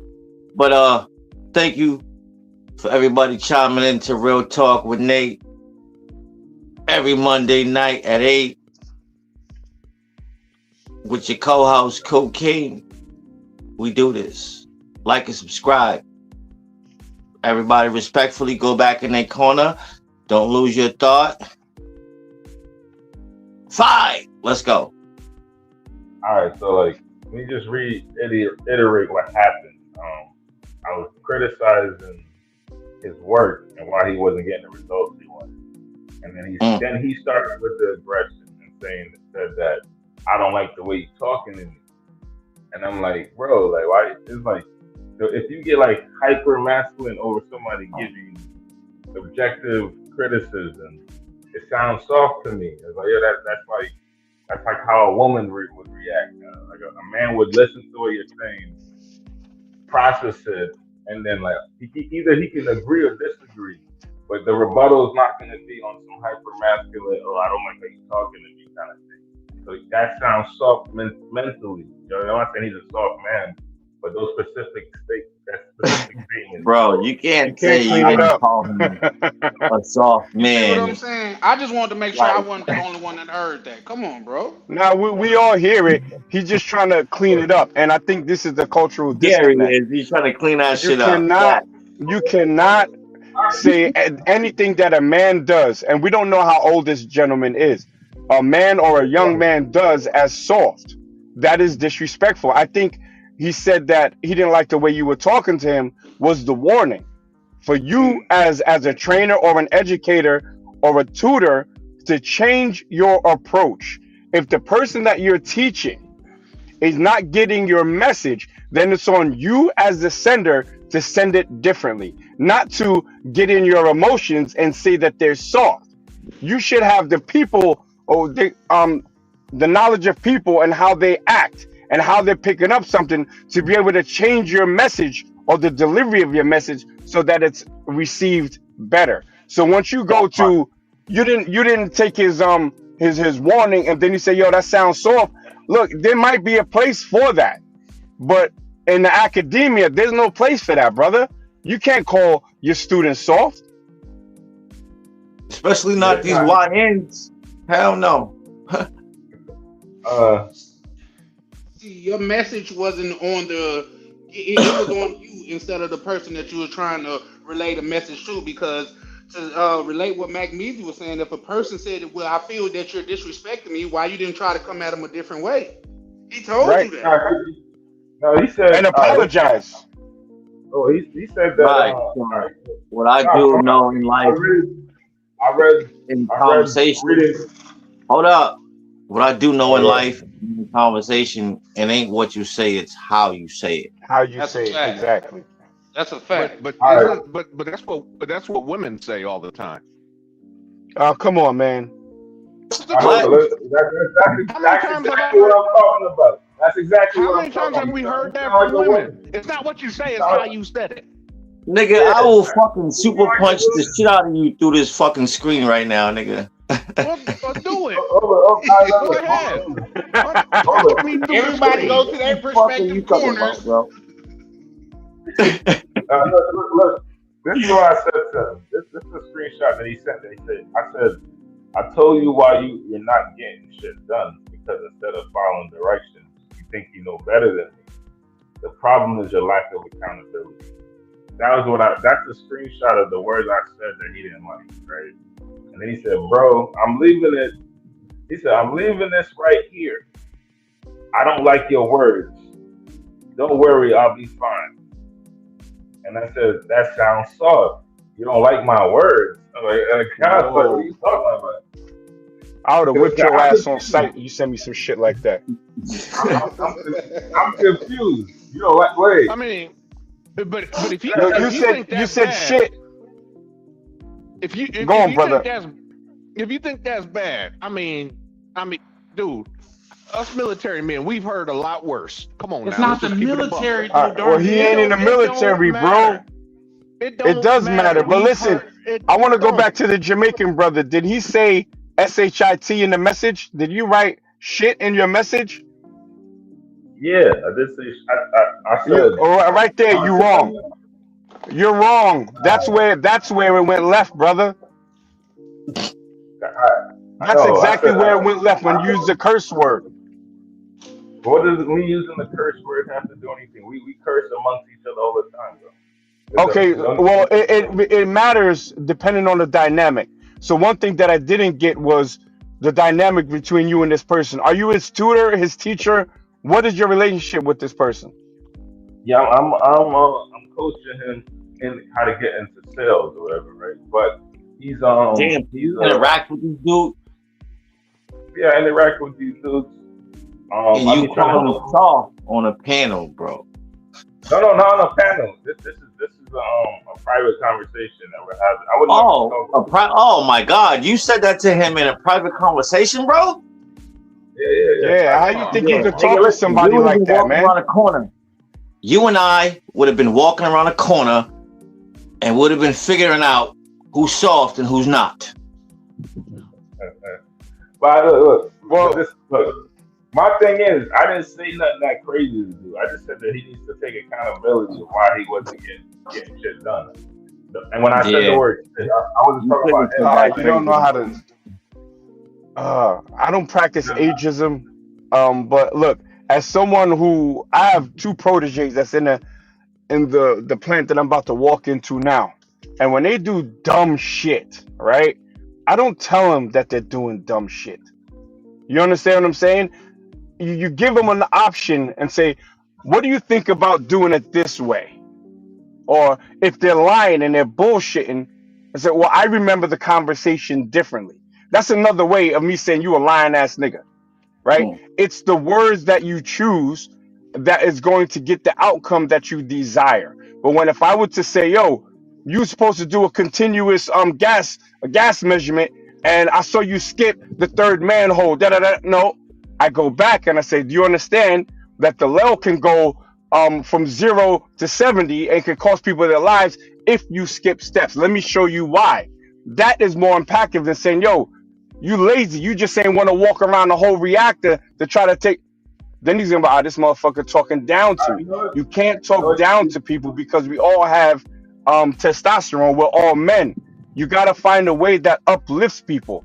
I'm also a boxing coach, so I've never been the one that would slap a fighter in the face and, yo, you losing a round. No, you gotta breathe life into your fighters, not demoralize and dehumanize them in front of people. Even though this conversation was one-on-one, yeah, go on. I apologize for cutting you off, Knack. I just had a question. You know, you're a boxing coach. I remember you saying that. And I mean, what if you had a student that he just ain't getting it? I mean, do you just try to encourage, or do you tell him the truth? Like, hey, man, I don't think boxing's for you, brother. You just ain't. You don't have the fundamentals. You don't have the footwork. It depends on not when I'm teaching somebody, because I'm not gonna break them. My son was actually my first fighter, and I kicked his ass out of the gym a couple times and said, "Yo, get your bitch ass out of here and go make some cupcakes with your mother." He walked to the damn locker room, come back with tears in his eyes, like, "Yo, let's get it." But that's my son. You understand what I'm saying? That's not a business. So I could deal with my son how I know I can deal with him. If it's a student and their parents are paying me to teach them, I can't give them the message the same way, because I'm essentially going to be messing up my business. Yeah, but I mean, you see what I'm saying? You could just be out. No, I understand exactly what you're saying, but at the same time, you could just tell. I'm pretty sure you can tell when people don't have the footwork, because you got to have good footwork in boxing. You got to have the fundamentals. You gotta know.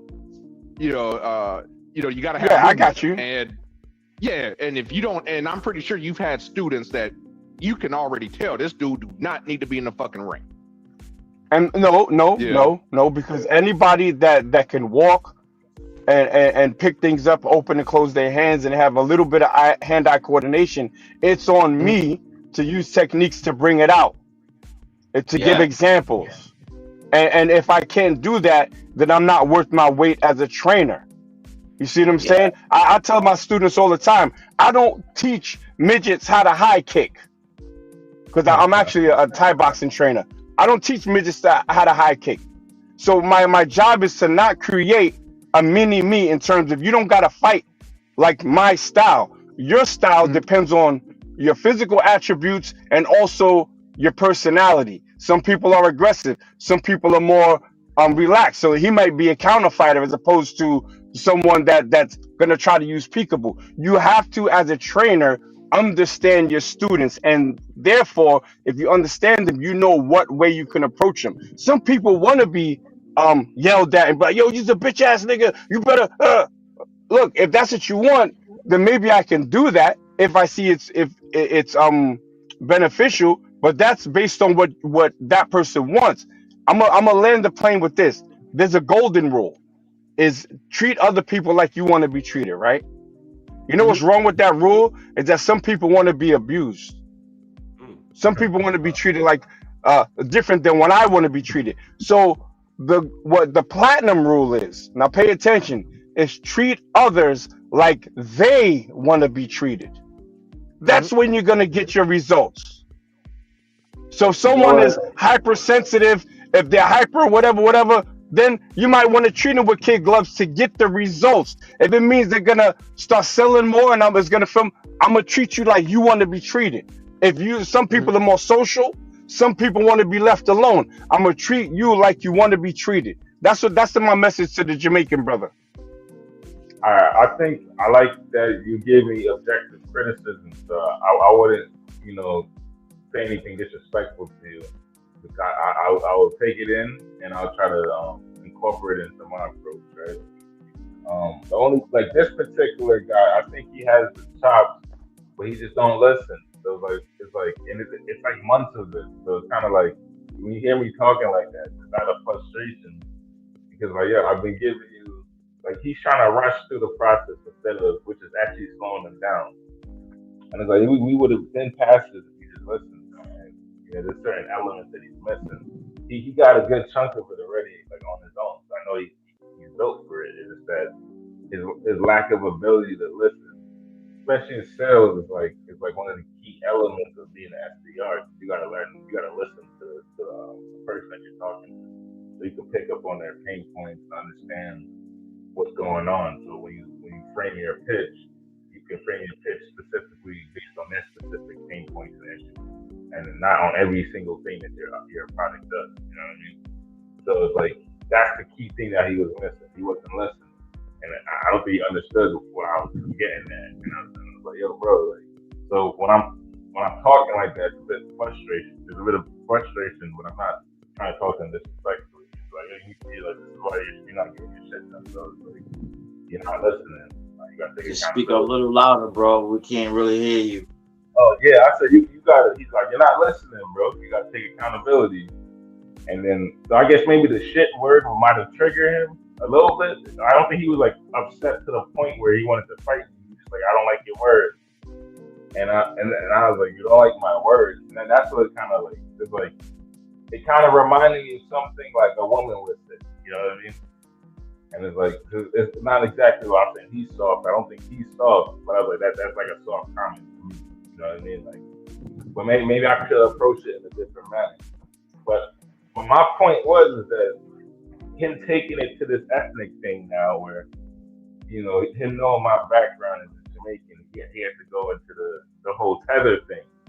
And my thing is I'm judging men based on who they are, and not their background or their race or whatever.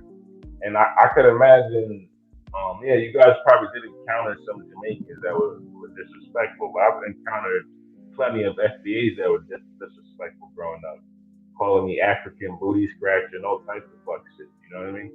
So I think the disrespect goes both ways. We called each other that, brother. Everybody black caught that. It wasn't because you were Jamaican, brother.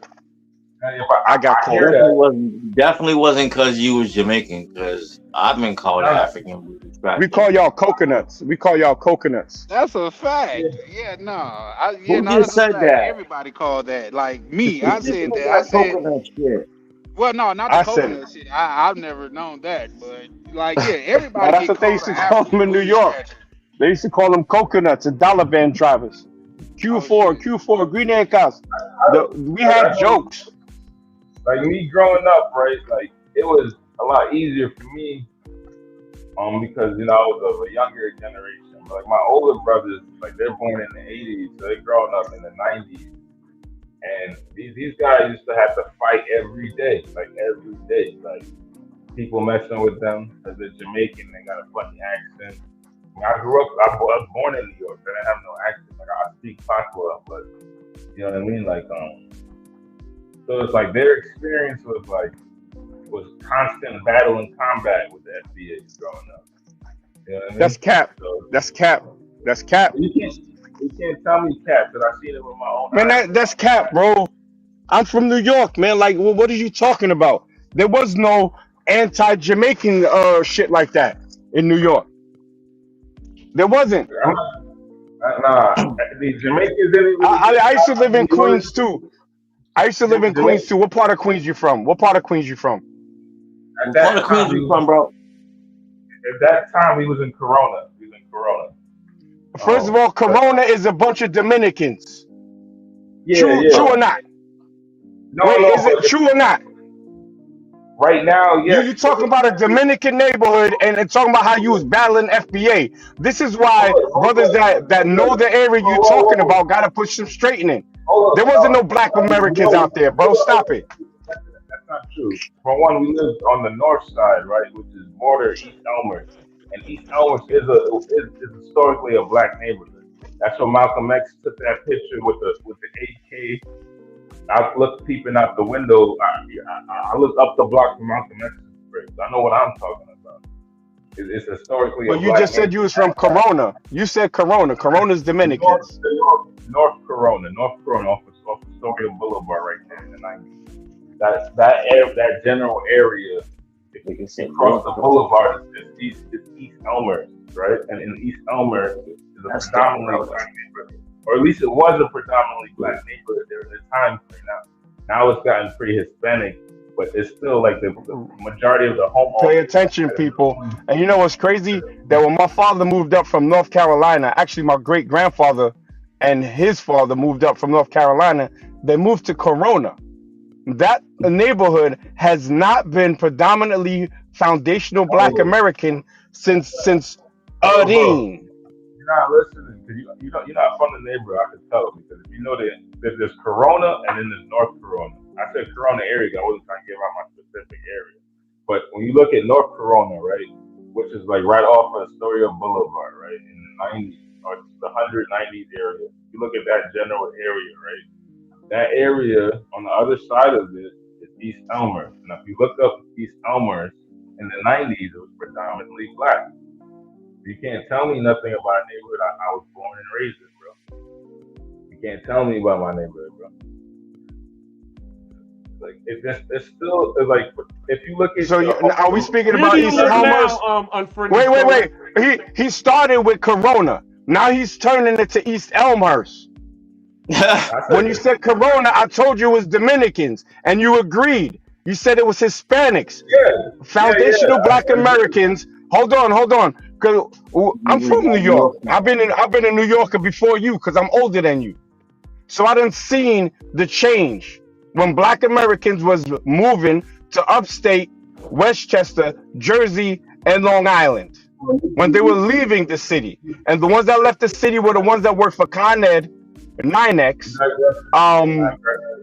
bus drivers and token clerks. They got out of the city, and then it started getting replaced with foreign-born blacks moving to the city. So, and the crazy thing is how you don't have an accent. We don't know if you black American or not, because in New York City we was never passport checking like that. There was never no black American versus Jamaican shit like that. It came mostly from Jamaicans that moved amongst us, trying to shit on us, saying we was lazy. That's what it was. I never experienced that too much. I think I've heard people say I shit on the internet and shit, but my day-to-day experience, we was all us as children growing up in the 2000s. We were just used to hodgepodge. You got Jamaican niggas, Trini niggas, you got FBA niggas, and we all rocking, smoking blunts together. Like that's how we grew up. I don't know. So y'all were all rocking. Okay, so which one is it though? No, but schoolyard teasing or smoking blunts when you're older. That's what I'm saying. You be selective. You got selective hearing. I think you have selective hearing. So let me just reiterate what I said from before, right? I said that I had easier growing up. I said that I had easy. I didn't have those experiences growing up. I said you had it easy. So what are we talking about here then? Yo, bro, you gotta. This is the problem with a lot of you SBA niggas. Y'all niggas. No. First of all, I'm a black American. Number one. You talking about experiences. You talking about experiences that you didn't experience. Which goes back to my point that your neighborhood in the time that you gave me was Dominicans. It wasn't Puerto Ricans. I mean, it wasn't black Americans. Stop it. I'm trying to figure it out right now. I don't see it. I said Ah, that. pause. To make you My moderator, experience. but I My don't see experience. if I can remove Oh the yeah. ban. The black cleaners trying to move. All right, so we grew up on the north side of Corona. So you got North Corona and you got regular Corona, right? And North Corona, right? Okay.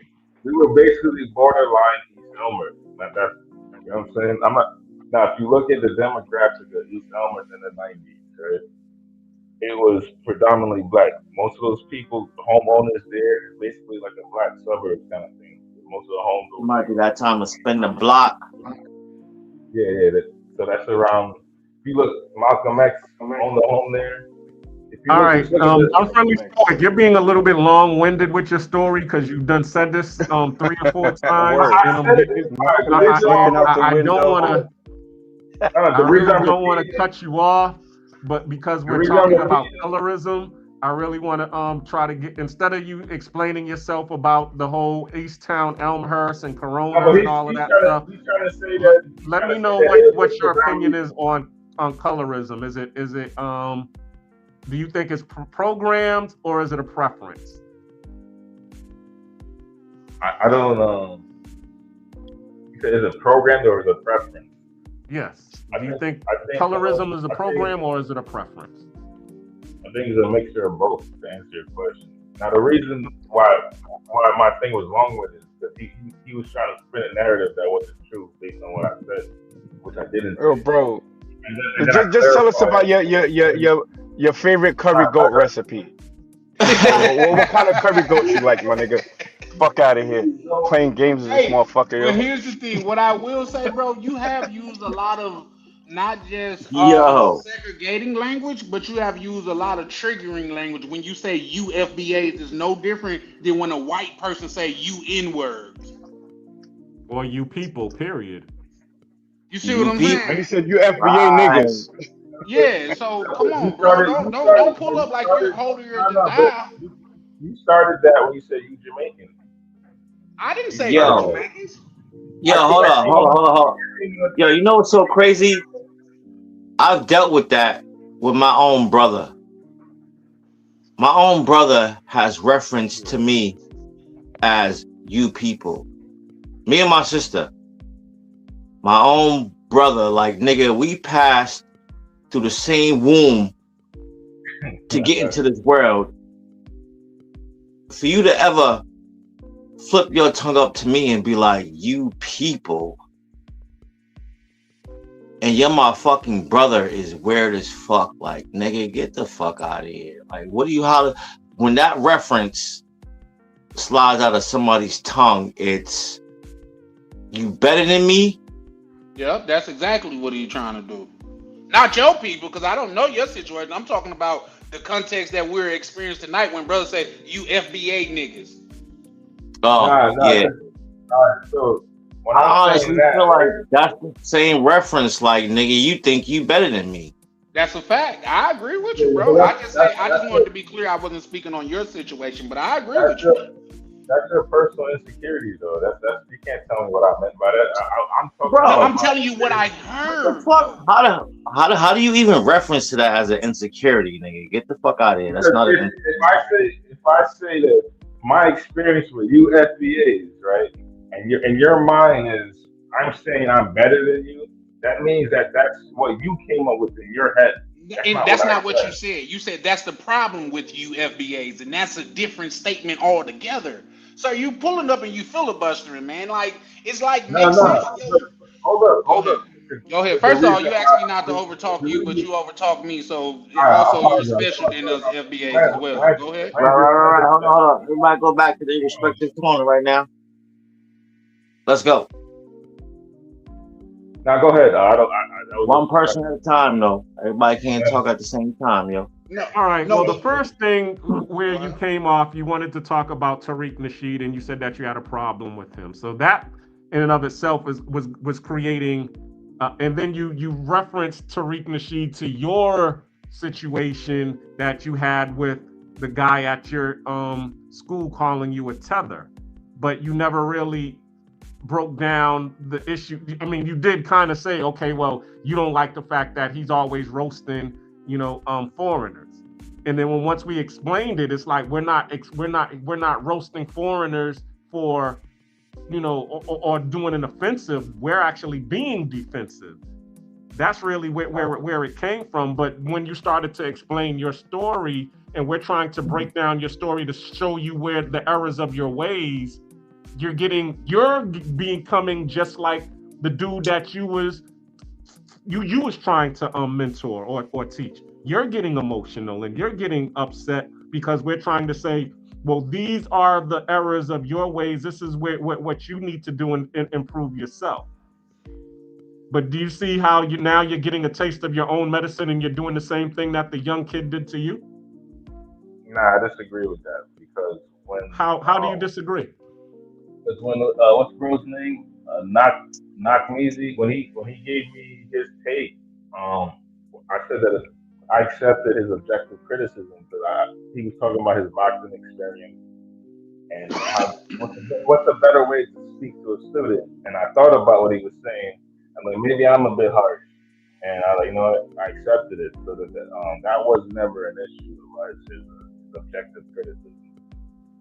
As far as, and then when it came to Tariq Nasheed, when I came on the panel, my whole point was that we're all one people, even though in your guys' minds we're not, right? And I use the prison yard analogy. Was like, we might be of different sets, right? But then if you go to a prison yard and we're smaller in numbers set wise, but if we come together, like, yo, we all Crips, we gonna stand together amongst whatever other gang fractions or whatever within that prison system that you're going through, right? So that my thought for me growing up, my mother is Rasta. She's a Pan-African and she actually lives in Africa right now, right? So I didn't grow up with no hate for FBA, right? So when I hear people talking about that stuff, it's not my lived experience. So I never hated FBA or called them this or that. I chill with them. Most of my friends are FBA, right? What is perplexing to me though, growing up, because I grew up differently from a cultural standpoint. When people would make like dark skin jokes, I'm pretty dark skinned and I look at them like, you black too. Like, I don't understand why you hating on your own skin tone, or you're like, you might be 2 shades lighter than me or something like that. And then the light skinned people, they get it too, where they're considered soft because they light skin and stuff. So it's like, I always look at that colorism thing as an FBA kind of thing. You know what I mean? But we do have that in Jamaica as well. They do hate themselves. They be putting, the whitening cream and all that. So, we had that issue as well in Jamaica. But I always thought it was weird, because I'm growing up in America, right? So my experience with those type of things are with Black Americans. You know what I mean? Well, if I may, you're not describing a Jamaican experience, in my opinion. You are describing a colored person experience in Jamaica. Like I think somebody said earlier, they wasn't making fun of you because you were Jamaican. They were just making fun of you because that's what people do. That's what kids do. Nobody's on this panel haven't been made fun of going through school. Just that's how life works. Yeah. For you to internalize it and make it like because you Jamaica, that's Jamaican. My apologies. It's kind of like you planting a seed of hate, but whenever you step back and looked at it, the kids that was joking on you was joking on each other too. Yeah. But then when the FBA thing come around now, right? So it was like I had an FBA brother that broke down a lot of things to me where I was like, okay, like he showed me in the music, Black Americans, their contribution to music, because they even think that we wouldn't even think about like metal and rock and roll and even ska and like hip hop obviously, and then the fashion and the food and like, so when you see people, so like for example, there's a post right with Busta Rhymes, right? He was saying that Black Americans didn't have any culture, and then I loved how this woman, she's an FBA one, how she approached it instead of calling them names or being like low IQ in my opinion. She just showed them a fact list of all the contributions of Black American culture, So it was non-refutable. You can't even refute it. It's like, oh shit, like anything that you thought, you can't even. You have to just kneel to the facts. Like, okay, she came with the facts. So it's not the facts. I respect FBA and I respect the culture. I fuck with a lot of the cultures. It's just that roasting thing. I think it's kind of like low IQ. Oh, roasting is part of our culture, brother. That's And culture, when you say that's part of our culture, so you don't have to like it, right? But when we respond to someone's disrespect, the person being disrespectful can't say, "Oh, well, you shouldn't have spoke to me like that." Busta Rhymes, who grew up as in the nations of gods and earths, which is started by Clarence 13X, a Black American, talking about we don't have no culture. That's wild disrespectful. So we get at him is because we're gonna respond in kind. We will always teach somebody something, but what's understood doesn't need to be explained. The whole world knows what we've done. I was in Paris this weekend, right? I was in Paris, and in the metro, they got a Rosa Parks train station in Paris. So the whole world knows who we are. So Busta Rhymes acting like he didn't know. No, he knew because he's ingratiated himself with it. He didn't start becoming proudly Jamaican until later on. You see what I'm saying? Talking with a patois accent. That's what a lot of Jamaicans did. It wasn't cool to be Jamaican when they first came. So then they was acting like they was us, tethering to our shit. And then all of a sudden they came out, yeah, me's a yard man. Man, look, that's why I'll teach first. But once you start saying low IQ and using these white supremacist talking points, people gonna start getting smoked with the roasting. I mean, that's a fact. All right, well, you actually proved my point just a moment ago. What I was saying before about my older brothers, that it wasn't cool to be Jamaican in the 90s. When Sean Paul came out and it was popping, it was very cool. That's the era I came up in, right? So being Jamaican was cool to me. I ain't had no bad experience with that. But so that actually proved the point that I was making a little earlier with what you said. But what I mean by it is that, like, if you're having a debate, right, and you're trying to make a point, you should just. Yo, bro, you sound soft right now. You've been crying for like an hour. You sound soft. You're soft, boy. Oh shit. I want to fight now, man. You sound soft. You're soft, boy. Give this man a tissue. Wipe your tears. Wipe your blood clot tears. Yeah. Oh man, I want to fight now, man. Let's go around the corner because I can't. Man, I've been in timeout this whole goddamn time. Thank you, Black Cleaner, for releasing me. Rolling back. God damn, I'm back. I'm free. I want the intellectual FBA to pull up, man, so we can have some real discourse. That's what I mean. That's what I'm getting at, bro. I like it. I like what FBA is doing as far as bringing relevance to their culture and showing that we bringing relevance. We are the culture, bro. We are the culture. Your greats copied our greats. Okay, we are the culture. We don't need you to validate us, man. You talk, and you ain't even Jamaican. You a Jamaican. You a Jamaican. Keep it 100. You go to Jamaica, they're gonna be like, "Hey, Yankee boy, your skin not shine." Yeah. Exactly. Exactly. Charlie, I know y'all. Charlie Chan is in the back. Oh, he got me. No, my bad. That was on me. Yo, son, you a Golden Crush. You a Golden Crush Jamaican, bro. You give me a number 3 beef patty and cocoa bread. What is your real Jamaican? Story. What is your beef? Let me jump in here. What is your real beef? What is your real beef with the FBA? Do you think we're preaching individualism? Are you thinking we're delineating because of what? What do you think the whole point of the FBA is? I think he gave the analogy of us being in the prison yard, and he was saying I'm gonna hear his point of view. Let him spit it out. What do you think the FBA is doing wrong by delineating the idea of Black Americans being here way longer than any immigrant that came through on your family side? That man said I don't think anything wrong with delineation in a sense, because I think this is why I think FBA have been robbed of their culture. If you even go back to like the $5 Indians and and like talking about, you know, the natives, the indigenous people to this land. So it's like when you look at the history, they've been robbed, and they need to get, you know, compensated for what's taken from them. So like I respect that. You know, it's the issue I have is when you got, say, Jamaicans or other, you know, ethnic groups that rock with y'all, and then y'all start making jerk chicken jokes and shit. That's my issue. Like niggas talking about hitting niggas over the head with jerk chicken bones and shit like that. That's the first thing I heard.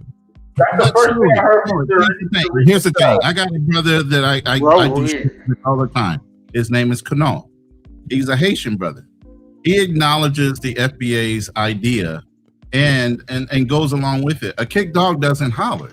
If you're down for what the FBA identifies themselves for, and you're not, you don't understand that there's plenty of immigrants that have come here, assimilated into our culture, got elected into key positional political roles, and are now making decisions for FBA lineage people without having any identity or any kind of fucking skin in the game. When they're making this decision is when we started getting upset. Long before we changed ourselves to saying we were Black Americans to Afro-American with a simple fact of inclusion. So then we included everybody into our shit and said, we're all one people. Guess what? Y'all fucked it up. Y'all turned around and said, okay, yeah, we're all one people, but when y'all win something, you break out your national flag from where you guys are from. Guess what? We're from here. We've always been here. So when you start making decisions for people that have skin in the game for all these generations, for over 400 years, and you start excluding the fact that, oh, when reparations come up, oh, no, nobody deserves that shit. Why? Because you don't have any skin in the game. There's nothing lost. Our ancestors are the ones that died. Our ancestors are the ones that allowed you guys to come in and take advantage of the systems that are in place. And by all means, do that. But when it comes to speaking for us, shut the fuck up and say thank you. And I'll pass the mic to somebody that actually can speak to those things, because they've lost blood. They've had ancestors that died here for those rights that you guys are now taking advantage of, and maybe even exploiting, depending on what culture you came from. And I land my plane. Don't you lean back on that. I will piggyback on that. You pulled up and chose violence. Shout out to Ronan. Yeah. I'll piggyback on that, because he was talking about the analogy about, you know, being in the prison yard and all of the brothers being able to work together. But see, the problem with that, I mean, there is no problem with the analogy, but the issue is that you also need to understand is that in prison, there's a thing called checking the paperwork, okay? Because they want the real ones to be able to rock along with them. They don't want, you know, no chomos. They don't want the people who's gonna hinder their progress. And that's all we're talking about when we're talking about this reparations argument, and, you know, also us growing together. There are the people that are out here who, as he said, they will start talking negatively and also being naysayers and slowing things down. And then what do the people do? They're like, yo, who is this cat? Why is he saying this stuff? Yo, did we check this dude's paperwork? Yo, check this dude's paperwork and see what he's about. Oh, he's a Jamaican dude. Okay. Oh, so, yo, bad man, Buju, you need to go check your man by. Because, yo, he talking reckless right now. You know what I'm saying? Go check. We don't even want to check you. We would rather have the ones who are riding with us check the ones who check their coons, to be honest with you. But as we said, you all keep coming in our spaces and start talking negative about what we're doing. This is a FBA space, and it's a safe space for everybody, because, and I'm gonna be real with you, I went to a elementary school. The name of the elementary school is Berea Seventh-day Adventist Elementary Junior High.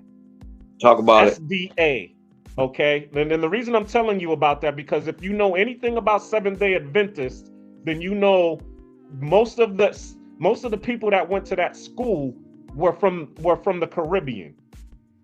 I was one of the few foundational Black Americans that was in that Seventh-day Adventist school. Everybody, and it was an all-Black private school. but mostly everybody was from St. Vincent's, Jamaica, Haiti, Trinidad, and Barbados. Those were all my classmates that I grew up with. So I rocks with the Caribbean, with the West Indian Massive heavy from Boston, okay?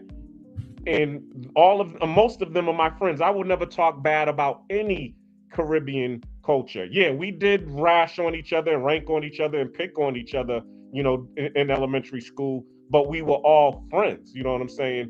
But at the same time too, none of them is going to be coming in my circle preventing me from progress.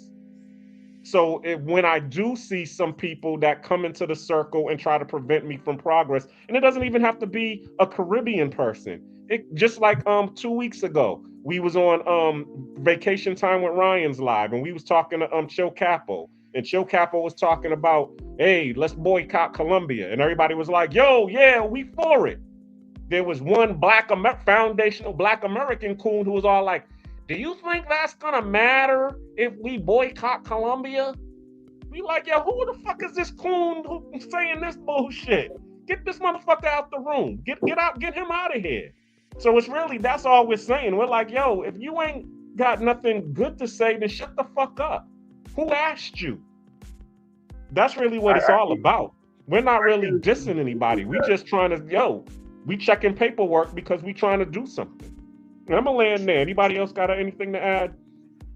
Real quick before I go to work, I got to get this money. I think his analogy was crazy because he's speaking on a panel of FBAs and using gang analogies as if that's all we can understand. Indeed, let me add to that. Yeah, talking about a stereotype. He also added that he's never been to jail and gonna use a jail analogy. If that was a white person, we would have been all over him. Right. Come on, man. How you gonna use a jail analogy and you ain't never been in jail? That don't make sense. The reason why I chose that particular analogy because it's easy to understand. No, it's not. I'm not a jail guy. Jail environment, bro. And I don't because I've never been to jail. Don't want to go to jail. Ain't trying to go to jail. So I don't have any kind of mentality when it comes to gangs or jail mentality. I just told y'all how I grew up. The fuck? All right. The reason why I brought it up, right, is because you have an overarching gang called the Crips or the Bloods, and then they have different sets. I'm looking that doesn't mean anybody on this panel is associated to that shit. So why would we understand? I didn't say that, though. I didn't say you were associated. You're assuming, though, because you use it as an analogy. So you're basically saying this is what that's our environment. That's how we grew up, because we should be able to understand your analogy on the basis of somebody in your family had to be associated to a gang, a Crip, or a fucking Blood. I mean, I know where I grew up, we had gang members. So that was my reality. What does that say about your reality versus ours? It's different. Yeah, but I wasn't in the gang. Most of the gangs. It doesn't matter. You grew up around that culture, so you can associate yourself to it. What if we told you we never grew up around that culture? Yeah, I mean, he would find that hard to believe. Exactly. He stereotyped us. I'm not. Or stereotyped the room. You're putting words in my mouth. Yeah, that's how you. I didn't mean it offensively. It was just that nobody ever does though.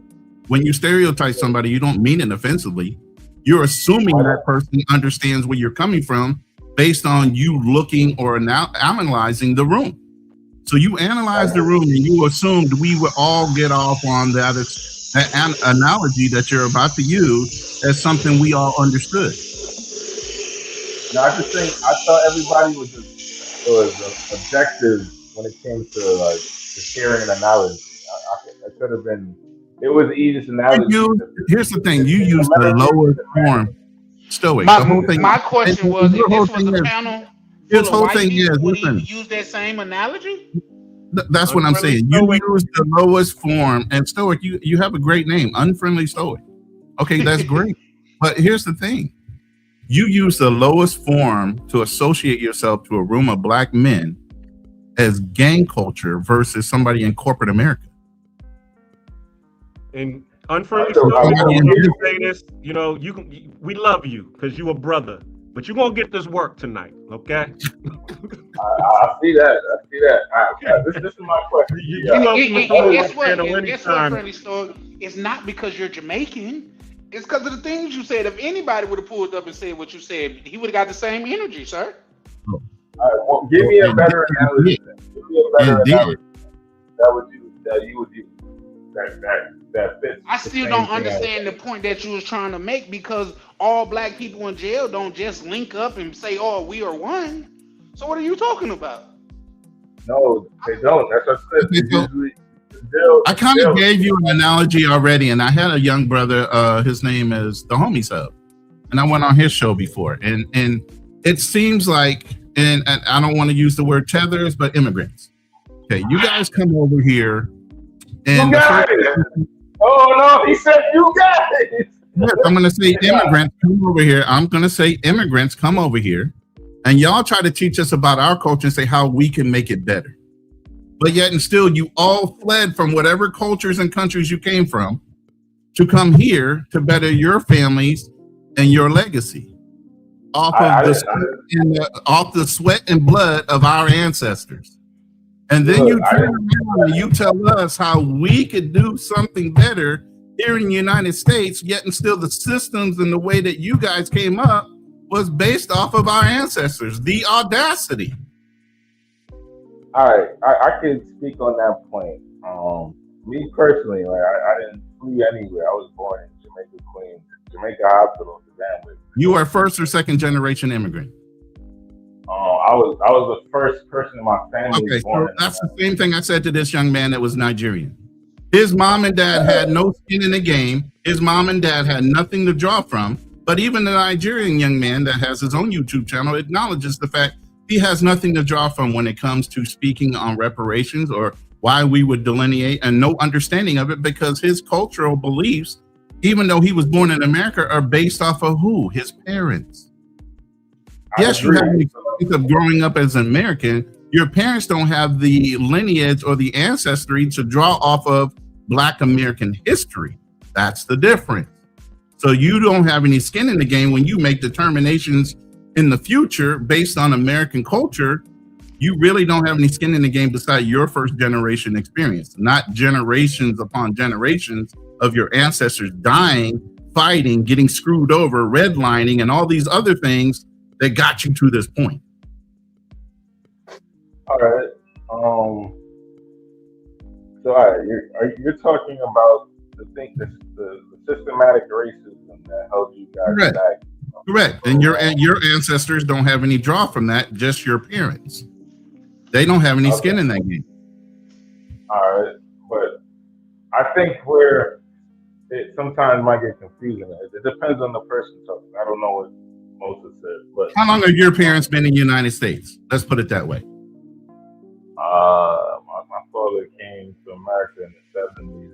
And then okay, so in the 1970s, the most he had to deal with was when the industry of steel and the plants went down, gas prices and everything went up because of OPEC and everything that was going on around the 70s. Moving forward, the 1950s, Civil War, slavery, civil rights, none of that shit do they have any draw on. So when they taught you, all you could go from is what their personal experience from the 70s moving forward was, and whatever you picked up in school, if they taught you anything about Black American history. Guess how we learned? Our ancestors taught us. We saw how much we lost, the different wars we had to fight in, our ancestors getting hurt from that, the trauma from all those things piling up, because each generation teaches the next, right? We had all that experience, but yet and still your parents have from the 1970s moving forward. Not a lot to draw from when you're talking about 400 years. Well, you got at best 50. Okay, I get what you're saying. I'm saying that so like I get what you're talking about. I've done the research and I know about redlining. How they position. No, I understand. You could do the research, but there's no personal connection. So you really don't. That's what we're talking about with skin in the game.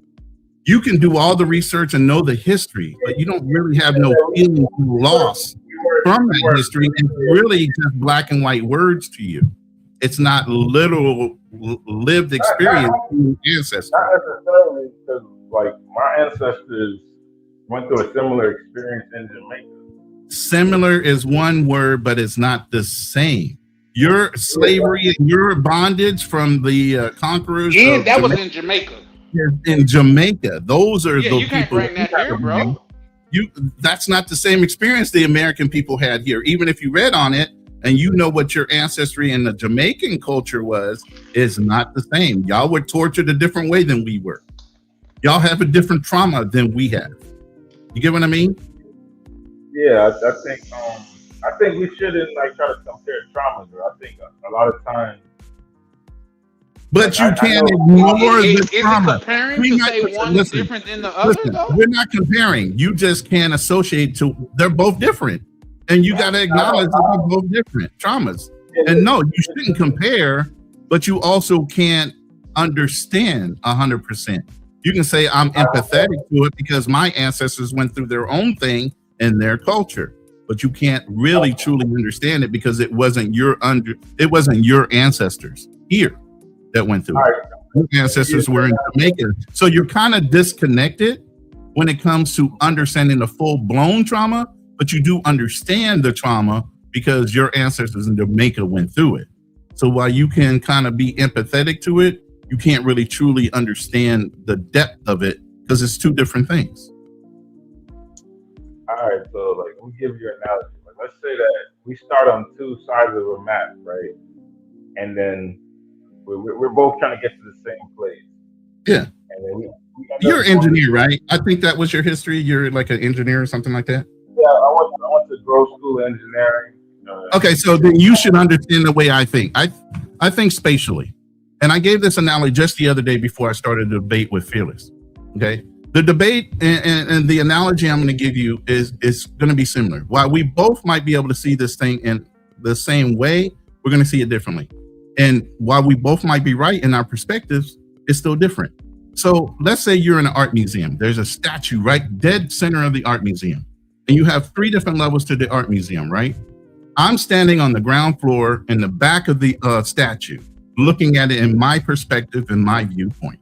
You're standing on the first floor, looking down on the statue, and you're giving your perspective of your view of that same statue we're both looking at from different points of view. Your experience is going to be different from being on the first floor than mine being on the bottom floor, the main floor. You get what I'm saying? Yeah. I okay, so we can both see the same thing. We can see the different perspectives of that same statue, but we're going to interpret it 2 different ways because we're looking at it from 2 different views. Yes. Talk that shit, right. They both can be right at the same time, but it's not necessarily 100% accurate. Yeah, I agree with what you're saying. Talk like, that shit, bro. I want to give you like an analogy. Like, let's say we start on 2 different sides of the map, right? Where we end up in the same location at one point, but the location we end up is not where we're trying to head, right? Now we started on 2 different points. We're currently in the same location, but we're both trying to get to the same location. Right, but see, here's the thing. Even with your analogy, I start on one side of the map, you start on the other side of the map. We meet in a central rally point, right? And we're still trying to get to that main point. Both of us together.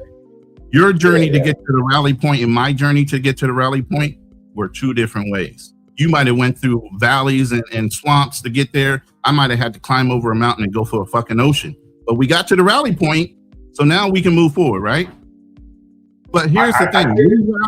We rallied up, and we start moving forward to that same point. But yet and still, your part and your group all of a sudden starts to say every time there's a victory, you bring out your flag, not a unity flag.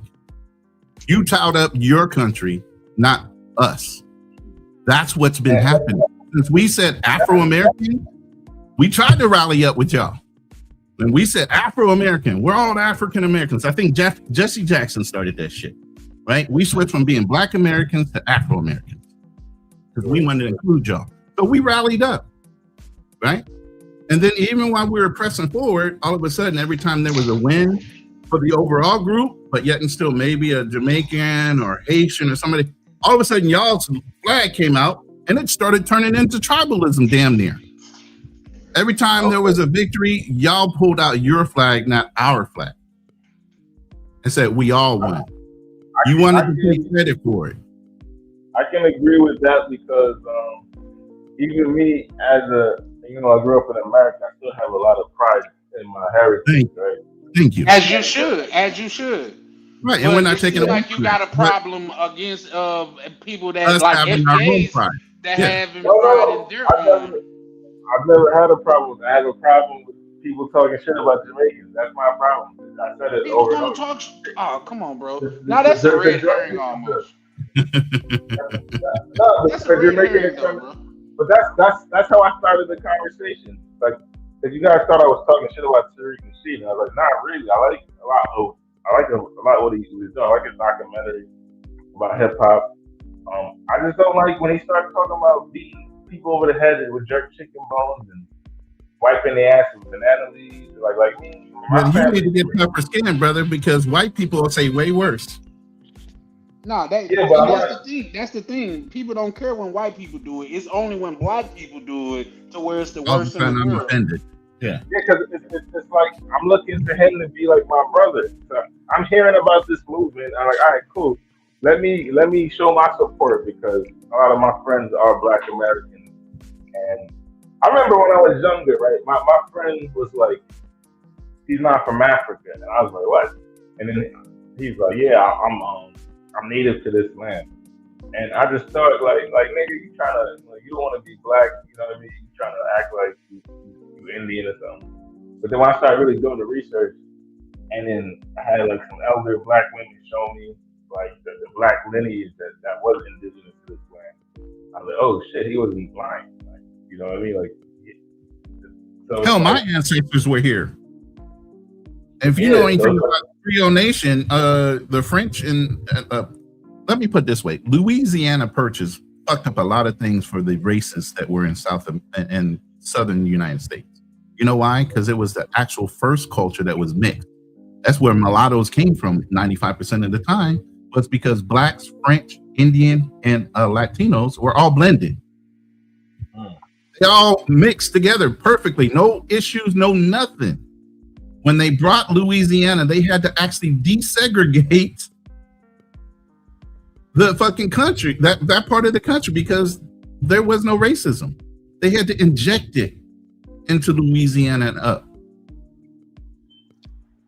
Yeah, that's what I'm saying. So it's like when I see that and like that interest, that because I started doing research about like my heritage in Jamaica, and we have similar, like we have the Tainos, you got the Caribs, you got the Arawak Indians, and then they still have tribes in Jamaica to this day that have the same complexion as they're black. You know what I'm saying? So it's like I'm noticing that when we look at what happened in America, and you look at what's happening in the Caribbean, because you think the Caribbeans are part of the Americas, right? These native tribes were here beforehand. So it's like the narrative that everybody came over on a boat, and if there wasn't black people here already, you started like, okay, wrong. So, yeah, it's wrong. So the FBA movement actually inspired me to look into my own kind of like heritage and what's going on in Jamaica. And I've met Taino Indians in Jamaica that are dark skinned. Their phenotypes are a little different. They have like straighter noses. So when I look at my mom, that's what her nose looks like. You know what I mean? Like, for example. So, okay. And then we have like in my family there's a vast like spectrum of shades, and then like my grandfather had like ginger hair and freckles, and some of my family is very light skinned, and then I have very dark skinned people in my family. So it's kind of like this spectrum of people. So like when I look at the FBA movement, I think it's like a lot of if people don't hate on it, they can actually draw from it and then kind of apply it to their own culture. See, now that's the smarter way to think of it, and that's why I know you're an engineer. Because here's the bigger picture. every time America does something, what do you think the rest of the world does? They follow suit. So if anything, instead of tearing us up and hindering us from doing it and getting it done, it should be encouragement from the other immigrants for us to get this done and be pushing it so that once they do it here in the United States, all those other countries usually fall in line. How do you think South Africa got through what they got through with apartheid? America was the light. So if Black Americans get it, guess who else gets it? Proliferated globally. Well, America did it. Shit, we might as well fall in line too. But see, y'all don't see it like that. And I'm not saying y'all meaning you. I'm saying in general, a lot of the immigrants are still trying to step on us so that they look better to YT instead of getting everybody in line to get YT in line so that they can also benefit too. That's the fight. I would say for me, it took a patient FBA to sit down and show me these things. And then the only reason my mind was probably, I was susceptible to it is because I grew up in a pro-Black Pan-African, well, I don't say Pan-African, that wasn't even a thing, but I would say a pro-Black household, right? So it's like, we never hated on Black people in my household as Jamaicans. But I don't know what stereotype the shit out of us though. Yeah, I mean, all right, so like, I have a friend that I know, he's Haitian, right?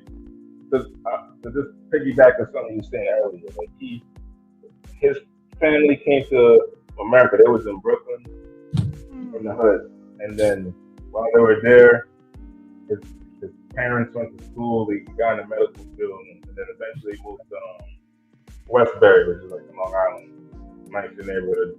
And then eventually went from Westbury to C-Club. So I don't know if you know C-Club in Long Island, or if you know that's like where the Wolf of Wall Street guys are buying houses, $1 million house off the the North Shore of Long Island. Like that's where. All right. So he got successful based on his parents, his education and everything. Yeah. His parents. He was just born into it. But I guess what a lot of immigrants look at FBAs, were like, we came to the country poor and we ended up rich. And I was like, why can't you do that? So like, what's y'all response to that? And that was kind of back to the analogy of like, we're at the same point now, and I get the trauma, right? But now it's like, and then I know what part of your response is, because there are a lot of British Black FBAs. But like, what can we do, right? We're moving forward now, instead of like there being like arguments and fights and stuff like that. Like a lot of times when people are making suggestions, it's not there to actually. The best way I can say this is for every immigrant that's in politics or every immigrant that comes in here, get in fucking line, meaning support a fucking major cause and stop cosplaying as us, but then speaking backhandedly about us. And when I mean us, I mean FBA. Well, I mean, like, all right, for example, you've made it through education, right? I'm assuming either self-education or okay. So it's like, so a lot of people that are unsuccessful, right? If they followed suit on what you're doing, don't you think they would have the same degree of success as you had? No, because a lot of them don't have the same focus or the drive that I had in my environment. Remember, I came from a family of hustlers, but I also came from very educated, very selfless people as far as culture. Our family is family of service, whether it be military, police, firemen, lawyers. You know what I'm saying? So I know my family's history. I know what drives us. I know what drove me. You know, a lot of guys and a lot of people are raised in single mother homes where, you know, over the last couple generations, mothers are raising men not to be so much men. Son-husband roles are stronger than ever. A happy wife, happy life is a bullshit fucking thing. You know, son-husbands is a thing. They raise their sons to what? Pay homage to the female grandma, great-grandma, whoever, auntie, not the man in the house, because there wasn't a man in the house. Why? Because our culture chose to take the social services role and zaddy to be the man in the house versus the black man who stepped out of the house, during the 60s because there was a downward turn in production in the steel mills and the car plants. So they had to go to other states maybe to work. And so the man left the house, and obviously the woman could take advantage of social services while he was doing that. He was still sending money home back then. The woman was taking that money and taking social services, Zaddy and him. So then when he comes back, when the economy fixes itself, guess what? Our black women decide to say, you know what? I don't necessarily need you in the house no more. I got Zaddy and you were sending me money anyway. I can put you on child support. It made it easier for them to want to break away. FBI and everybody achieved their goal. The strongest nuclear family in America were black families in the 1950s. How far we have fallen in 70 years from being the number one unit of production, the black nuclear family, Wall Street and all the other productions where we kept our money in our fucking communities a hell of a lot longer. We supported each other a hell of a lot longer to now. Look at the disarray, the fucking chaos.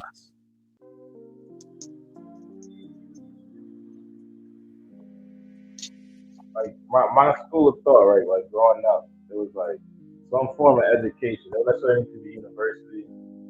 You know, it could be like hands-on, like, you know, blue collar work, technical. How do you push education when you're not even celebrating people that are educators? You're celebrating gangsters, drug dealers, rappers, and alike.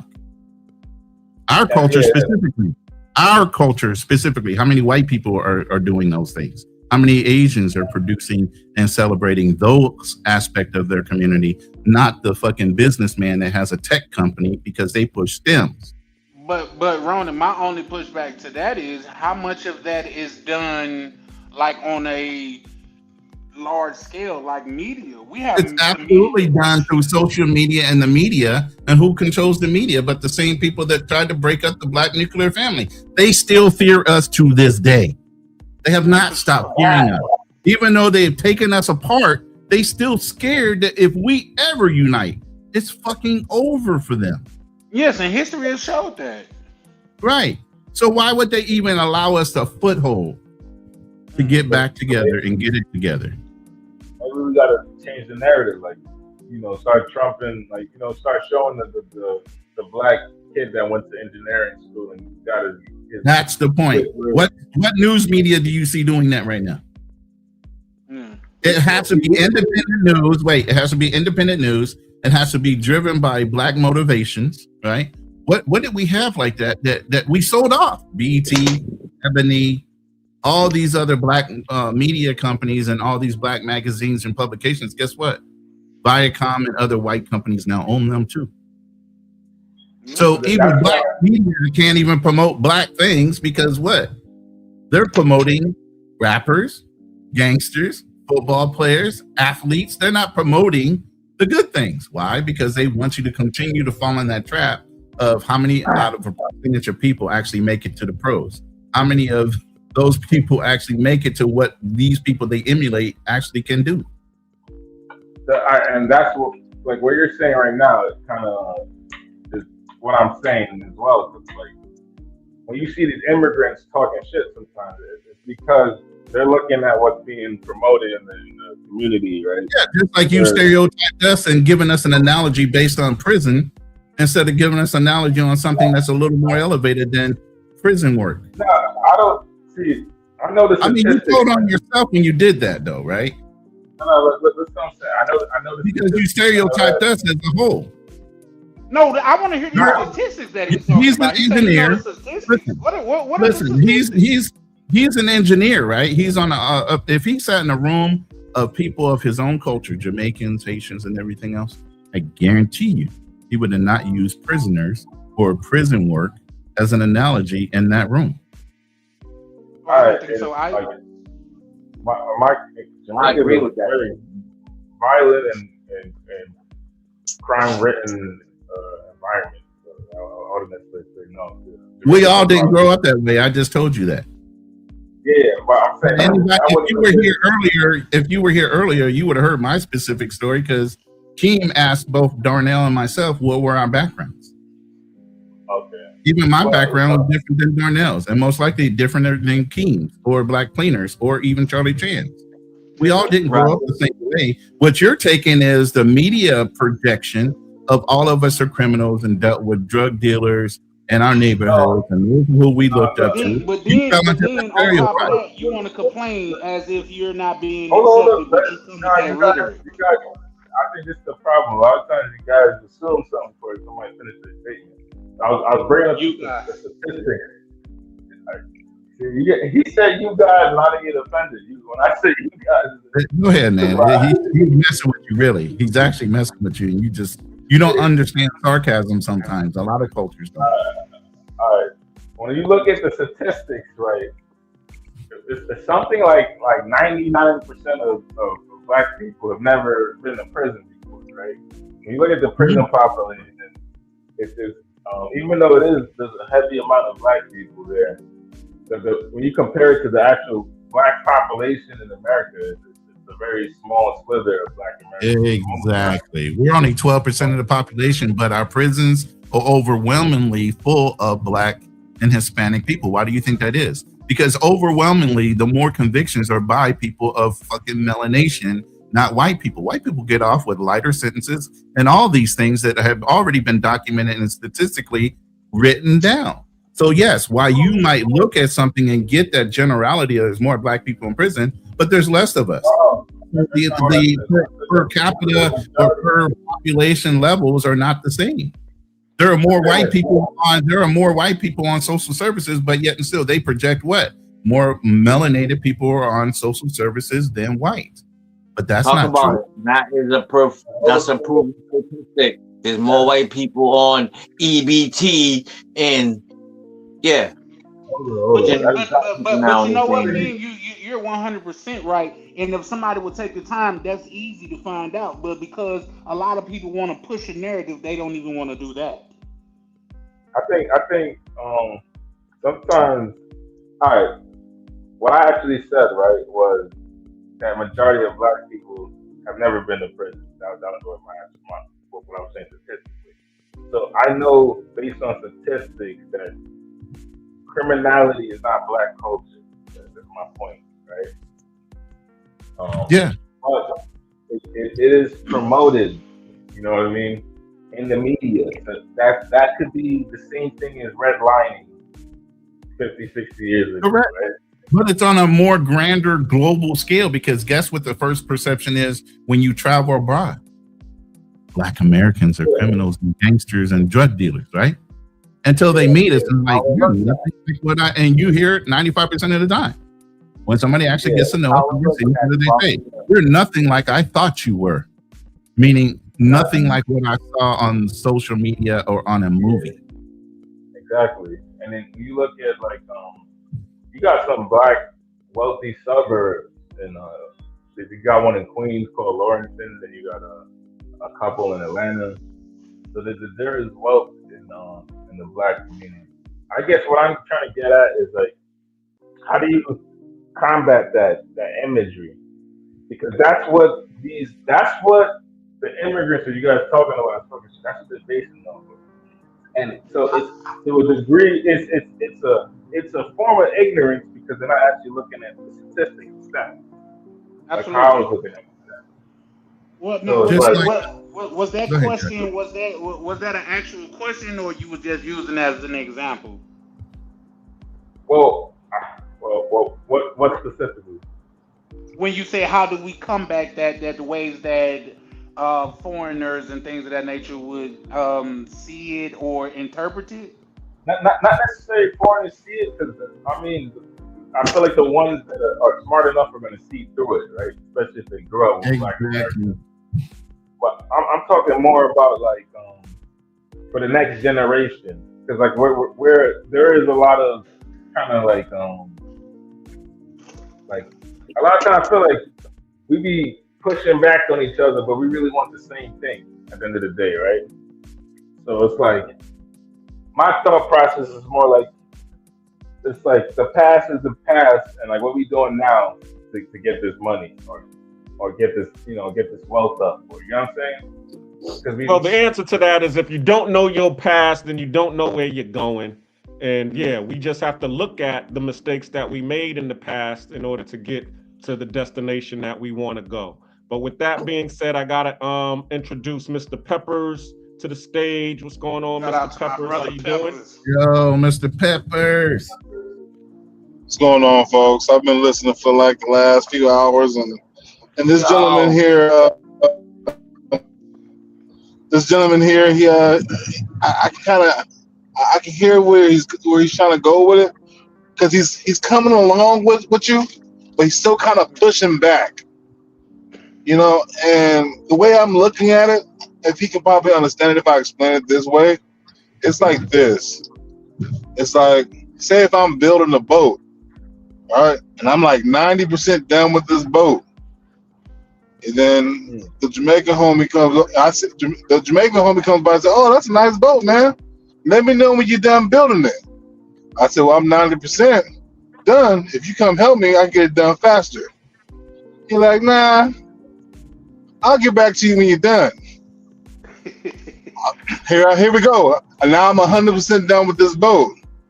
The Jamaican brother come over and goes, "Hey man, let's get on this boat, man. Let's go here, and let's go here, let's go." Okay, but you wasn't with me when I was trying to build this boat. But you wanted to direct where we going. I hear that. That's a good one, Peppers. I like that. That's down somewhere, bro. That's what I've just been listening. Hey, and shout out to you. All right. Man, I'm just a loyal follower, man. Yeah, we can hear you, Charlie. Shout out to you for not coming up here and using a prison, goddamn it, fiction of it. You know what I mean? Because the way that you just put it was perfectly put. Once you done build something, other people feel like they got rights to it. Why? And then when you don't want to give them unequivocal rights to it, now it's you people this, it's you people that. That doesn't make sense. So shout out to you for that, bro. But me personally, I don't think we like say non-SBA, like even like before SBA had ADOS and stuff like that. Hold on, let me. I'm sorry, Unfriendly Stoic. I wanted to introduce 020 Financial Frontier to the stage. What's going on? How you doing? Good. I don't want to destroy the build, so now. Shout out to you, Black Cleaner. Shout out to you, Charlie. All right, you can go ahead, Unfriendly Stoic. Oh, what was I saying? I actually lost track of my thoughts, but yeah, let's go. Oh yeah, so I don't think like non-FBAs should get access to reparations. I don't want access. See, dude, that's what we need to have that Spike Lee. Oh, everybody together. Yeah, I don't think. I think that's y'all stuff. I think, you know what I mean, and we're in support of that, right? But I also wonder, like, how would that happen? How would that distribution happen? Like, same way it happened when they did it to the Indians and did it to the Israelis and did it to the Japanese. The same way. So like with through land, and the Afghans that came over here just recently. Look, also how they did to the white people when they got reparations from when the slaves was free. They'll figure it out. Yeah, but here's the biggest thing. The biggest thing about all of that is the first thing, we have a reputation in our community, and YT people will say it all the time. Y'all had plenty of notice to go ahead and organize something and get it ready. We're always a day late and a dollar short. We don't plan ahead of time. We're last minute planners. So this whole idea of delineation is just to go ahead and jump ahead of whatever might come down, whether it comes down to this generation or never. You could never say we didn't organize enough to delineate the differences between people that have been here and the immigrants that came after. But for some reason, some of the immigrants are having a problem with the delineation. Like, we don't know that we're all still black. Nobody ever said we're not black. It was just a dividing line because a lot of people like to ride coattails and be included in things that aren't necessarily for them. Matter of fact, it's gotten so bad that Donald Trump just recently changed the bill to make sure that if things were set aside for Black Americans to take advantage of it, you can no longer just be an American immigrant that has your nationality here or a green card or even your visa to qualify now. Because there were more African names put on scholarships than Black Americans were. Yeah, but is that going to stop the Asians? Bruh. I said if it was set for Black Americans, it's now going to be for Black Americans. I didn't say nothing about Asian people are fine. They're in STEMs. They're doing everything the right way. And they're the best ones to do it because you know why? They're low key about their shit. And they're still one of the number one, number two producers in this fucking country as far as their net worth.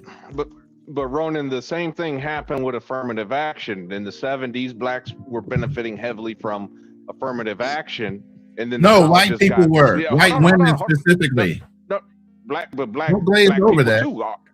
No, I'm not glancing over it. But here's the thing, is that by the late 80s, early 90s, Ronald Reagan, while he didn't take away affirmative action, he did take a lot. He took out, he stopped funding a lot of the affirmative action programs, which began to slowly kind of kill it. But the thing was, the Asians, what colleges did, they got smart and said, oh, Asians are minorities.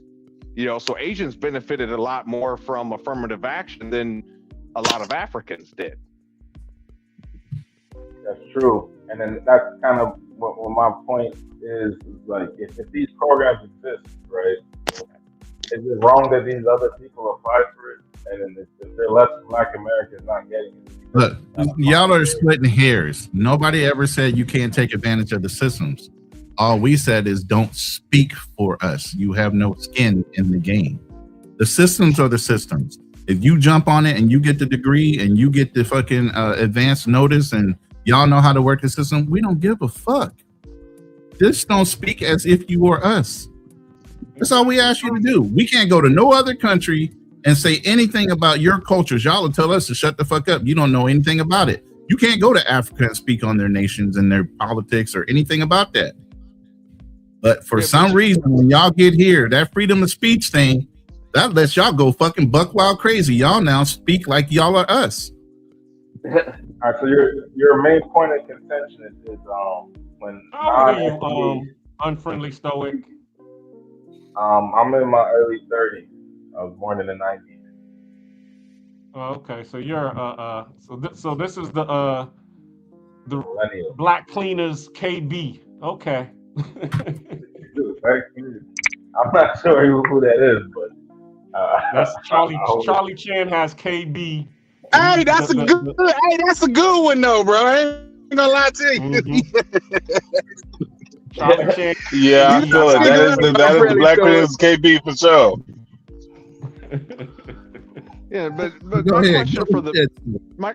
my question for the panel though, I mean, don't you guys think that we're, whether you're FBA or African migrant, don't you think our numbers are just I hear a too small? Kumbaya number coming. Hold on a second.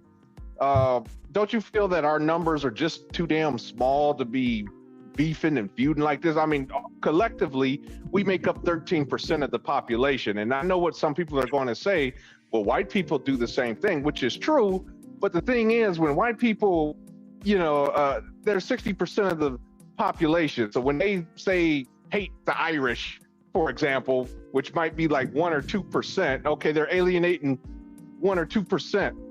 They still got everybody outnumbered like 5-6 to 1.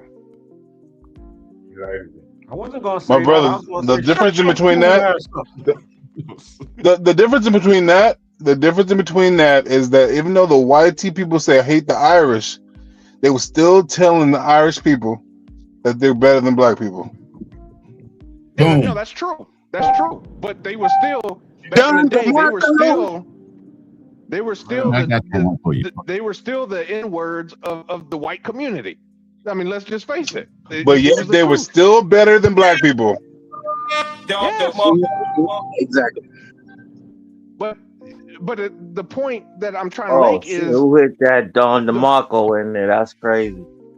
the point I'm trying to make is that we're too small, to be divided. I mean, remember how power in our country Divided by who? What degree are you talking about? I'm sorry, say that again. Divided how?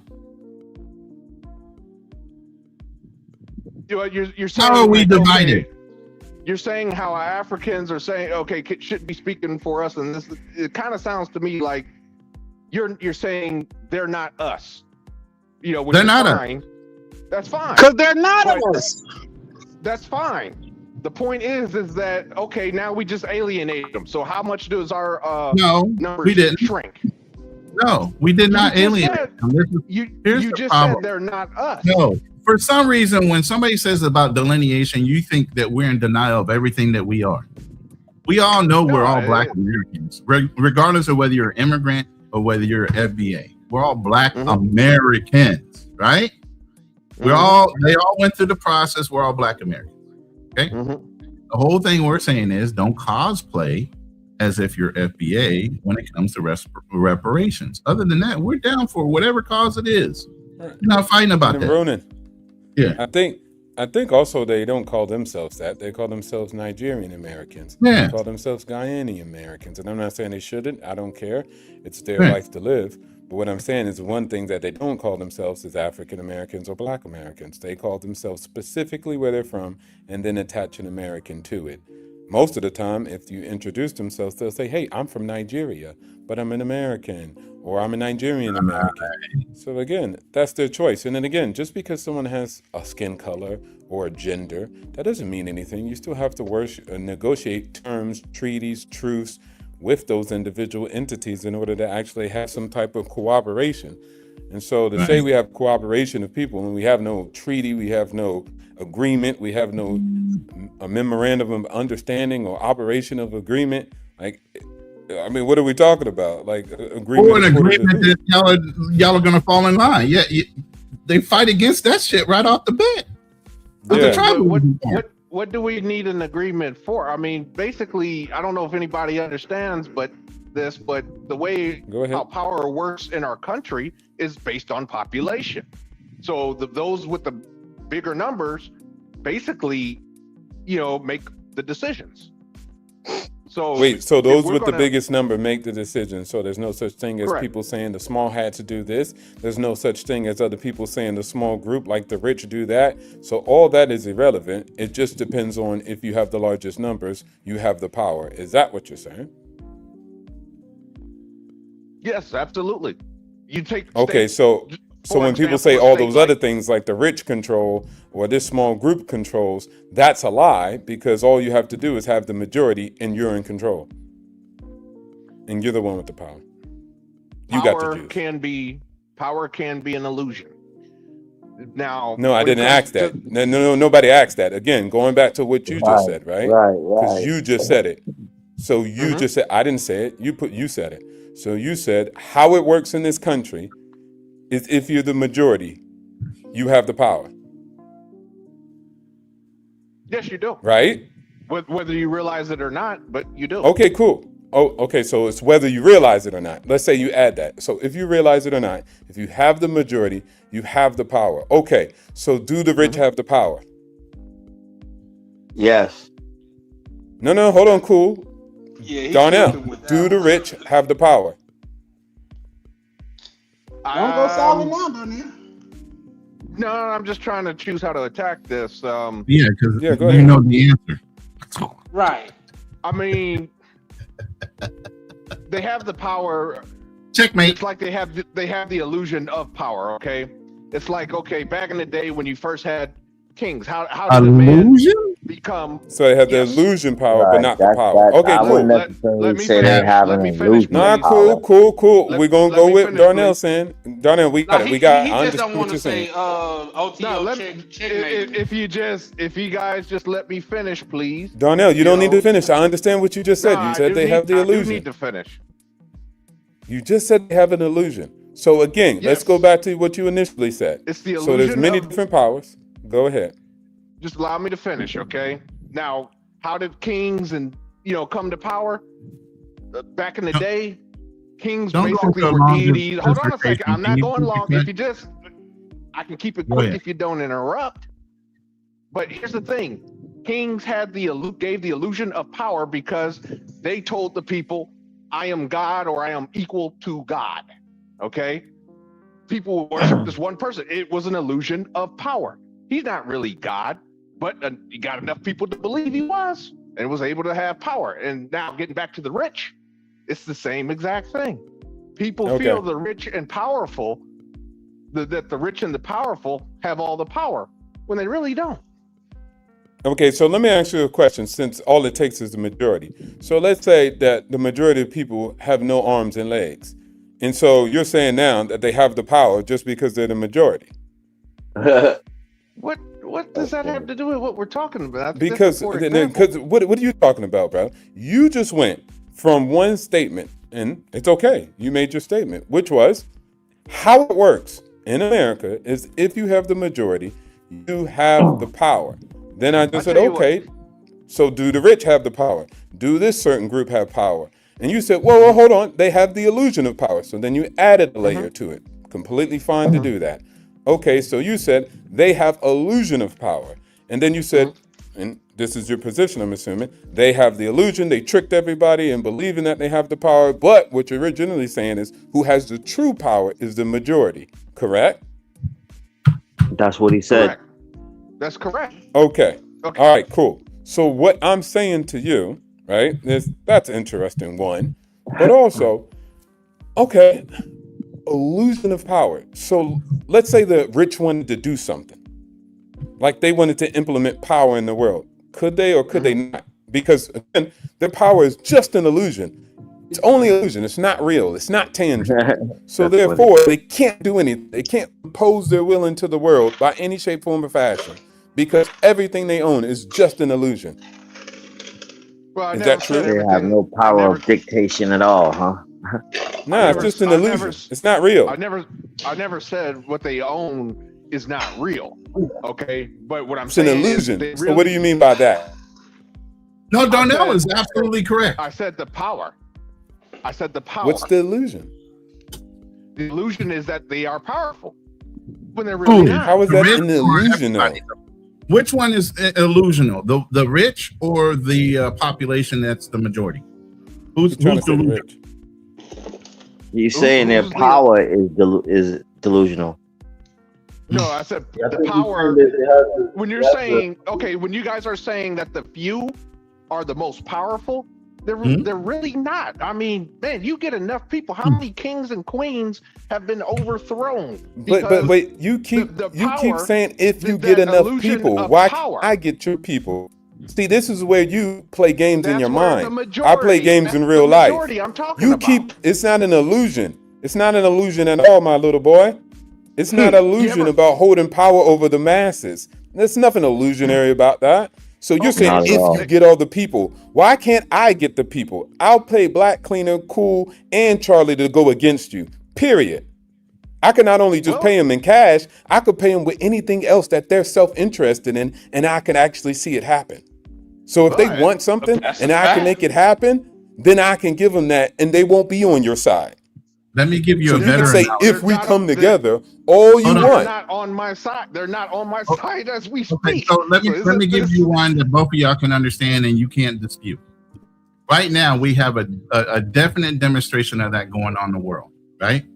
We got Israel with only 23 million people that are actually controlling the actions and everything else of 344 million people of the United States.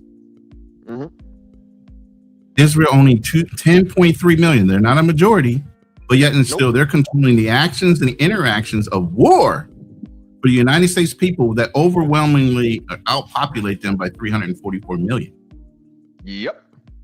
So it's not the masses that control anything, right?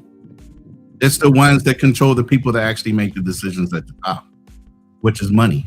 And then, like, I think Darnell, no, he just want to fight this to the end because the rich people, the ones that's providing the jobs, is controlling a lot more than you would care to admit to. Yeah, if they're providing the jobs, but as we have seen throughout history, how many times when things start going bad, people aren't eating, that illusion becomes broken. It's not the rich people that's not eating. I get it now. Darnell is the professional devil's advocate. No matter you're right or wrong, he's going to still come out with a devil response. Well, No, he try to make you seem like you got a double.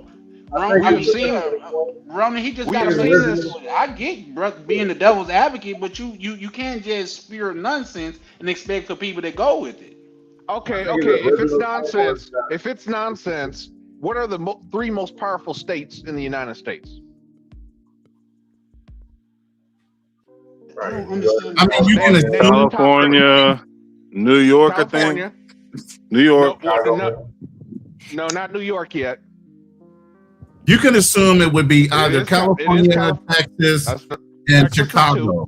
He's trying to go by population because of electoral votes. Correct. Or Illinois. I know where you're going. But it's not Illinois, it's Florida. Florida's number 3. Okay.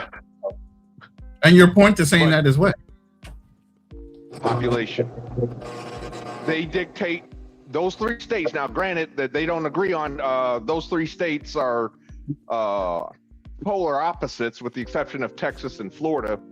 But they're polar opposites of California. If those 3 states all voted the same way, that would dictate. But they don't. American policy. Have they ever voted the same way? I can poke a hole. I can poke a hole in that analogy there, because yes, those states have a high population, but who gave those states those electoral votes? Not the majority. It wasn't the majority that made that decision. Yeah. Nope, wrong. No, they have meetings right before. Listen. Let me explain. That's what they call gerrymandering. It's called gerrymandering. You did hear that word before, right? You know what gerrymandering is, right? Yes, it's where they have a small committee meeting and to do redistricting on where those votes actually apply to, right? And they're famous for going on right now in the South. Redistricting Black communities and major white communities and kind of breaking them up so that whatever the Black community might want to vote, it gets swayed based on gerrymandering, and the Electoral College gets what votes going where. So was that by population or small little committees that are controlling gerrymandering and redistricting of the actual Electoral College? Yeah. Exactly. Yeah, exactly my point. Thank you, Ronan. Gerrymandering is done by committees, but if we were to take and it's small city committees, it's not even federal. No, it's state. It's actually state. Okay, that's still smaller than federal. Yes. Man, what are we talking about? I know we got off the track. Like what? See, this is what I'm saying. When you let somebody's life, when their life is in like treachery and just. Like, bro, what are we talking about, bro? Right. What are we talking about, bro? Sounds like it's time to spin the block. See, this is what I'm talking about. Y'all accuse me all the goddamn time. It is time to spin the block, King. It is time. It's time to spin the block. We got way off of colorism and travel to now we all up into politics and who has the power. Intellectually master talking about some which state, whose state, big state, little state. What the Hey, Darnell. I think Darnell. Ronan, that's your boy. He said, that's your man. What are we talking about? Ronan, that's your man. Well, why you time to spin the block. I'm responsible for Darnell. All of a sudden, I can't get my brother to cut his hair or shave his beard. What you mean? What does that have to do? What does that have to do with the topic? No, because Darnell, you on your preaching Alba right now. Like you sit up here and you protest one thing, but we put you on the hot spot before. We put you in the hot box. We let you be a president. We let you role play and act like you was negotiating, and you couldn't negotiate your way out of a paper bag. So for you to sit up here, look, just be in the back of the room. Yeah, just be in the back of the room writing something on the paper, but don't be in the front talking about what we coulda, shoulda. And it's also kind of hard to negotiate when you're trying to negotiate with a jackass. Okay, I mean, that's what the world is. it's being What you think stubborn as you a see? This is mule. what I'm I'm saying. You're sorry. not even realistic. What you think you negotiating with a bunny? You negotiating with a jackass, a hardliner. That's what's out in the real world, little boy. You don't go out in the world and then you're negotiating with a fairy, an angel, a dust bunny. What the hell? You a grown man. So yes, there's going to be a jackass on the other side of the table. Of course. And what make Well, him a kind of hard jackass? to The fact that he And then push he makes a back. jackass to him because he don't want what you want. So you got to go Right. in there and negotiate, not Right. necessarily What see him kind of as a jackass jackass. He's though? just doing what he's supposed to do for his side of the damn conversation. See, that's why you need to sit in the corner as a little boy and allow the big dogs to sit at the table to talk instead of labeling people Oh names like shit. jackasses. Ruthless. Ruthless. That's your Jackass. man. For those of you that don't know, a jackass is another word for a donkey. Donkeys can be stubborn. Well, I think What was your point of saying that though? Like, Get your hair cut, bro. You could have just used the word stubborn. Stop being a chick. See, this is why I say women don't only do it, men do it. Watch this dude. He could have just said, hey, you're stubborn. But what'd he say? A jackass. Then when we leaned on him and he looked stupid, then he wanted to be like, well, technically there's a donkey and a donkey's known to be stubborn. Donkey's known to Oh be a shit. mule, a punk, a beast of burden, a bunch of things. So next time, just use your words. But we don't want you in the room, man. We learned that you don't know how to use your words elegantly. Sit down, son. Oh Also, shit. the donkey was used in biblical times. Why are you stunning him now, man? Don't do that, bro. Hey, OTO pulled up and went scorched earth. Nah, yo, because he just made himself donkey of the day. Boom. Donkey of the day, Darnell. Shout out to Charlamagne the God. We did talk earlier about selling the dozens and doing all that shit. So you better have some thick skin when you walk in a room full of men, because that's what happens. Yeah. You don't want to look like no goofy. I would say some brothers that they constantly look like goofies, which would lead me to believe that they don't care that they look like goofies. Like, just say anything that pops in your mind with no substance or anything behind it. Just say stuff. And it's outrageous when you think about it, especially when you're talking about you're on a panel full of adult men that could formulate their own thoughts. True. Sometimes I wonder. But we don't agree with you. It's not even about agreeing with. We would be fine then, right? It's not about agreeing with me at all. It's just crazy to me. I can provide examples in history. Hell,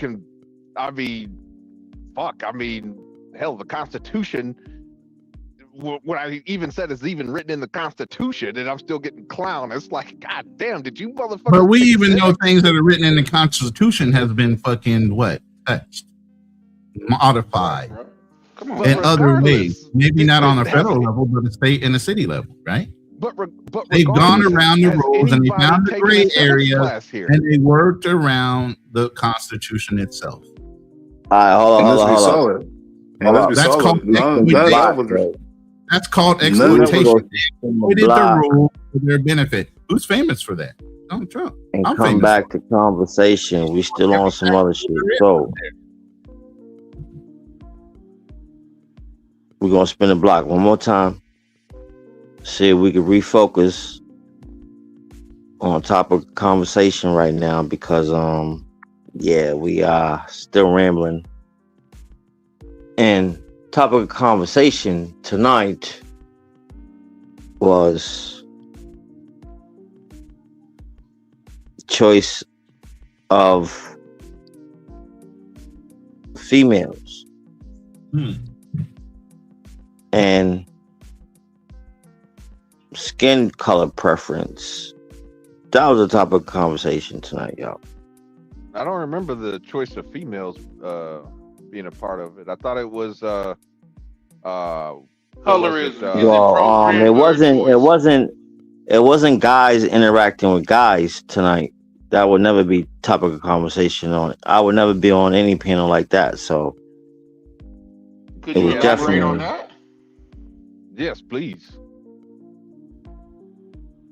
Yeah. What's your preference?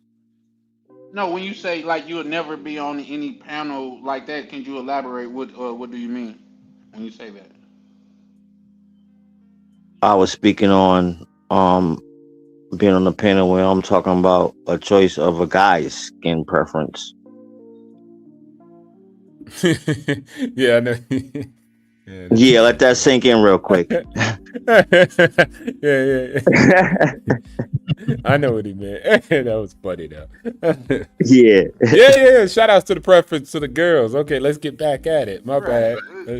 Come on, man. And I think the other title side is says equally preference or programming. Are Right. you programmed to that preference, or is that a real Right. preference? Thanks, Ronan, for also that was a hard part of the topic of conversation tonight. Hey, look, I think especially the brothers, y'all know y'all like racially ambiguous big booty broads. So it is what it is. I mean, I like going to Japan to check out the y'all know it's true. Stop the cap, cool. You know what it is, right? And hey, look, I like Asians. I don't know if anybody programs me, you feel me? It's just I had my good experience, and then from there I kind of just grew an interest. And then I just think people have their interests just like women have theirs, right? And it is what it is. Now they're influenced by things. Yeah, that's true. We all influenced by things. But at the end of the day, I think most people are just, usually deal with whatever they're used to. I kind of like how you stated that real quick. Go ahead. Even though you referenced to, a booty. I do like, I definitely do like, a certain body type, but I'm not really moved by a certain skin tone when it comes to me. A body type, yeah. But skin preference, I don't care. Oh, okay, yeah. I see what you're saying, yeah. I got a skin preference, I'm not gonna lie. I did too, but I don't know more.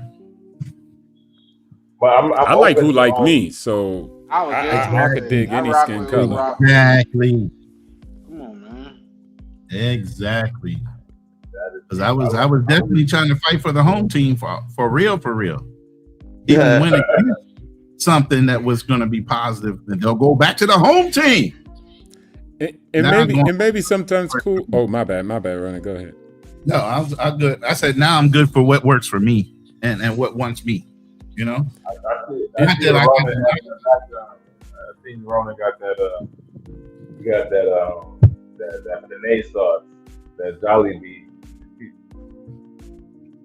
Got that pizza, right? Yeah.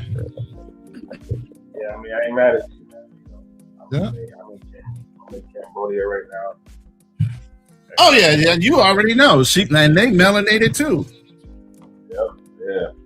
I think different software. That's all. I think also sometimes when dudes or girls or people just be like, "Hey, look, I like this." We got to think what season they in too. We got to take that into account. Mating, dating, long-term strategy. I mean, these are all different seasons. People go in and out depending on what they want to do. And so when we see somebody who be like, "Yeah, but I only, want to marry a sister." Why? Oh, because they got to know my struggles, or they got to understand my perspective at life and what a man go through on this side. So that could be why specifically, right? But they'll date, but they'll mate with shorty from a different race or a different ethnic group. You get what I'm saying? Right. And the same thing for shorties. But we don't really be looking at people's season. We just look at them and then try to just project that as they're just that type of person. Like, nah, they change, they switch up. Hence why some girls be like, yeah, I want to be out here what we call, hot girl season. Next month they want to be wedded. And then after that, they want to go back to hot girl or never come back. Who knows? But at the end of the day, I think if we look at it like that, then that's why people switch up preference. And yes, programming and all that has influenced that too, to an extent. You know what I was just thinking that about? Sounds like that sounds like programming there. No. People went from wanting a pair bond to trauma bond in a relationship. That's crazy work. I want somebody that's got as much trauma as me. That's wild.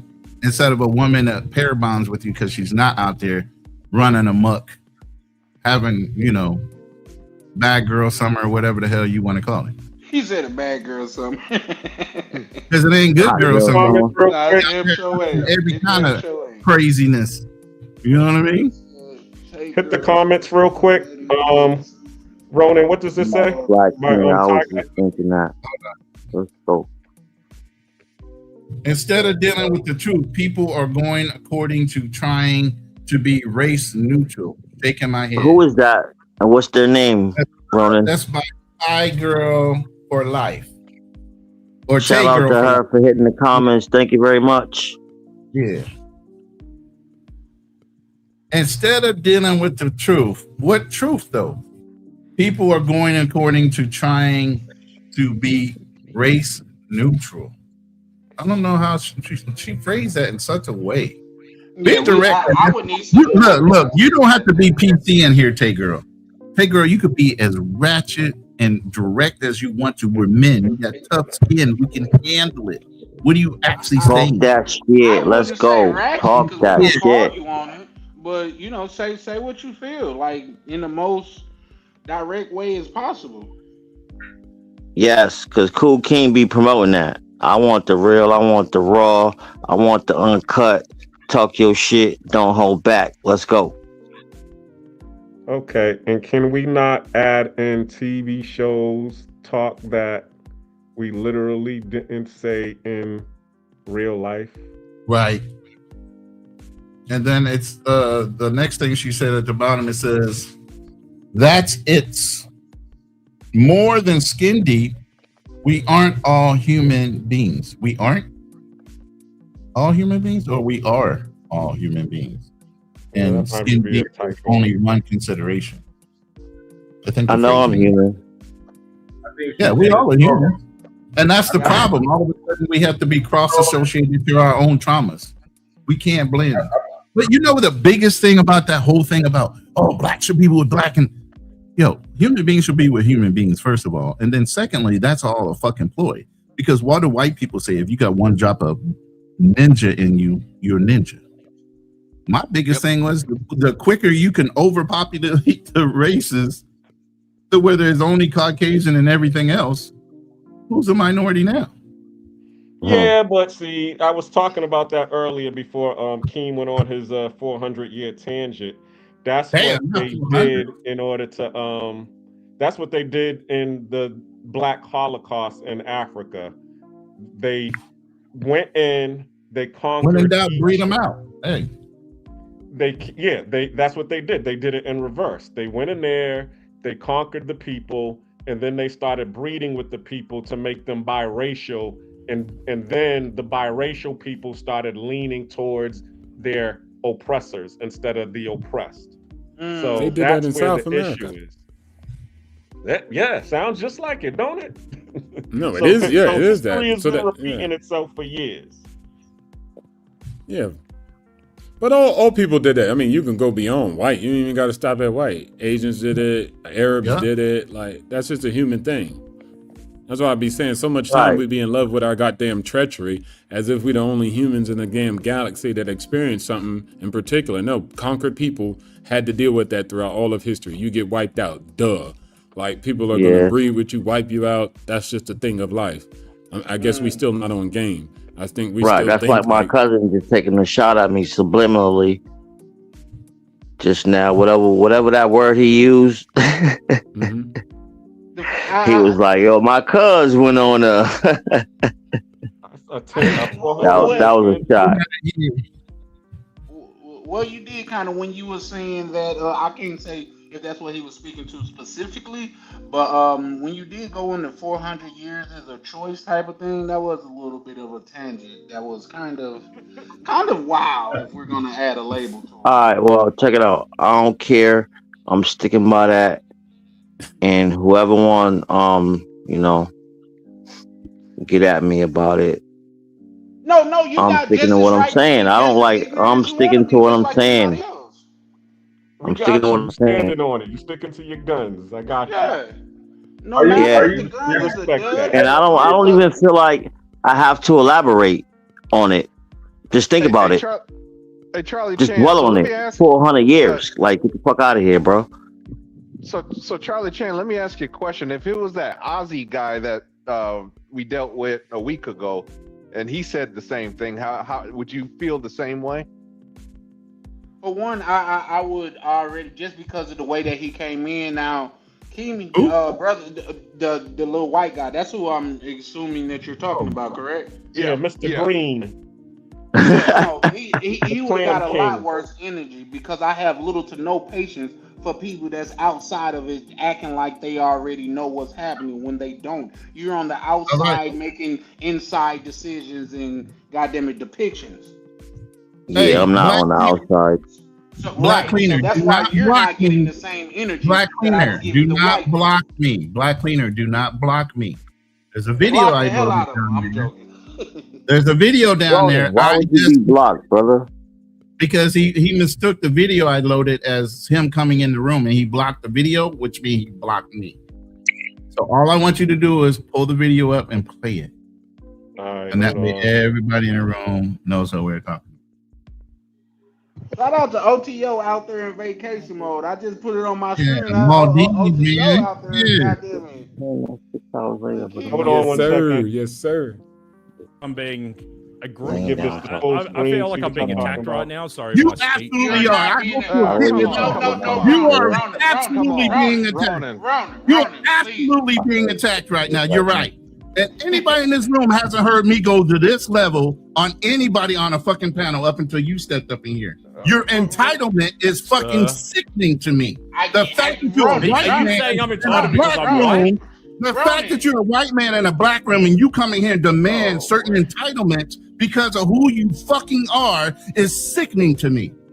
Ronan. That doesn't distract from the fact that I have fucking mental problems too, and you're irritating the fuck out of me right now. How about that? I'm sorry. You have PTSD about me or something. Darnell's been wanting. No, I have PTSD over ignorance. So I want to be able to You're give being Darnell ignorant the right floor. now. No, I get it. I get it, Black Cleaner. Hold on. You're using your disability as an advantage over the conversation, and I call bullshit. It has not been an advantage in my life. I have achieved success. I have achieved success through adversity. Still, you get on the mic and you introduce yourself in the rooms you don't know when you know you have a fucking issue, and I'm supposed to feel sorry for you. Get the fuck up! I just want him to say the word correctly, and then we can move on. Why does he not want to say the word correctly? Why does he not want to say the word? Because he doesn't have to answer to you. Nobody does. You are a visitor in this room, sir. You chose to come up on the panel. You chose to interject yourself in the conversation. So if you can't stay in the topic of the conversation, you need to move on. Nobody needs to justify themselves to you. All right, you can end it. Who did the edit? Black Cleaner, where you at, Cuzzo? I'm right here. Yeah, so what did y'all think about that? I mean, salute to Ronan the Travers for getting at the my first troll. I never really had a troll get on the stage before, but I did appreciate the fact that, you know, once we saw that the troll got in there, everybody got on code and got him out of here. Well, there were a couple people trying to calm my ass down, like, Ronan, no, let me go, motherfucker, let me go. Leave me alone. Let me get this motherfucker. Well, I wanted to point out the displacement of white people in Australia. That's what I wanted. But that night I was a little bit in my bag. I ain't gonna lie, because that chimping out shit really triggered me. I knew it was coming. It was just a matter of time, and he was trying to do it on O2O. O2O wasn't necessarily biting, and I was like, I'm tired of playing the game. So then that's when I jumped on him. I was like, nah, man, I know where you're going with this, and I'm not going to let you get there. So hold up, where everybody else at? What's going on with the screen? This nigga he hasn't brought me back. Can you hear it? Can you hear me? No, you got to bring up a different screen though. Yeah, we can hear you. You just got us all down. Got us all down though. I can still hear everybody. Hold on, yeah. Let me take y'all, put y'all back on the screen. That's probably what it is. Just don't block me, please. Don't block me anymore.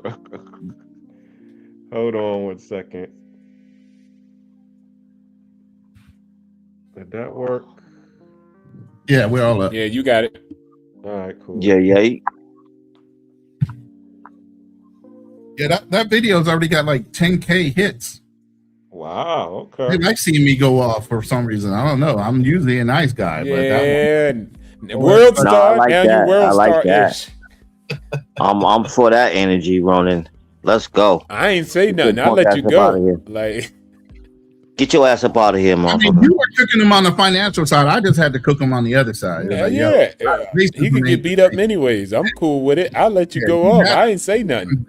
Yeah, you had him baked on the financial side, man. So I was like, he can get 2 ass whoopings. That's cool with me. Thank you. We 6 hours in, and when you sit down and you watch this, just know you chimed into Real Talk with Nate, the Black Cleaner, every Mondays at 8, live on YouTube. Let's go. Right. You here for the long haul? Because we went to 5 a.m. the last time, King. Oh yeah, I definitely can't do that. But Nah, I'm about to tap out. Yeah, I'm good. It's Y'all only probably about 2:28 to in the get like afternoon. another like 20 minutes out of me, and I'm out of here. All right, cool.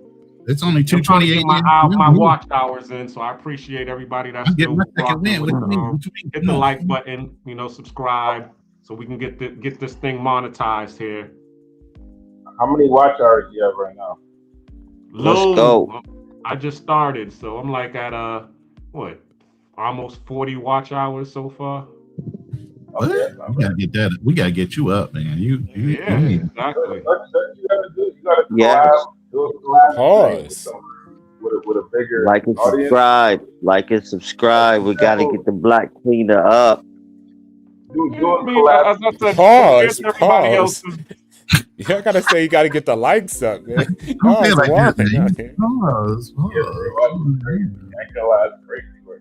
Now, but I'm saying, like, if you did a collab stream with, let's say, like K9, who have like 60, 70 people in there, those watch hours will count towards yours. That's how a lot of people hack the system. They'll just do a collab stream with people they know that have like a sizable audience. So that's kind of like the hack to get them watch something. That's what a lot of these dudes do. In that I don't know. That's what I'm trying to do, Stuart. I'm running. I rarely ever do like say when I go onto another person's screen and do a collab screen, but you got to make sure that person is okay with it. But that's a way of doing it. Now me, I rarely do it, but I'm at 8,000 plus watch hours. Yeah, he did that marathon, so that marathon was really crazy. got you. Nah, that's a fact. Had I known that marathon was working like that, I would have still been running it. How many subscribers did you get from doing the marathon? It was cool, but the subscriber count didn't reflect That's the biggest much. part. Yeah, I don't think lives are great for watch hours and not subscribers. If I'm being honest, just from my experience. Highlights are the best. The shorts will push them back over to the live. You know what I'm saying? So that one short, I have it linked to the actual broadcast. Okay. But let's keep it a buck too. How many people is going to sit up and watch a 6-hour live? Like people do that over there, but it's only people that's really consider themselves a part of this community. You know what I mean? You're not going to have a new person come up and watch 6 hours of your live. I'm not going to say that's impossible. It's just unlikely. Yeah, I mean, it takes a certain person, like a truck driver or a nurse or somebody who's actually going to sit there and watch. Right. That's what happens. A lot of guys, they'll get back on the road or they work at night and they'll go and pull up your live and they'll let it run while they're working in the background. I get that all the time.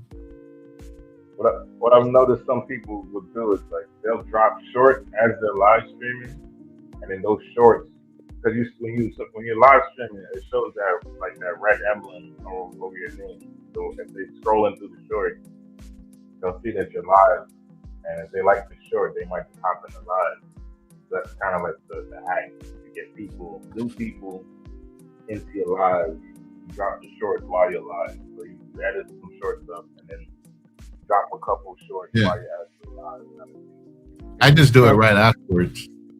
So the minute I get off, if I know there was a hot conversation or a real hot moment, I'll clip up just that one moment and put the link on the short to go to the live for replay. So like this channel I have is only but I have another channel that I use for long form because the YouTube algorithm kind of messed up. You have your own channel, Stoic? Yeah, it's Unfriendly Stoic Live and then Unfriendly Stoic TV. I'm more active on the live channel. I don't do much live. I drop a lot of shorts on there, just like showing my travel journeys and whatnot. Like what I do as an expat. I'm kind of like somewhere between the expat and the digital nomad because I do frequent other countries, but like I have a base in like 2 countries, Vietnam and Cambodia. And you in Cambodia or Vietnam right now? I'm in Cambodia right now, but I was in Vietnam like maybe 30 days ago. I gotta get a look at your channel real quick. We kind of, I need to pass. Yeah. So I'm actually trying to start. When you go to Unfriendly Stoic TV, I got a couple long form videos, like 3. But that's kind of where I want to start really hitting some long form videos on that channel, and then do shorts and live streams on this channel, the Unfriendly Stoic Live. That's like the way I want to kind of structure it. When again, subscribe to your channels. I appreciate that. You gotta speak up a little bit, brother. Yeah, these headphones are trash, bro. I'm not gonna lie to you. I might switch to my iPhone. Like, I'm on panel on my iPhone. The microphone is better on my iPhone. I got these Vietnamese. You got to try to get you a Turtle Beach headset, man. Those work pretty good. Yeah, I got the Apple. Yeah, when you're traveling, man, it's kind of hard to get what you want. But I purposely planned when I moved over here. I brought a Pelican case with all my equipment in it that I was going to be using for my lives. But I shrunk everything. I have a portable PC that's like super fucking small, but it's powerful. And then I have a regular keyboard, but I got my Rodecaster Dual. I use a GoPro camera because it doubles, as my main camera for 4K and when I go out and do content.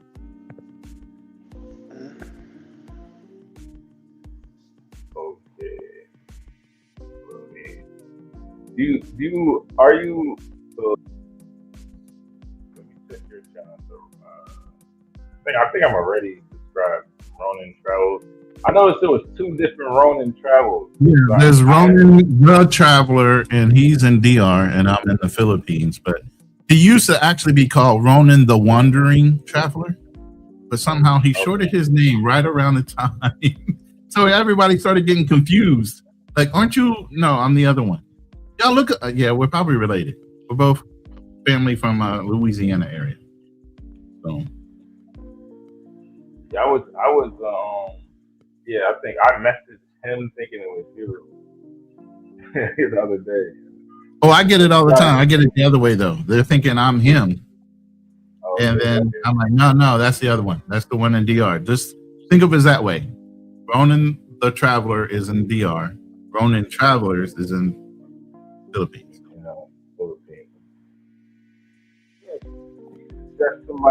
Shout out to Stay High.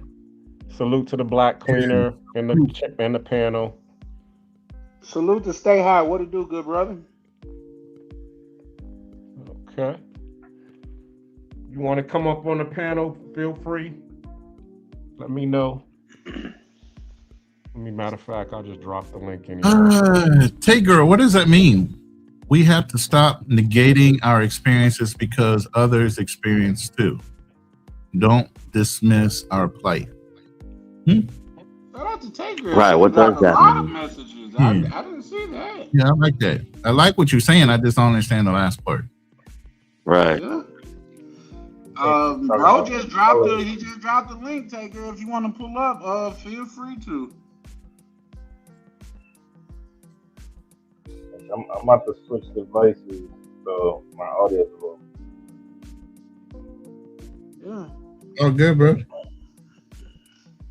Here's the thing. My thing is, my goal is not to be on here arguing with people, but the way that I feel, a lot of times I do feel strongly that way. But I'm not so stubborn to where if you backing up everything you saying with proof and stuff like that, I'm not so Oh, stubborn damn. to Charlie, where did you do that on purpose?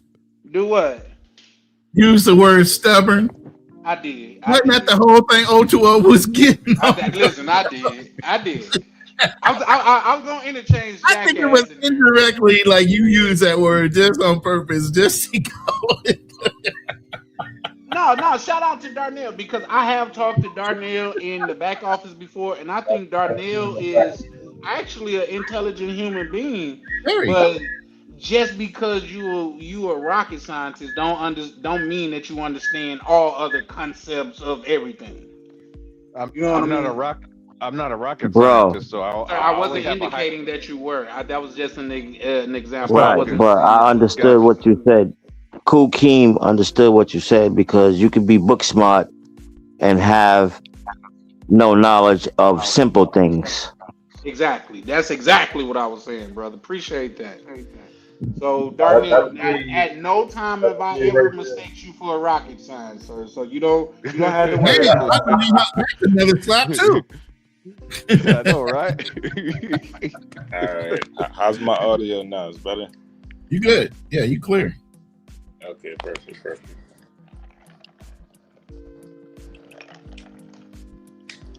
That's another thing. You can't even give a brother a compliment nowadays without him giving you pushback. That's crazy. Yeah, they're gonna say pause. They're gonna pause. I mean, it's not. I'm not offended or nothing. I just want to make it perfectly clear, especially to the audience. I only have a high school diploma. Okay, so. No, from a lot of your points, we get that. But I'm just saying, like, from me talking to you, I think he is an intelligent man, especially on the on like say financing and things of that nature. We had a decent conversation in the back office, so I do think he is of an intelligent man. But a lot of I'm saying all of that to say a lot of points that he make don't have legs. Down south, we would say that dog don't hunt. I'm not paneled up. I'm just talking. I say I'm about to fall asleep in like 2 seconds on this shit. All right, King. Well, it was great having you. We'll see you on the next one. Tune in next week. It was good. I ain't tapping out yet. Get out my business. I was just talking in the background. He said, I ain't the weak link. He's like, I ain't the weak link. You ain't gonna get me to tap out. Right. I'm here. Remember Robin Harris? You over there at the girl's house trying to make sure the dude, the little kid fall asleep so you can go in there and get some. He got you up till like 5 o'clock in the morning. Now you start yawning and the little kid look at you and say, can't hang, huh? Hey, no. speaking of that too, it's a little bit off topic, but I think kids come out C blockers, bro. Cause whenever that happened to me and I was over at Chick crib and we were trying to wait till the little one went to sleep, it's like they went on a marathon, bro. Like he set you up because he probably fed that kid coffee before you got there. Yeah. Uh-huh. That's a game. Yes, cause I'm gonna fall asleep. Shit. She wanted to see your dedication level. She just wanted some of your weed. That's it. Yeah, remember Keem? We went over this chick's house. This was back in the days when the party line was still in style. So I met this chick on the party line. They live not too far from Keem. I don't smoke, but Keem smokes. So I go get Keem. We go over there. We match a blizz. We sitting there watching Powerpuff Girls. And as soon as she finished, smoking the weed or whatever, as you said, the little kids wanted to continue watching something. And at that time, I just knew what it was. I was like, all right, King, let's go. Because I don't see nothing else coming from this. She just wanted some free weed. Let's go. Two of y'all went over, so it was a 2-on-1? Huh? It was a 2-on-1? It was a what? That's actually a legitimate question. Was it a 2-on-1? Because you never said there was another female. You just there was another yeah, I'm sorry. There was another female there. It was just she had a wing woman with her. King was backing you up. Yeah, King was my wingman this time. Usually I'm Keem's wingman, but this time he was my wingman. And but did he sell you down the river? Was she a decent looking woman, or did he sell you down the river for like a? I don't want to say that. You know what I'm saying? He probably I'm gonna be the best wingman that I can possibly be in that situation. You know, even if she's ugly, I might still laugh and joke and try to find something to grasp in the moment to hold it down for Cuzzo. Nice word, grasp. Right. No, we come from that era. It's called taking one for the team. Like these kids. That's exactly what it's called, brother. Taking one for the team. Yeah, and I've been the man that took one for the team, and sometimes my homeboys. We just know that the mission is for somebody to win. You know what I mean? Somebody to win. You know what I mean? Right. But you was right about that. Though. Like we laughing, but you wasn't lying though. Like it just brought back memories, man. See, and I'm only saying that because in that situation, me as a top tier wing guy, you know what I mean. I done got awards for being a wing guy.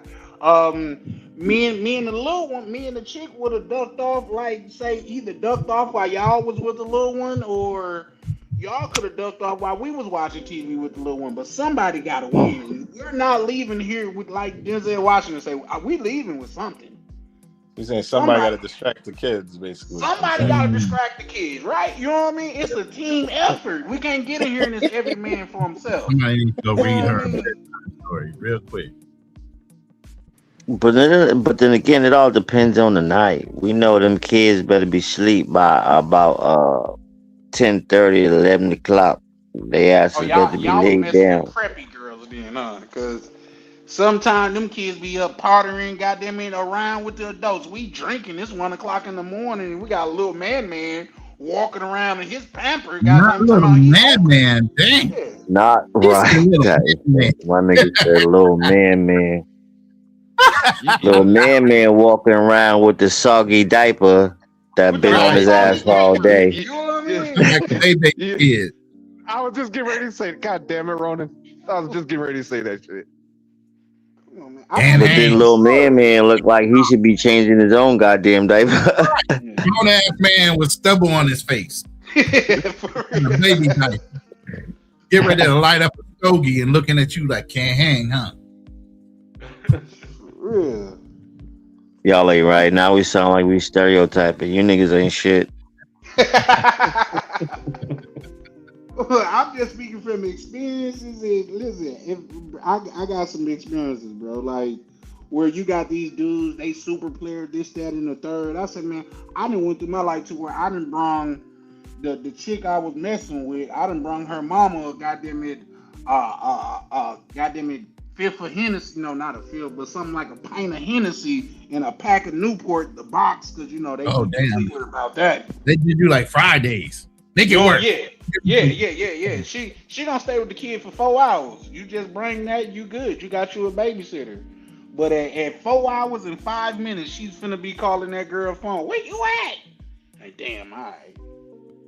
We been there. I've been there. You set that timer. Yep. Been there, done that. Got the t-shirt and threw it in the garbage. You get it done in 4 hours. You doing something wrong. Yeah. 4 hours is crazy. I ain't gonna lie. Like that's a lot of work. That's a whole construction job. If it took you 4 hours to figure it out, I can't even blame him, bro. I ain't lying. I gotta blame y'all, bro. Yeah. All right, so I don't want to get weird on y'all, but oh shit, here we go. What you about to? So throughout your travels and your interactions in different countries, have you ever been approached and know the type of situation you was in where, you know, they say in some places throughout the world, the guys look better than the girls? Oh man, yeah, you weirding us out, man. You sounding like KB now. That is crazy. Nah, because You talking about Thailand? Nah, I'm just talking about period throughout the world. Period. You know, they say that about Miami. The guys look better than the girls. Have you ever been in a situation where you? Let me ask you that. My apologies. Go ahead. I thought you was done. Have you ever been in a situation where you felt that you might the person in front of you was dealing with might be trying to fool you? No. No. Well, what do you? No. What do you mean trying to fool you though? Bruh, come on, man. You got to be a little quicker than that. You want us to spell it out for you? A Decepticon. How about that? Oh, exactly. There you go. Thank you. Thank you. Right. No, sir. That has never happened to me. Nah, but I'm just saying. I'm speaking on me. That I would you could never get me with that, like, cause I'm nut checking. I don't give a fuck. That's crazy. Checking for veins in your hand. If I'm in a situation where I'm interacting with somebody and you respectfully allow me to make sure that you ain't got the same genitalia that I got, wow, then that's gonna happen. Anybody trying to be deceitful is gonna be like, nah, nigga, you better back the fuck up off me, nigga. What if she's a woman that don't want her body violated like that, bro? Well, listen, in that situation, over there, y'all talking. in that scenario, like, I'm not trying to violate you. I'm just trying to respectfully make sure I'm safe. Wait, cool though. Is that preference or programming? Oh shit! At least he's trying. Nigga, that's programming. That's programming right there. That's programming, bro. But I'm gonna be real with you. It sometimes they got the gash now too, man. Some of them, it's nah, hard, for man. real. Especially you go to some of these in Latin America, you go to some of these massage parlors, and you be thinking that you dealing with Consuela, and you dealing with a fully transformed Conan. All right, so let's talk about that. We really about to get weird now. Jesus. Yeah, that's hey, somebody's backstage. My channel. Watch my channel backstage. Hit the backstage button. I'm not gonna be disrespectful with my wordings though, Ronan. Okay. I'm just scared. So let's say like the same scenario that the Black Cleaner just created where it's fully transformed. Do you feel violated? Or are you weird? I'm weirded, period, because that's not what you started as. But how do you feel with the after and the whole full body transformed? There's no you got the same thing I have anymore scenario. So what are your goals with the relationship?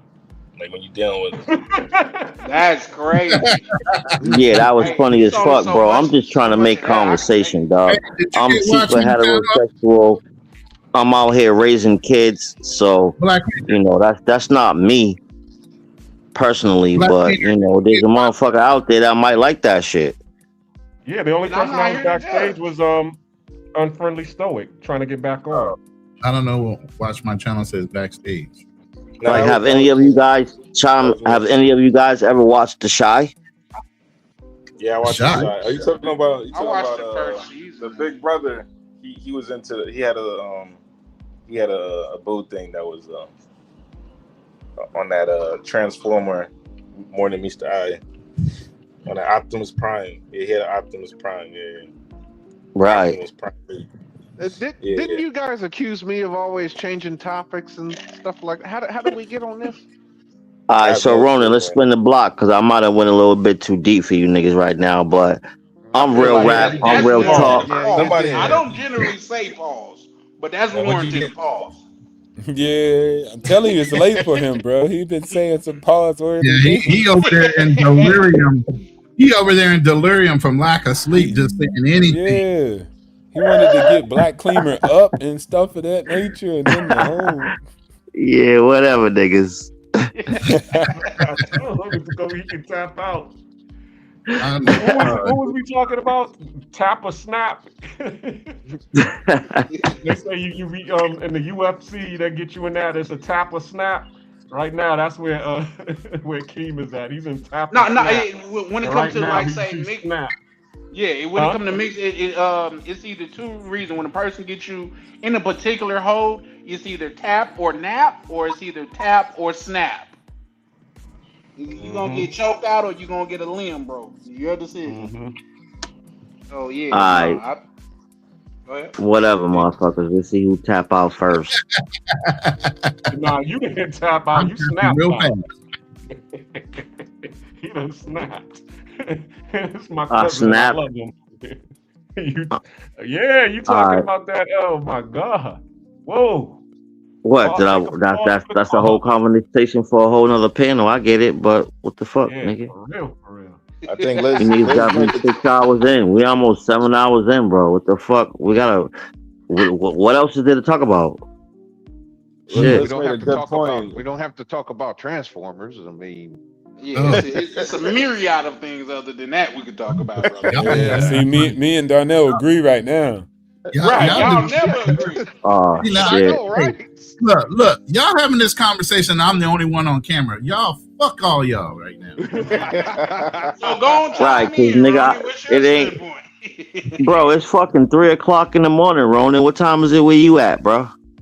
It's only 2 something in the afternoon, bro. I got all Right, day. so you live. You about to fucking go get you another coffee and shit. My lady's waiting to cook for me. What you mean? She downstairs, like, let me know when you're hungry. Nigga, it's 2:55 right now. Where I'm at in the morning. Yep, I'm exactly 12 hours ahead of you. It's daytime over there. Yep. Yeah. Well, I appreciate you, the support from my cousin and all of you all on the panel. Absolutely. I'm glad that I've been making it interesting enough for you all. Definitely got interesting. Shout out to you. Yeah, well, as I said, this one I wanted to be able to, unpeel the layers. So really, what this whole thing was about, as we know, was when I had the issue on Charlie Chan TV's panel when they was asking me about the whole why don't I like mestizos and blancas? Why is every time they was calling me a racist? And so I was just like, oh well, let's talk about it. So this is the real reason for the panel, because I just wanted to set the record straight. It's really not that I don't like mestizos, or I just saw that there was a colorism bias that's going on in Latin America, and I'm aware of it, and I just chose to be able to stand on the same side with my sisters, with my Afro-Latinas. That's it. It's not that I dislike, because if there was one that was meeting my preference, that was, a crystal chick, and I was feeling her, I'd go for her. But for the most part, a lot of them, they're just with the mainstream, and I'm not with the mainstream. I'm not with the chick who's going to be wearing a silky weave and listening to Bad Bunny and Daddy Yankee. That's not what I like. I want a chick who I can go, and she got locks in her hair, or her hair is natural. And she Did you say Bad Bunny? I'm sorry. Yeah, you did. Definitely said Bad Bunny. That's not what I'm for. I want to be able to go to the jazz club or go to a neo soul spoken word event and be able to go chill with my and drink some wheatgrass. Man, he said wheatgrass. Oh hell. He want an earthy black woman. Exactly. Oh shit. I don't mean that I'm anti. One nigga said an earthy black woman. That's what. Black. But everybody was jumping on me. Nah, I think you against white. I don't think you like white people. Nah, I don't dislike white people. I like the white people who listen to hip hop. I'll chill with an Eminem and a Yellow Wolf. Hey, but And that's how it's always been when growing up. Even when I was going to the all-white school, when we had the lunch tables, all of the white folks sat at their table, and all the black folks sat at our table, and then we'd have an occasional, white dude who liked hip hop come over to our table and sit with us and chill, and we would just talk hip hop.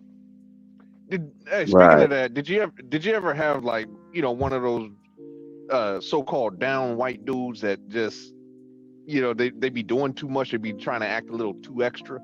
Did you ever run into that? Shit, Cuzzo, we were just talking about that. And now my analogy of that was I can't stand someone of the opposite race walking around and you trying to act like your black is blacker than my black. Yeah. You know what I'm saying? Like, that shit is super weird to me. Well, I feel you. I feel you, King. But like in this, but in addition to, like, say I stay in Minnesota, to where a white person will say something around me, and you got another white person that'll be more offended than I am.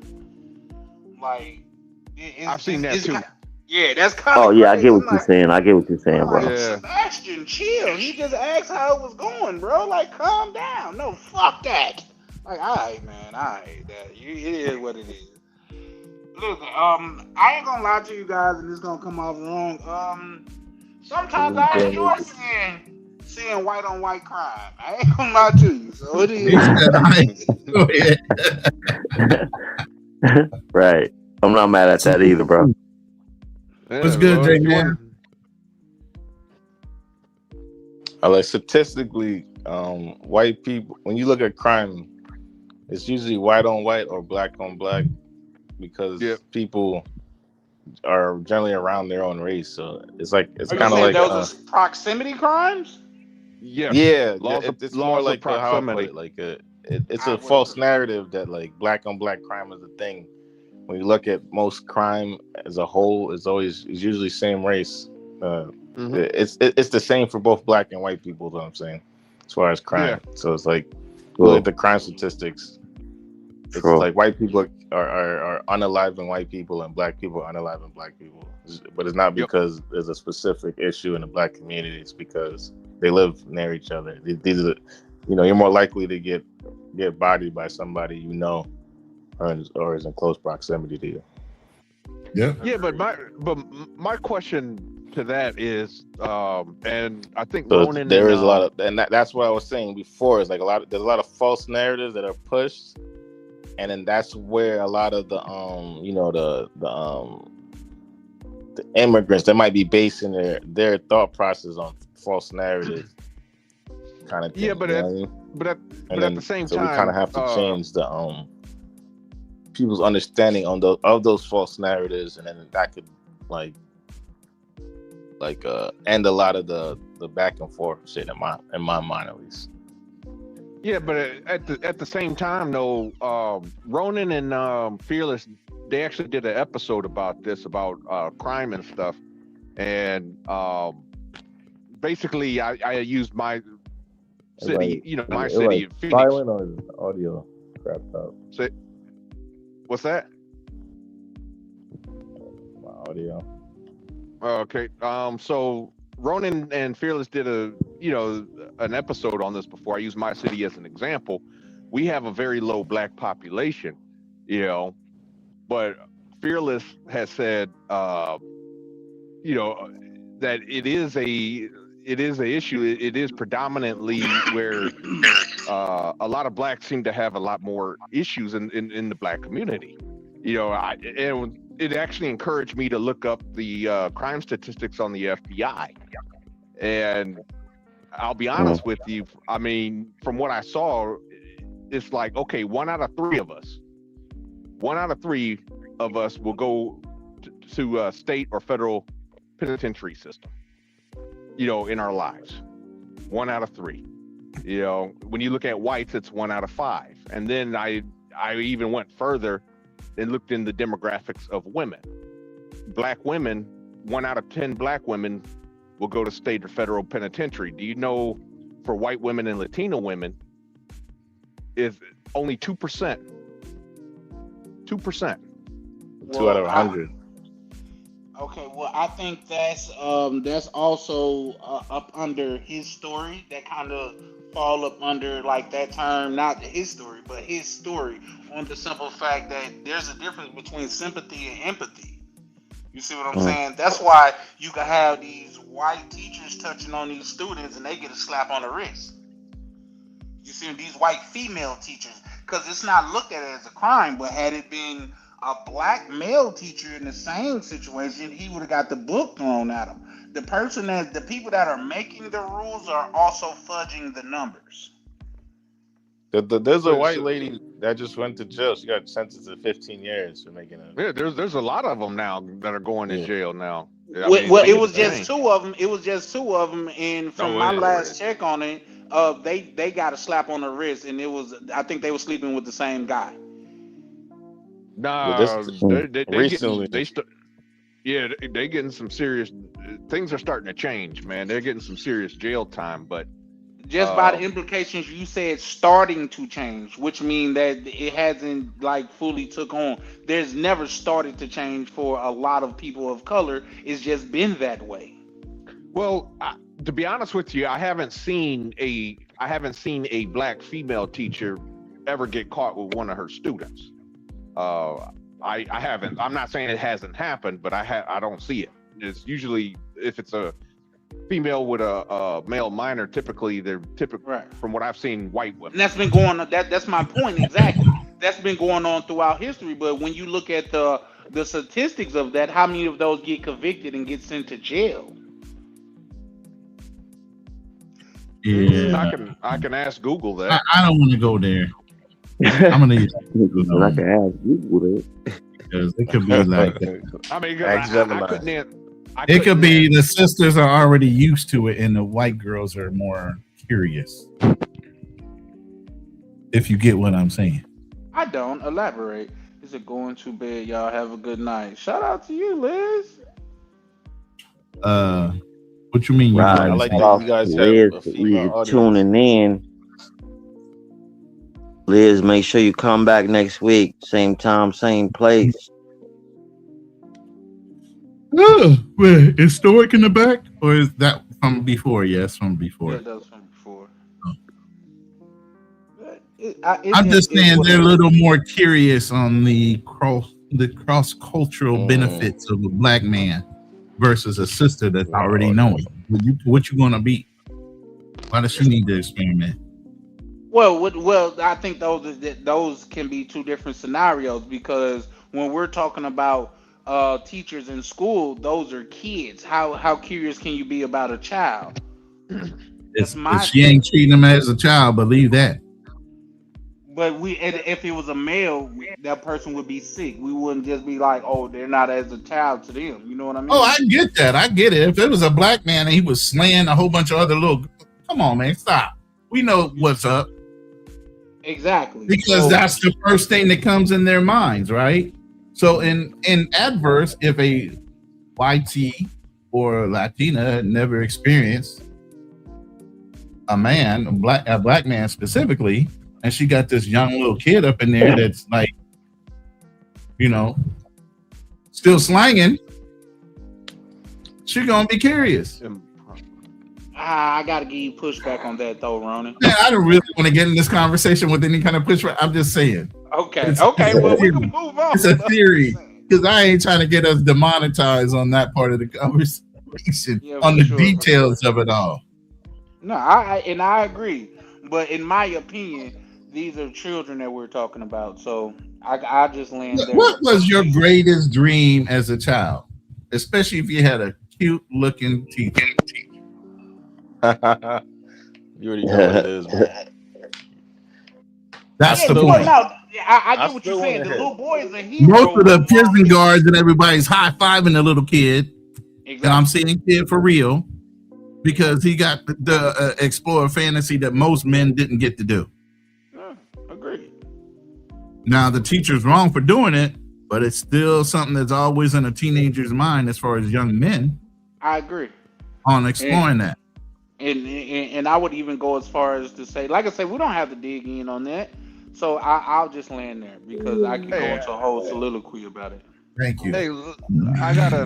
Hey, I found a demographic where blacks we winning. This says racial demographics and teacher sanctions. So this is where percentage wise, whites make up the they're basically the bad guys here, 57.1%. You know, versus Hispanic teachers, 26.7%, black teachers, 13.5%. There you go. And I like the pride in your voice when you say that, because any other time you be on the opposite end of the spectrum. So what the hell, Darnell? This is a win for you. Okay. Now I have been trying to break it down by here's you can take back the. Go ahead. No. This isn't about race. This is about gender. So when it comes to gender, male teachers still account. Somebody's microphone's like popping, man. I think that might be Ronan. Nope, I'm not doing anything. It's probably Black Cleaner. But go ahead. Yeah, so it says male educators still account for 85 to 90% of all reported educator sexual misconduct cases. Of course. Female educators account for 10 to 15% of overall reported cases.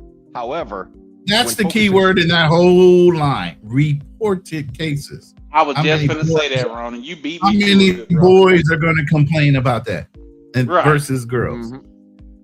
The boys trying to prolong it.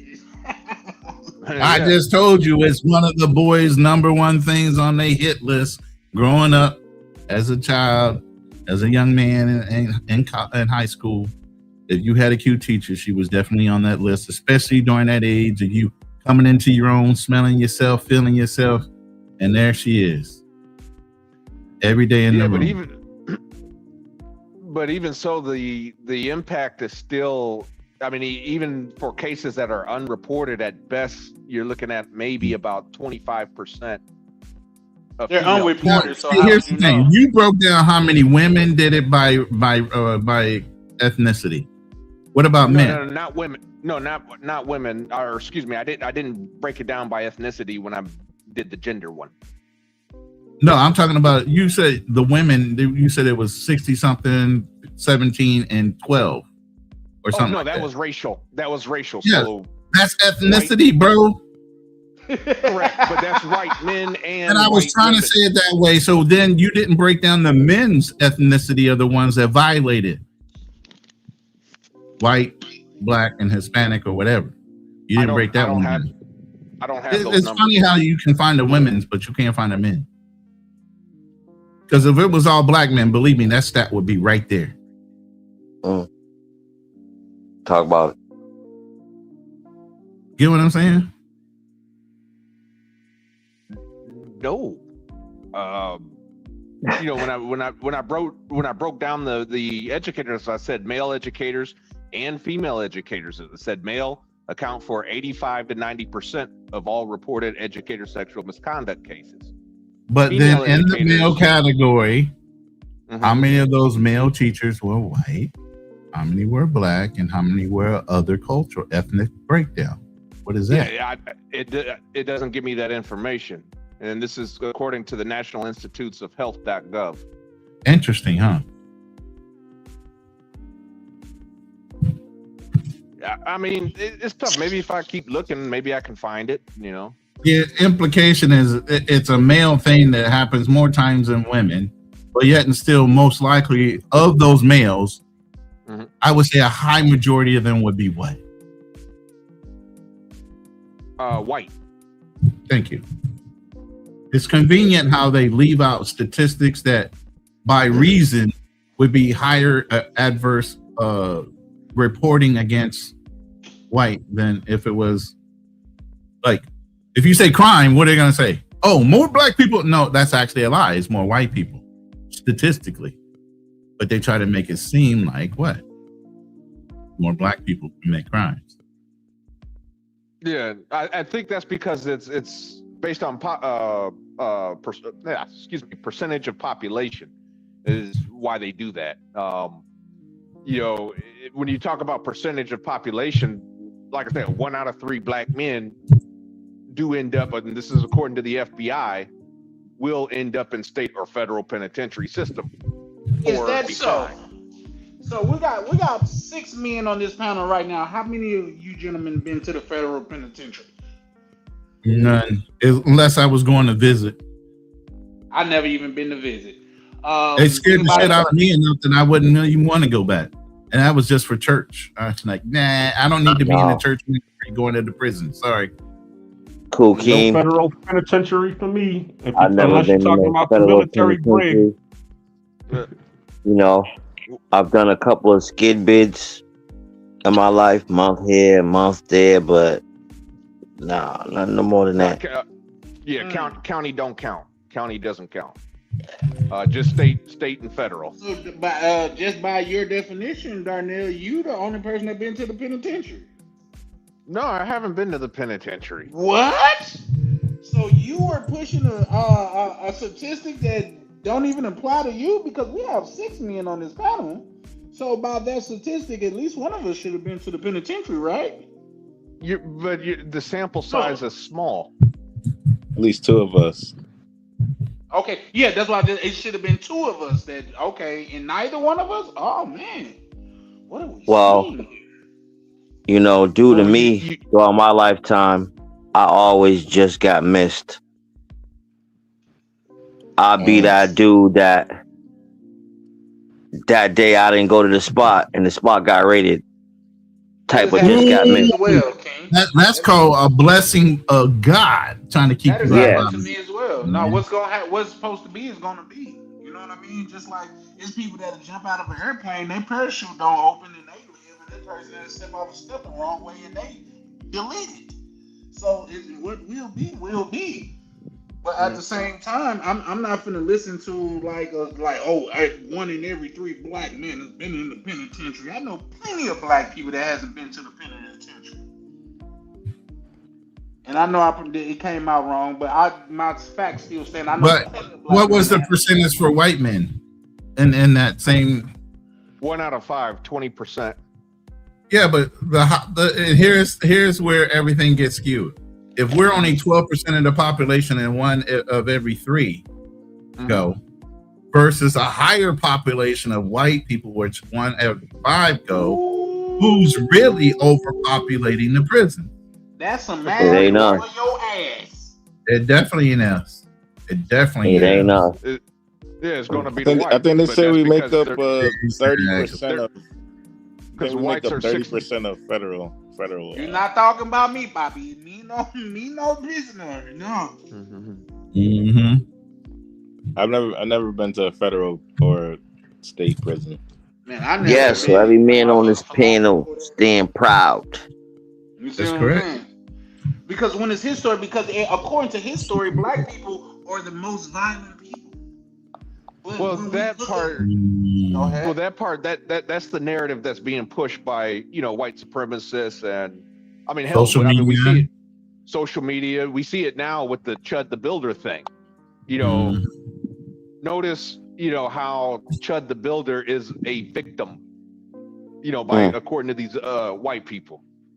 Actually, Chud the Builder actually helped the narrative in a sense. You think about it, because he's been harassing black people for quite some time, and look how long it took him before somebody actually retaliated with violence.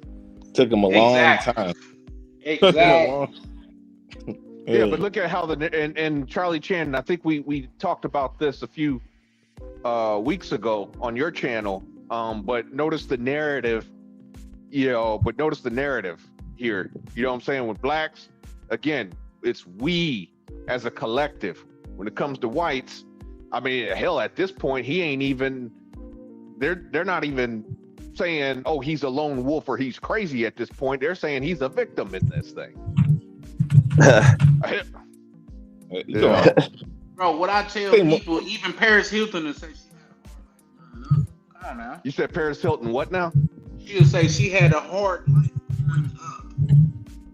You're like fading in and out. You start out strong and then fade. No, I'm joking. He said Paris Hilton had a hard life growing up. She would say that. She would say that she had a hard life growing up. And I'm not here to debunk that. Yeah. I'm just saying, from people that have actually had hard lives, they would have traded their lives 1,000 times over for the life they. Yeah, I think she actually did say that too. You thought I just pulled that out of the air? No, I'm not. I mean, no, I'm not. I'm not accusing you of pulling that. Subjective, because even though she had money, you don't know what she went through. She could have been one of them Epstein Island. You know what I mean? Like that. But how hard is a wealthy girl's upbringing? That's subjective. Because anything she went through, most likely some poor kid wouldn't have bothered them at all. Right. It wasn't. That girl don't know nothing about no damn struggle. She's the heir of the Hilton, hotels. I mean, come on. Exactly. Everybody has struggles. Everybody got rich people, poor people. It's just different levels. Yeah. Yeah. I mean, I don't deny that. I mean, it's been proven that rich people, affluent people, they do have issues with drug and alcohol abuse and things of that nature. So I mean, they go through issues too. I'm not denying that, but to say like their struggle is the same, or they can relate, or hey, I'm a victim. It's like you look at the common, the common man or woman, that they're going through 10 times what you're going through. At least you know what I'm saying, at least you ain't got to worry about where your next meal's coming from. How many children growing up had to worry about where their next meal is coming from, or had to borrow money from their teacher to pay for lunch? You know what I'm saying? I mean, I never experienced that. Or the parents were so poor, you know what I'm saying, had to drive to church, the kids in the church van to school. Damn, you think of every bad thing in the world that somebody could go through. Jesus. If I had seen programs like they didn't have in-school lunch programs and free lunch programs based on your income, don't they still have those? They do. Not from Darnell point of view. Yeah, didn't they used to have, if you were a poor kid and you could go to school early, that have free breakfast for them? Yeah, that's true. Yeah, they did. Even back when you was young. All these programs are available, so I'm like, these extremes are like crazy wild. Yeah, no, but those things, they're normal now. But the thing is like, hell, the Black Panthers, for example, they ran a breakfast program, to feed kids in Chicago on the West Coast as well. I think that was the first one, actually. Yeah. The Black Panthers, they pioneered that. So if schools were doing this, then the Black Panthers would not have had to have done it. Okay, so you're saying the older generation might have been going through some ish. Like if you were born, let's say you're, what's that, the silent generation? Or that's Gen X. Gen X No, silent generation is born 1933 to 1945. That's the baby boomers, bro. No, nope. baby boomers are 46 to 64. Gen X 65 to 1980. Okay, Black Cleaner, are you there? Yeah, I'm here. I hear you. Pull up I just sent you an infographic you can pull up. Why you take yourself down? He probably hit the wrong button. He could come back up though. Yeah, because he getting tired too. Just don't block me. Hey, Keem say he is not. Push the button. Just don't block me no more. Keem say he's not tapping out. You ain't gonna get me. Hey, I'm still here, fresh in the flesh. You better believe it. I believe you in the flesh, but I don't believe you is fresh, because you sound like you done dozed off a couple times on us, brother. Yeah, whatever, nigga. Wait, Keem, are you Cape Verdean? Wow, I sound like I'm Cape Verdean. Cause keep fly. No, I'm not Cape Verdean. I am. It's in my blood, but Okay.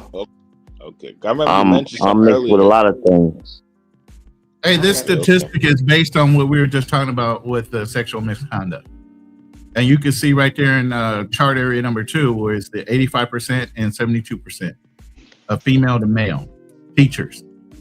Okay. Now, area 4 is the one that I wanted to know. Break it down by ethnic type of teacher. 80% are YT, 9% Hispanic, 6% Black, and then Asian and others are 2%. So I should have tried to smash my white teachers, is what you're telling me when I was in high school. Like, yo, she probably would have shot at them. You had a better shot at the white ones. Y'all ain't right. Statistically speaking. Statistically speaking. Statistically speaking.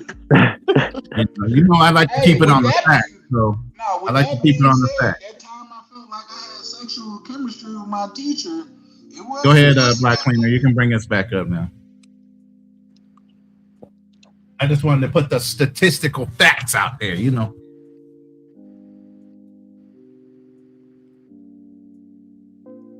That's only because Ronan was smashing his teachers during his day. Yo, I had a big crush on my kindergarten teacher. My mom used to give me presents to get to her, man. Guess what color she was, bro? White. Did your mom know you was giving them to you? Probably was lying to her, talking about no, literally, she was helping me buy them too. And all along it was for a teacher. But here's the thing, she also was a student, she was a volunteer teacher's aide. And both me and my brother in that school, if we both acted up in that school, it was a time when you could still whoop your kid in the classroom. My mom would have on our legs and make us wear shorts the next day. You were getting clowned if you fucked up in that school. Man, that's crazy. Can y'all hear me?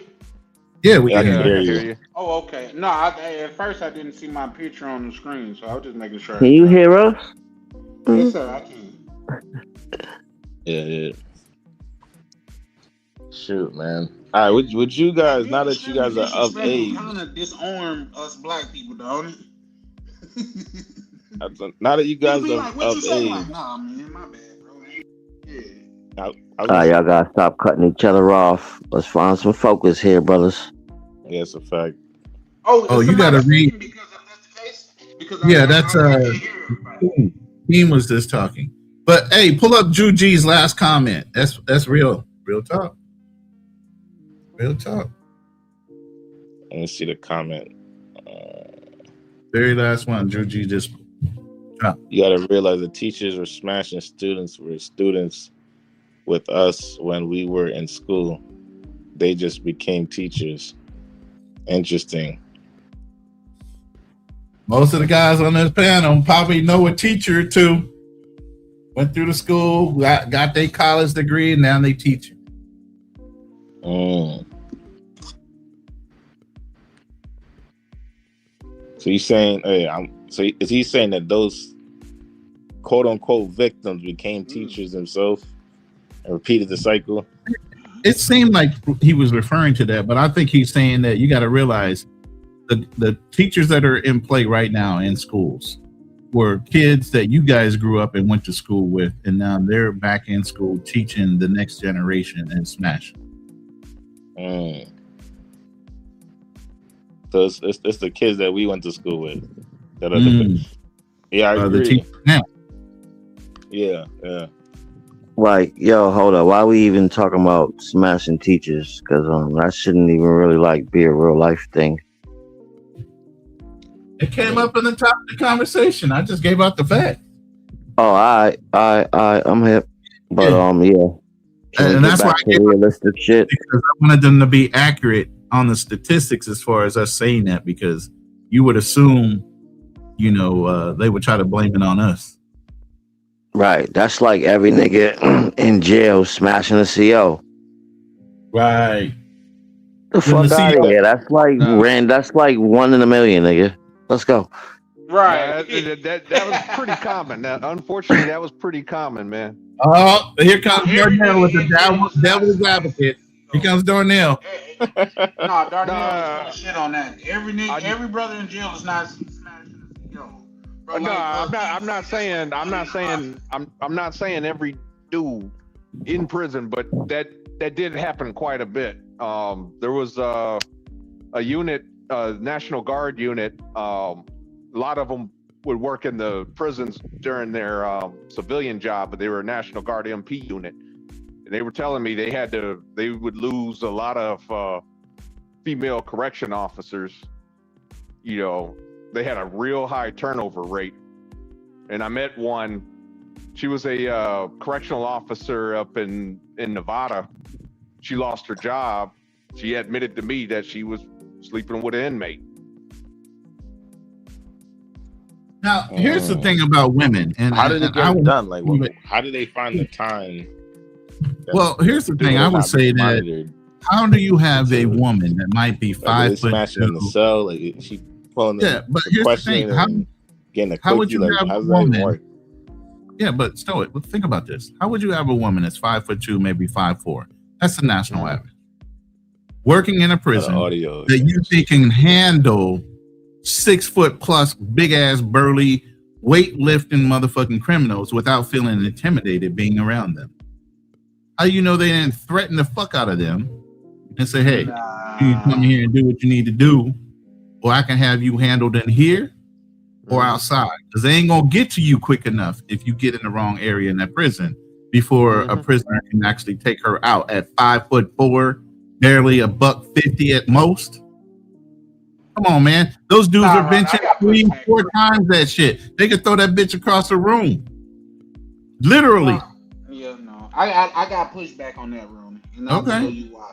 Because a lot of those times, he said, "Brain clock." Yeah. That's just because a lot of those times, those guys in there are game perfect. They got nothing else to do all day but to sit up to think about what to say to those females. They're not forcing those females so much so to where you got those females that's sneaking in contraband into the prison. If they're so scared of those people attacking them, why is it an ongoing relationship? I actually know people that's very close to me that a female got fired from her job because they thought he had got her pregnant. You see what I'm saying? So a lot of these females are going through this lonely shit out here in the everyday world, and it's a dude that's in jail that works out every day, and he's saying the most perfect thing out of his mouth to her. She's already being neglected in the real world, so he looked like Prince Charming to her. I would believe there's very, very few women that are being forced into it to where they can't do anything about it. Yeah, because one, in prison culture too, you know, let's face it, like people that are rapists are not responsible. I mean, they are the lowest. I mean, hell, you're in prison, so you're basically your scum. But rapists are like the lowest form of scum. Nobody likes a rapist. So I gotta kind of agree with Charlie Chan. Like, I don't think these women are getting forced. Right now. Yeah. Darnell is talking. Yeah, the audio is messing up again, man. Yeah, it's most likely because Black Cleaner took himself down, and so did Keen. And usually when that happens, there's a glitch in the software, and it knocks somebody's mic or hearing out. Yeah, I don't think I could hear Unfriendly Stoic. Was he just speaking? Yeah, he was just talking too. So Unfriendly, he can't.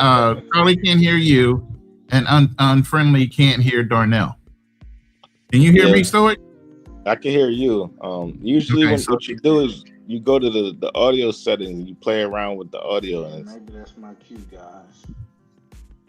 He said everybody's tapping out right now, and I can tap out too, man. I got things to do too, so I ain't gonna hold you guys. Keem and Black Cleaner, I know y'all on the other side of the planet. Me and Stoic, we over here on the good side. Y'all over there in the effed up side. But I'm not saying that there's a classism thing. I'm just saying. Side. No, what's going on? We back. Oh, damn, the audio got messed up when Magneezy back? Shout out to Magneezy. What's going on, y'all? What's going on, man? There we go. All right. Is our Jamaican brother behaving now? Can you say something so I can make sure? Oh my days.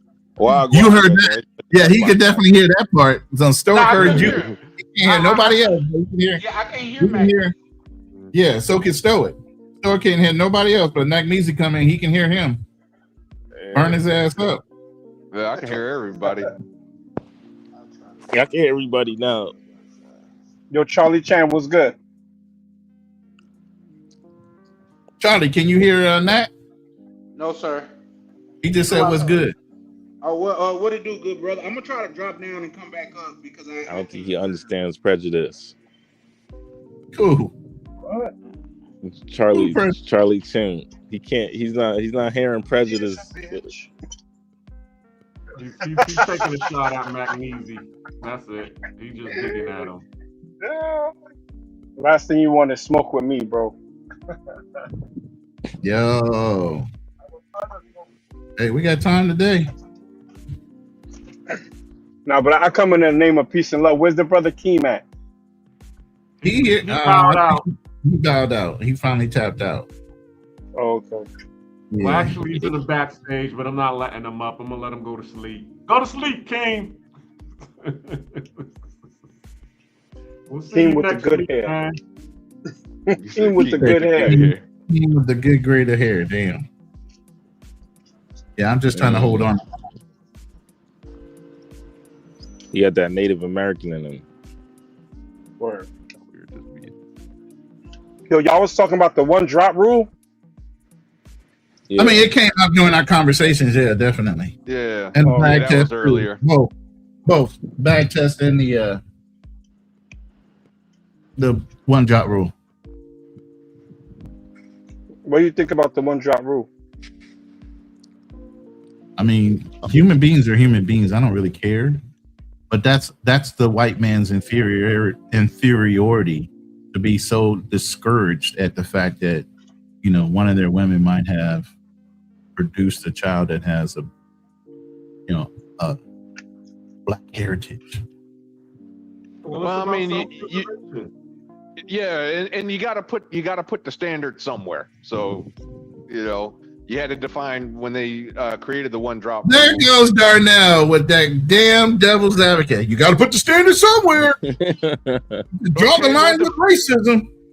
Well, here's the thing. So I want to hear what Darnell's point.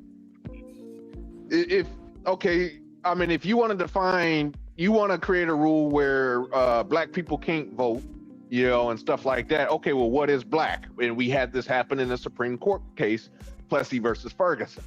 Okay, Plessy was a man. He was 7/8 white, 1/8 black. All right.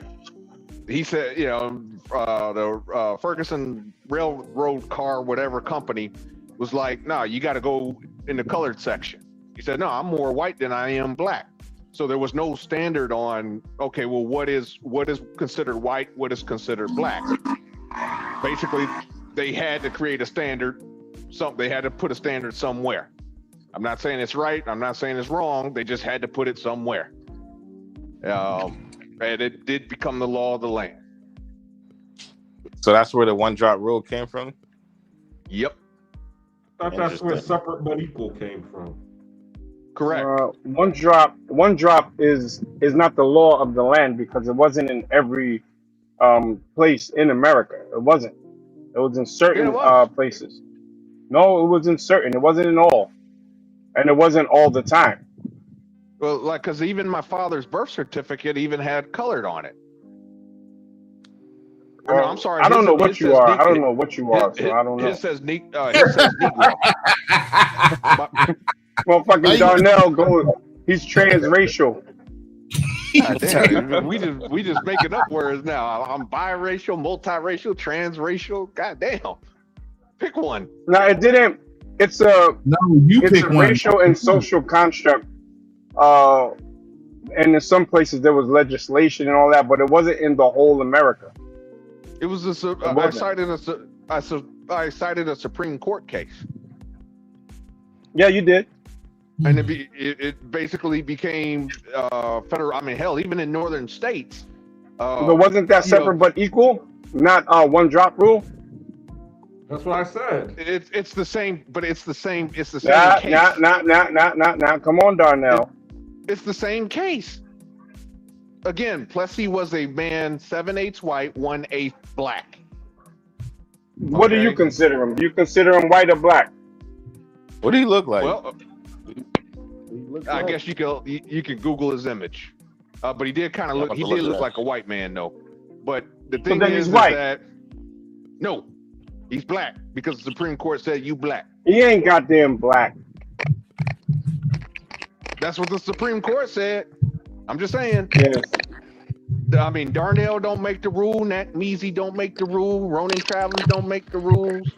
No, but black people make the rules about who's black and who's not. So says who? Says me, a black man. So now, just because the white man didn't want to embrace Wait, don't look white at all. Wait a minute, I'm looking at these images. That man's black as all get out. What you mean? Wait. Which one is Plessy? He said, that's what I'm trying to figure out. Is it this white dude? All I see is a black man drinking water. I don't see Plessy. Yeah, I see. Hold on. You might have the wrong. Yeah, but black people. Look, if black is everything, then black is nothing. So you can't give me somebody that's motherfucking almost white and then say that they black and then expect black people to say, yeah, that's us. Fuck out of here. To be black, you gotta have majority of African ancestry, period. Well, according to the Supreme Court, they beg to differ. Yeah, well, that's cool, but I'm black, so black people speak up for what black people are. Okay, you're black, but you called me transracial, so I guess that means I'm not black. Darnell, you know, we had this conversation a couple years ago, brother. Yeah, I remember. I remember well. Been going on that long? Yeah, I know Darnell for a minute. On here. They said Plessy was a French-speaking Louisiana Creole person. There you go, Creole. Yeah, that's it. Yeah, he Creole. He probably light-skinned. Like, so, and Creoles, Ronan, were Creoles considered black? It depends on who saw you that day.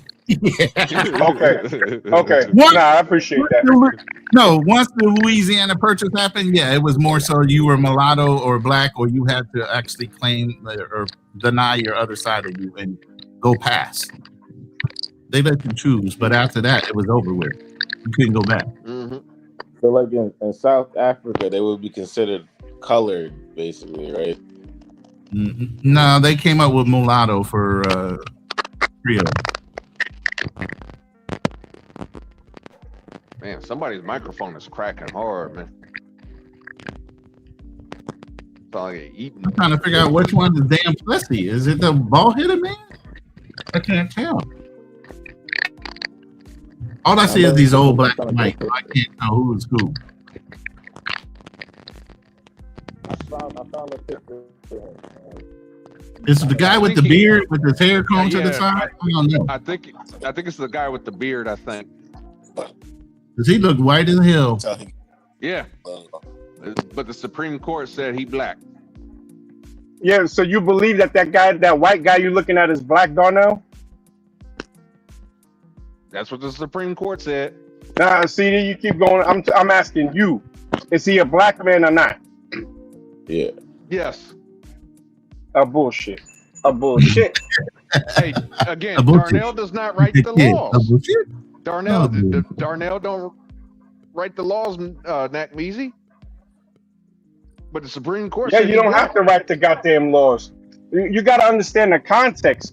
The one-drop rule, the real reason that it was created was to protect. It was really for white, the protection of whiteness. It wasn't to define blackness.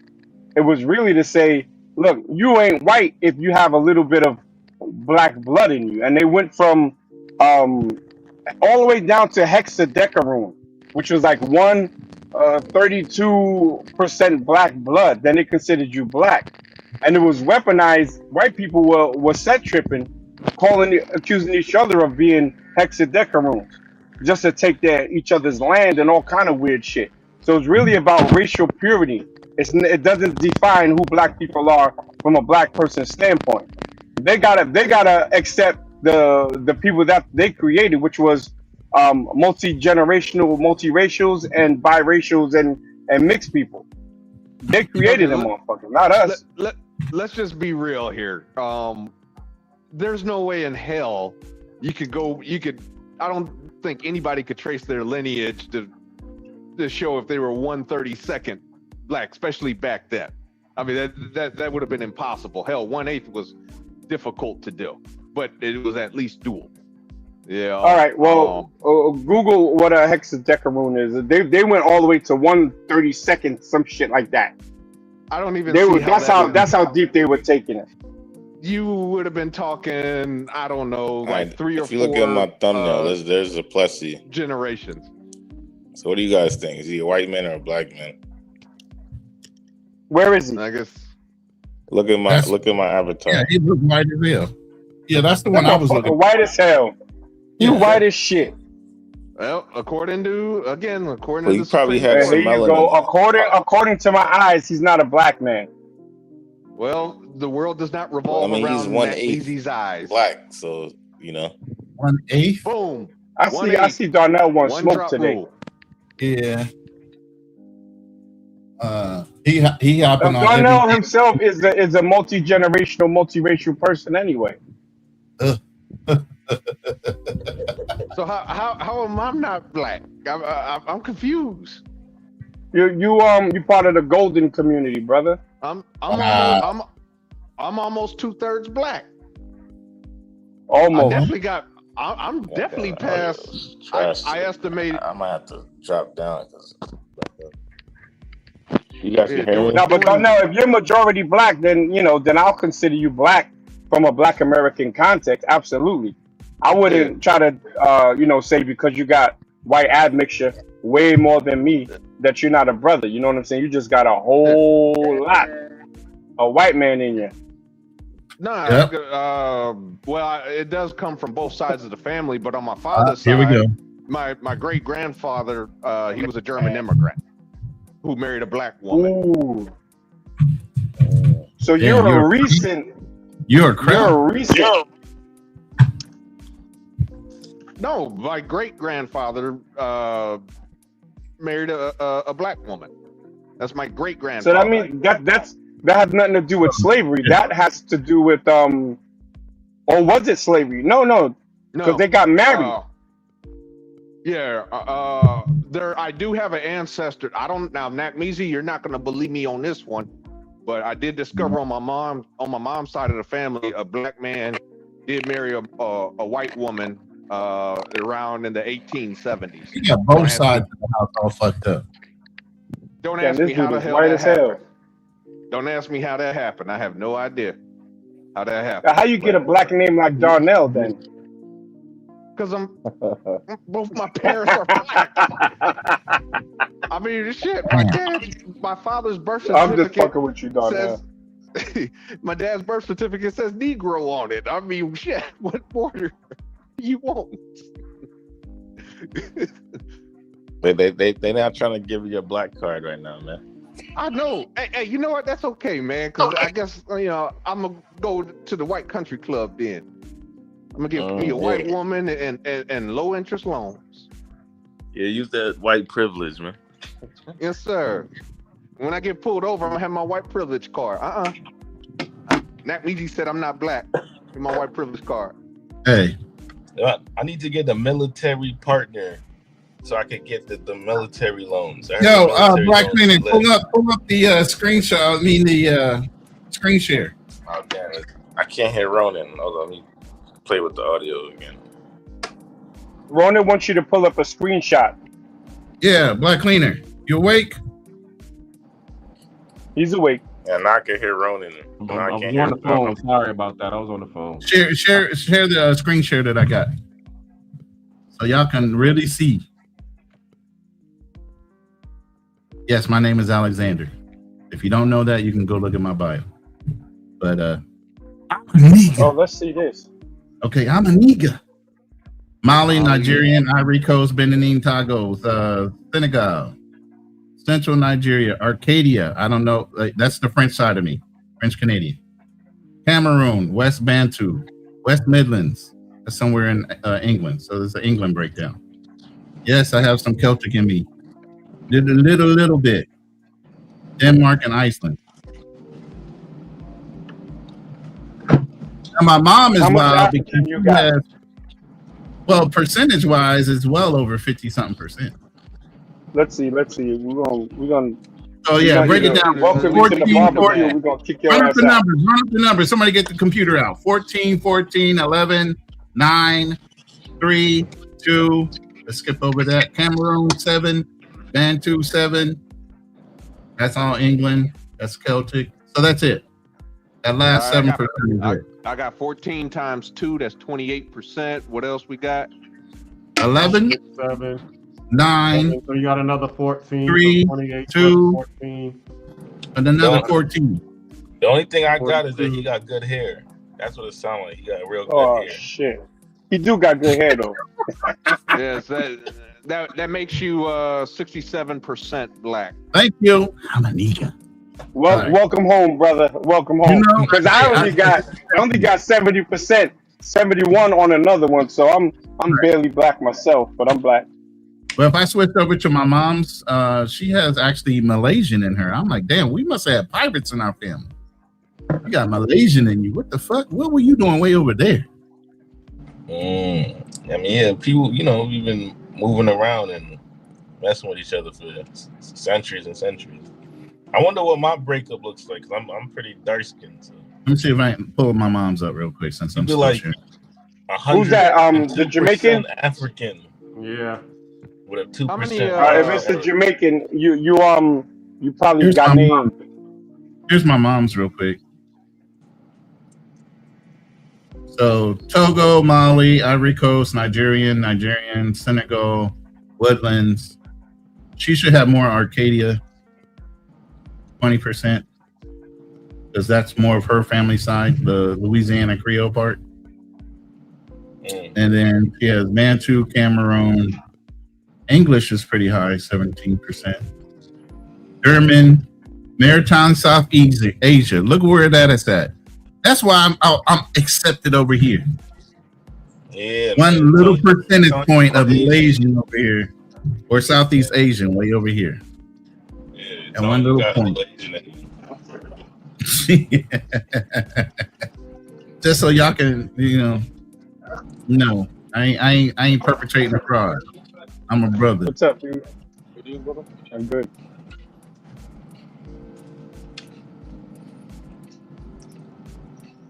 We need to see Darnell's test. Yeah, Darnell needs to pull. Yeah. The Darnell, they don't believe you, man. Nah, I think he's like 30%. I think he's 30% at max. The rest of him is all Aryan. He's all Aryan over there. They said Darnell from the Aryan Brotherhood. That's crazy. Hey, let me go get my SS uniform. Is Darnell speaking? I can't hear him if he's talking. He did. He said he's going to go get his SS uniform since he's German, part of the Aryan race. So, all right, you have certain European ancestry, right? Would you, Ronan? Yeah. Would you go and get European citizenship if you have access to it? I don't see why not. I think it might be worth it. I got British. I mean, if it was something like if you have a percent by blood type of thing, and they say, hey, you can get a free fucking passport, or at least prove that you have a certain percentage, I'd take advantage of every fucking passport I could get a hold of. Shit. Yeah, there's just certain countries will allow it if you can like prove the lineage and stuff. So like right now, I got 3 citizenships, just through one birth, obviously, and the other 2 through lineage. Oh wow. Yeah, so it might be worth checking in and seeing if you could do it, depending on like where your ties are and whatnot. Yeah, but I know. I have a friend. He's an American, but he's Italian. Yo, I just caught him about to say tether, bro. He was about to say tether, Nat. You got him. You got him brainwashed, bro. He said tether. Yes, you were. You had tea out your mouth before you caught yourself. That's Italian. Oh, you said Italian. I heard T like you were about to call your boy a tether. Nah. Wait, can Italians be tethers? Because then isn't a tether have to be black? Nope. Oh, so it could be anybody that attaches himself to the culture. Immigrant, yeah. Well, you have black So what if they're Italians. They call Italian those are called American, but Sicilians. they grew up in Brownsville or something? And Well, as I said, you got black they've been with the Sicilians. brothers their entire life. So well, they in denial of that. They don't want to hear the fact they got curly hair because the Moors went and ripped through their whole country. You know, they don't want to hear that. The ones that are in one thing I noticed Sicily too, dark and got full in lips. Europe, right? If you go in like Southern Europe, they tend to have like darker skin and like coarser hair. Well, See, thank you, Moors. That was in Spain. The Moors took over Spain. They took over all of Europe, damn near. They were running Europe for almost 5 to 1,000 years. No, the Italians. I noticed that in Malta, a lot of the Maltese have like olive skin. Same thing with the Italians. And then some of them have kinky hair. Yeah, the Italians That's they did better. The Italians were invaded and then by both. They be thicker too, like they got like body and all that, like shape and hips. The Italians were invaded by both the Moors and the Carthaginians. I know Keem was on another conversation earlier today. I think it's good to be specific. Yes, sir. All right. But now you know. Even though I'm light, I am one of the darkest skinned light motherfuckers you will ever meet in your life. Yeah, I mean, ain't nothing wrong with being light skinned, man, or dark skinned. You just gotta. I think I miscounted. I think I put we all people 14% too much in there. At least on this panel, at least. Mm-hmm. Oh, I know that. I'm just messing around. Don't matter to me. Even though I might like curry chicken, curry goat. I'm not you. FBA. I've had curry goat. I like curry goat. You like curry goat too, right? Yeah. And I like y'all mac and cheese. Really? If they do it right, it's not so gamey. If they don't, it comes out so gamey. The meat does, but I mean, I go hunting. I eat elk. I eat deer. I eat whatever, girl. If I can kill it, I'm eating it. Pause. God damn. Anyway. Yeah. That's not crazy. Well, we're approaching the top of the hour. Light skins are sensitive. Are you, Nick?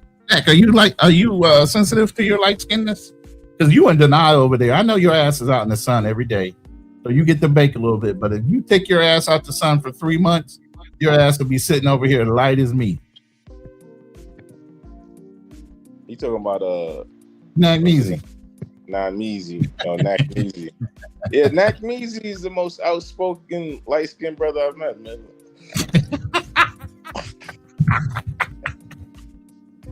I might be more FBA than he is.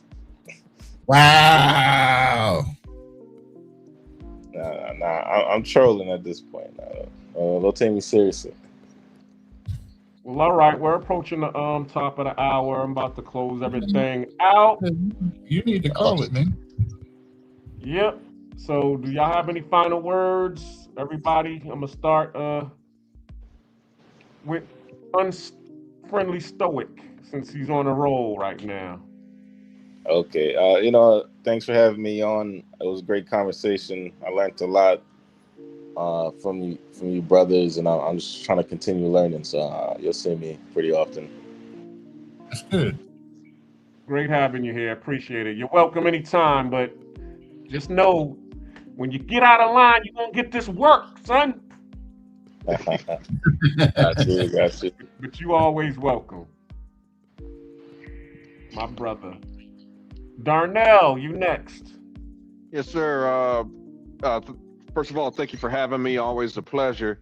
I think I just want to say, as far as preference or programming, I think it's a little bit of both. I do believe, I think it's mostly programming, but I guess the question can become, has programming evolved into preference? And I kind of see it a little bit, with the travel community. I was on Razor Ray's a couple nights ago, and we were talking about it. We were talking about how in the travel space, you know, unfortunately, a lot of guys want to see light-skinned chicks and stuff like that. We had mentioned about Austin Holloman, how when he started going to Africa, his numbers started to dwindle, you know, compared to his content, say in Thailand or Brazil. So to me, you could definitely tell there's some colorism there. There's definitely, to me, it's starting to become a preference, but I do believe it's because of conditioning and originally programming. For whatever reason, there is a belief that proximity to whiteness, you know, is the standard. You know, I don't know how it became the standard. I guess because, you know, the white man basically conquered the world at one point. So, you know, maybe that's where it comes from. I have no idea, but this is definitely, there's definitely a lot of programming, and it has evolved, I think, into preference. Thank you for having me. Thank you. All right, Magnesi, you're next. Big up to Al Massive. We just want to see all the NBA them. Nah, I'm just messing around, bro. Now, it was a great conversation. I love this channel. I love these panels. When y'all get on, I'm already at work. I just had my first break. It's 10 a.m. over here. So, good way to pass the time, have intelligent conversations, troll each other a little bit. You know what I'm saying? And there's a brother named Tavares in the chat. That's not Keem, right? Nah, he went to bed already. Wait. Okay. I didn't know who that was. But anyway, brothers, I'll see y'all on the next one. What's the next topic going to be on the next show? The real reason why people travel or leave the U.S. And pretty much I'm telling my backstory and then talking about a lot of the a lot of the problems, because a lot of us get emotionally drained and we get tired of it and we move over because we're looking for a better life. So that's pretty much what it's going to be about.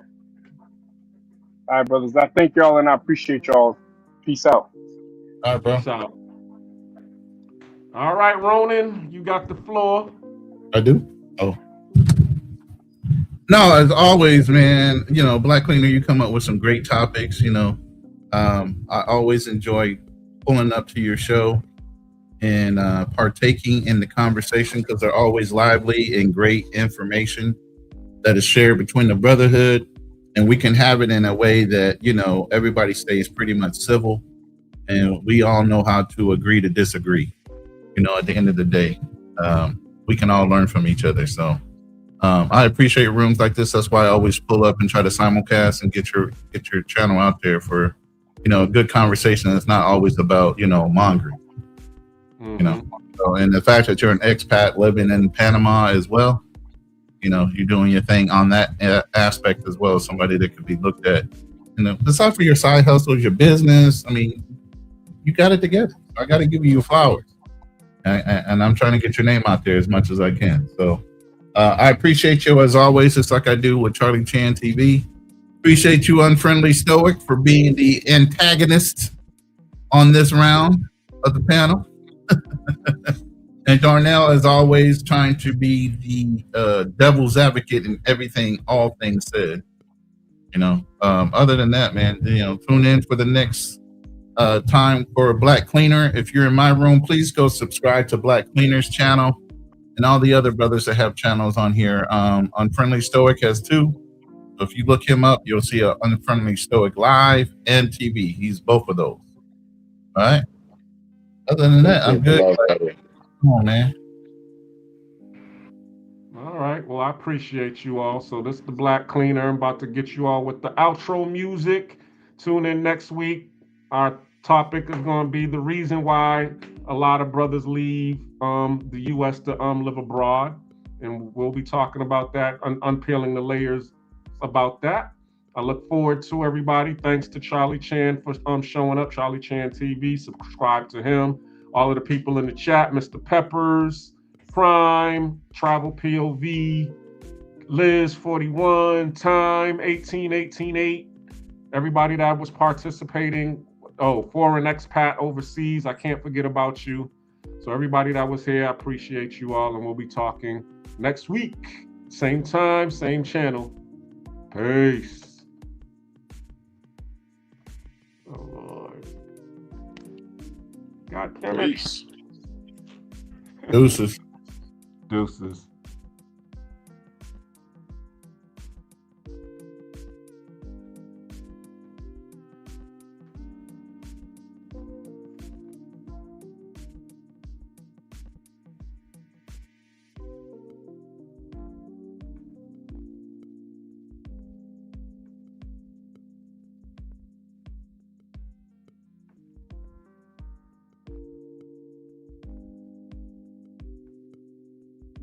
That was my ending.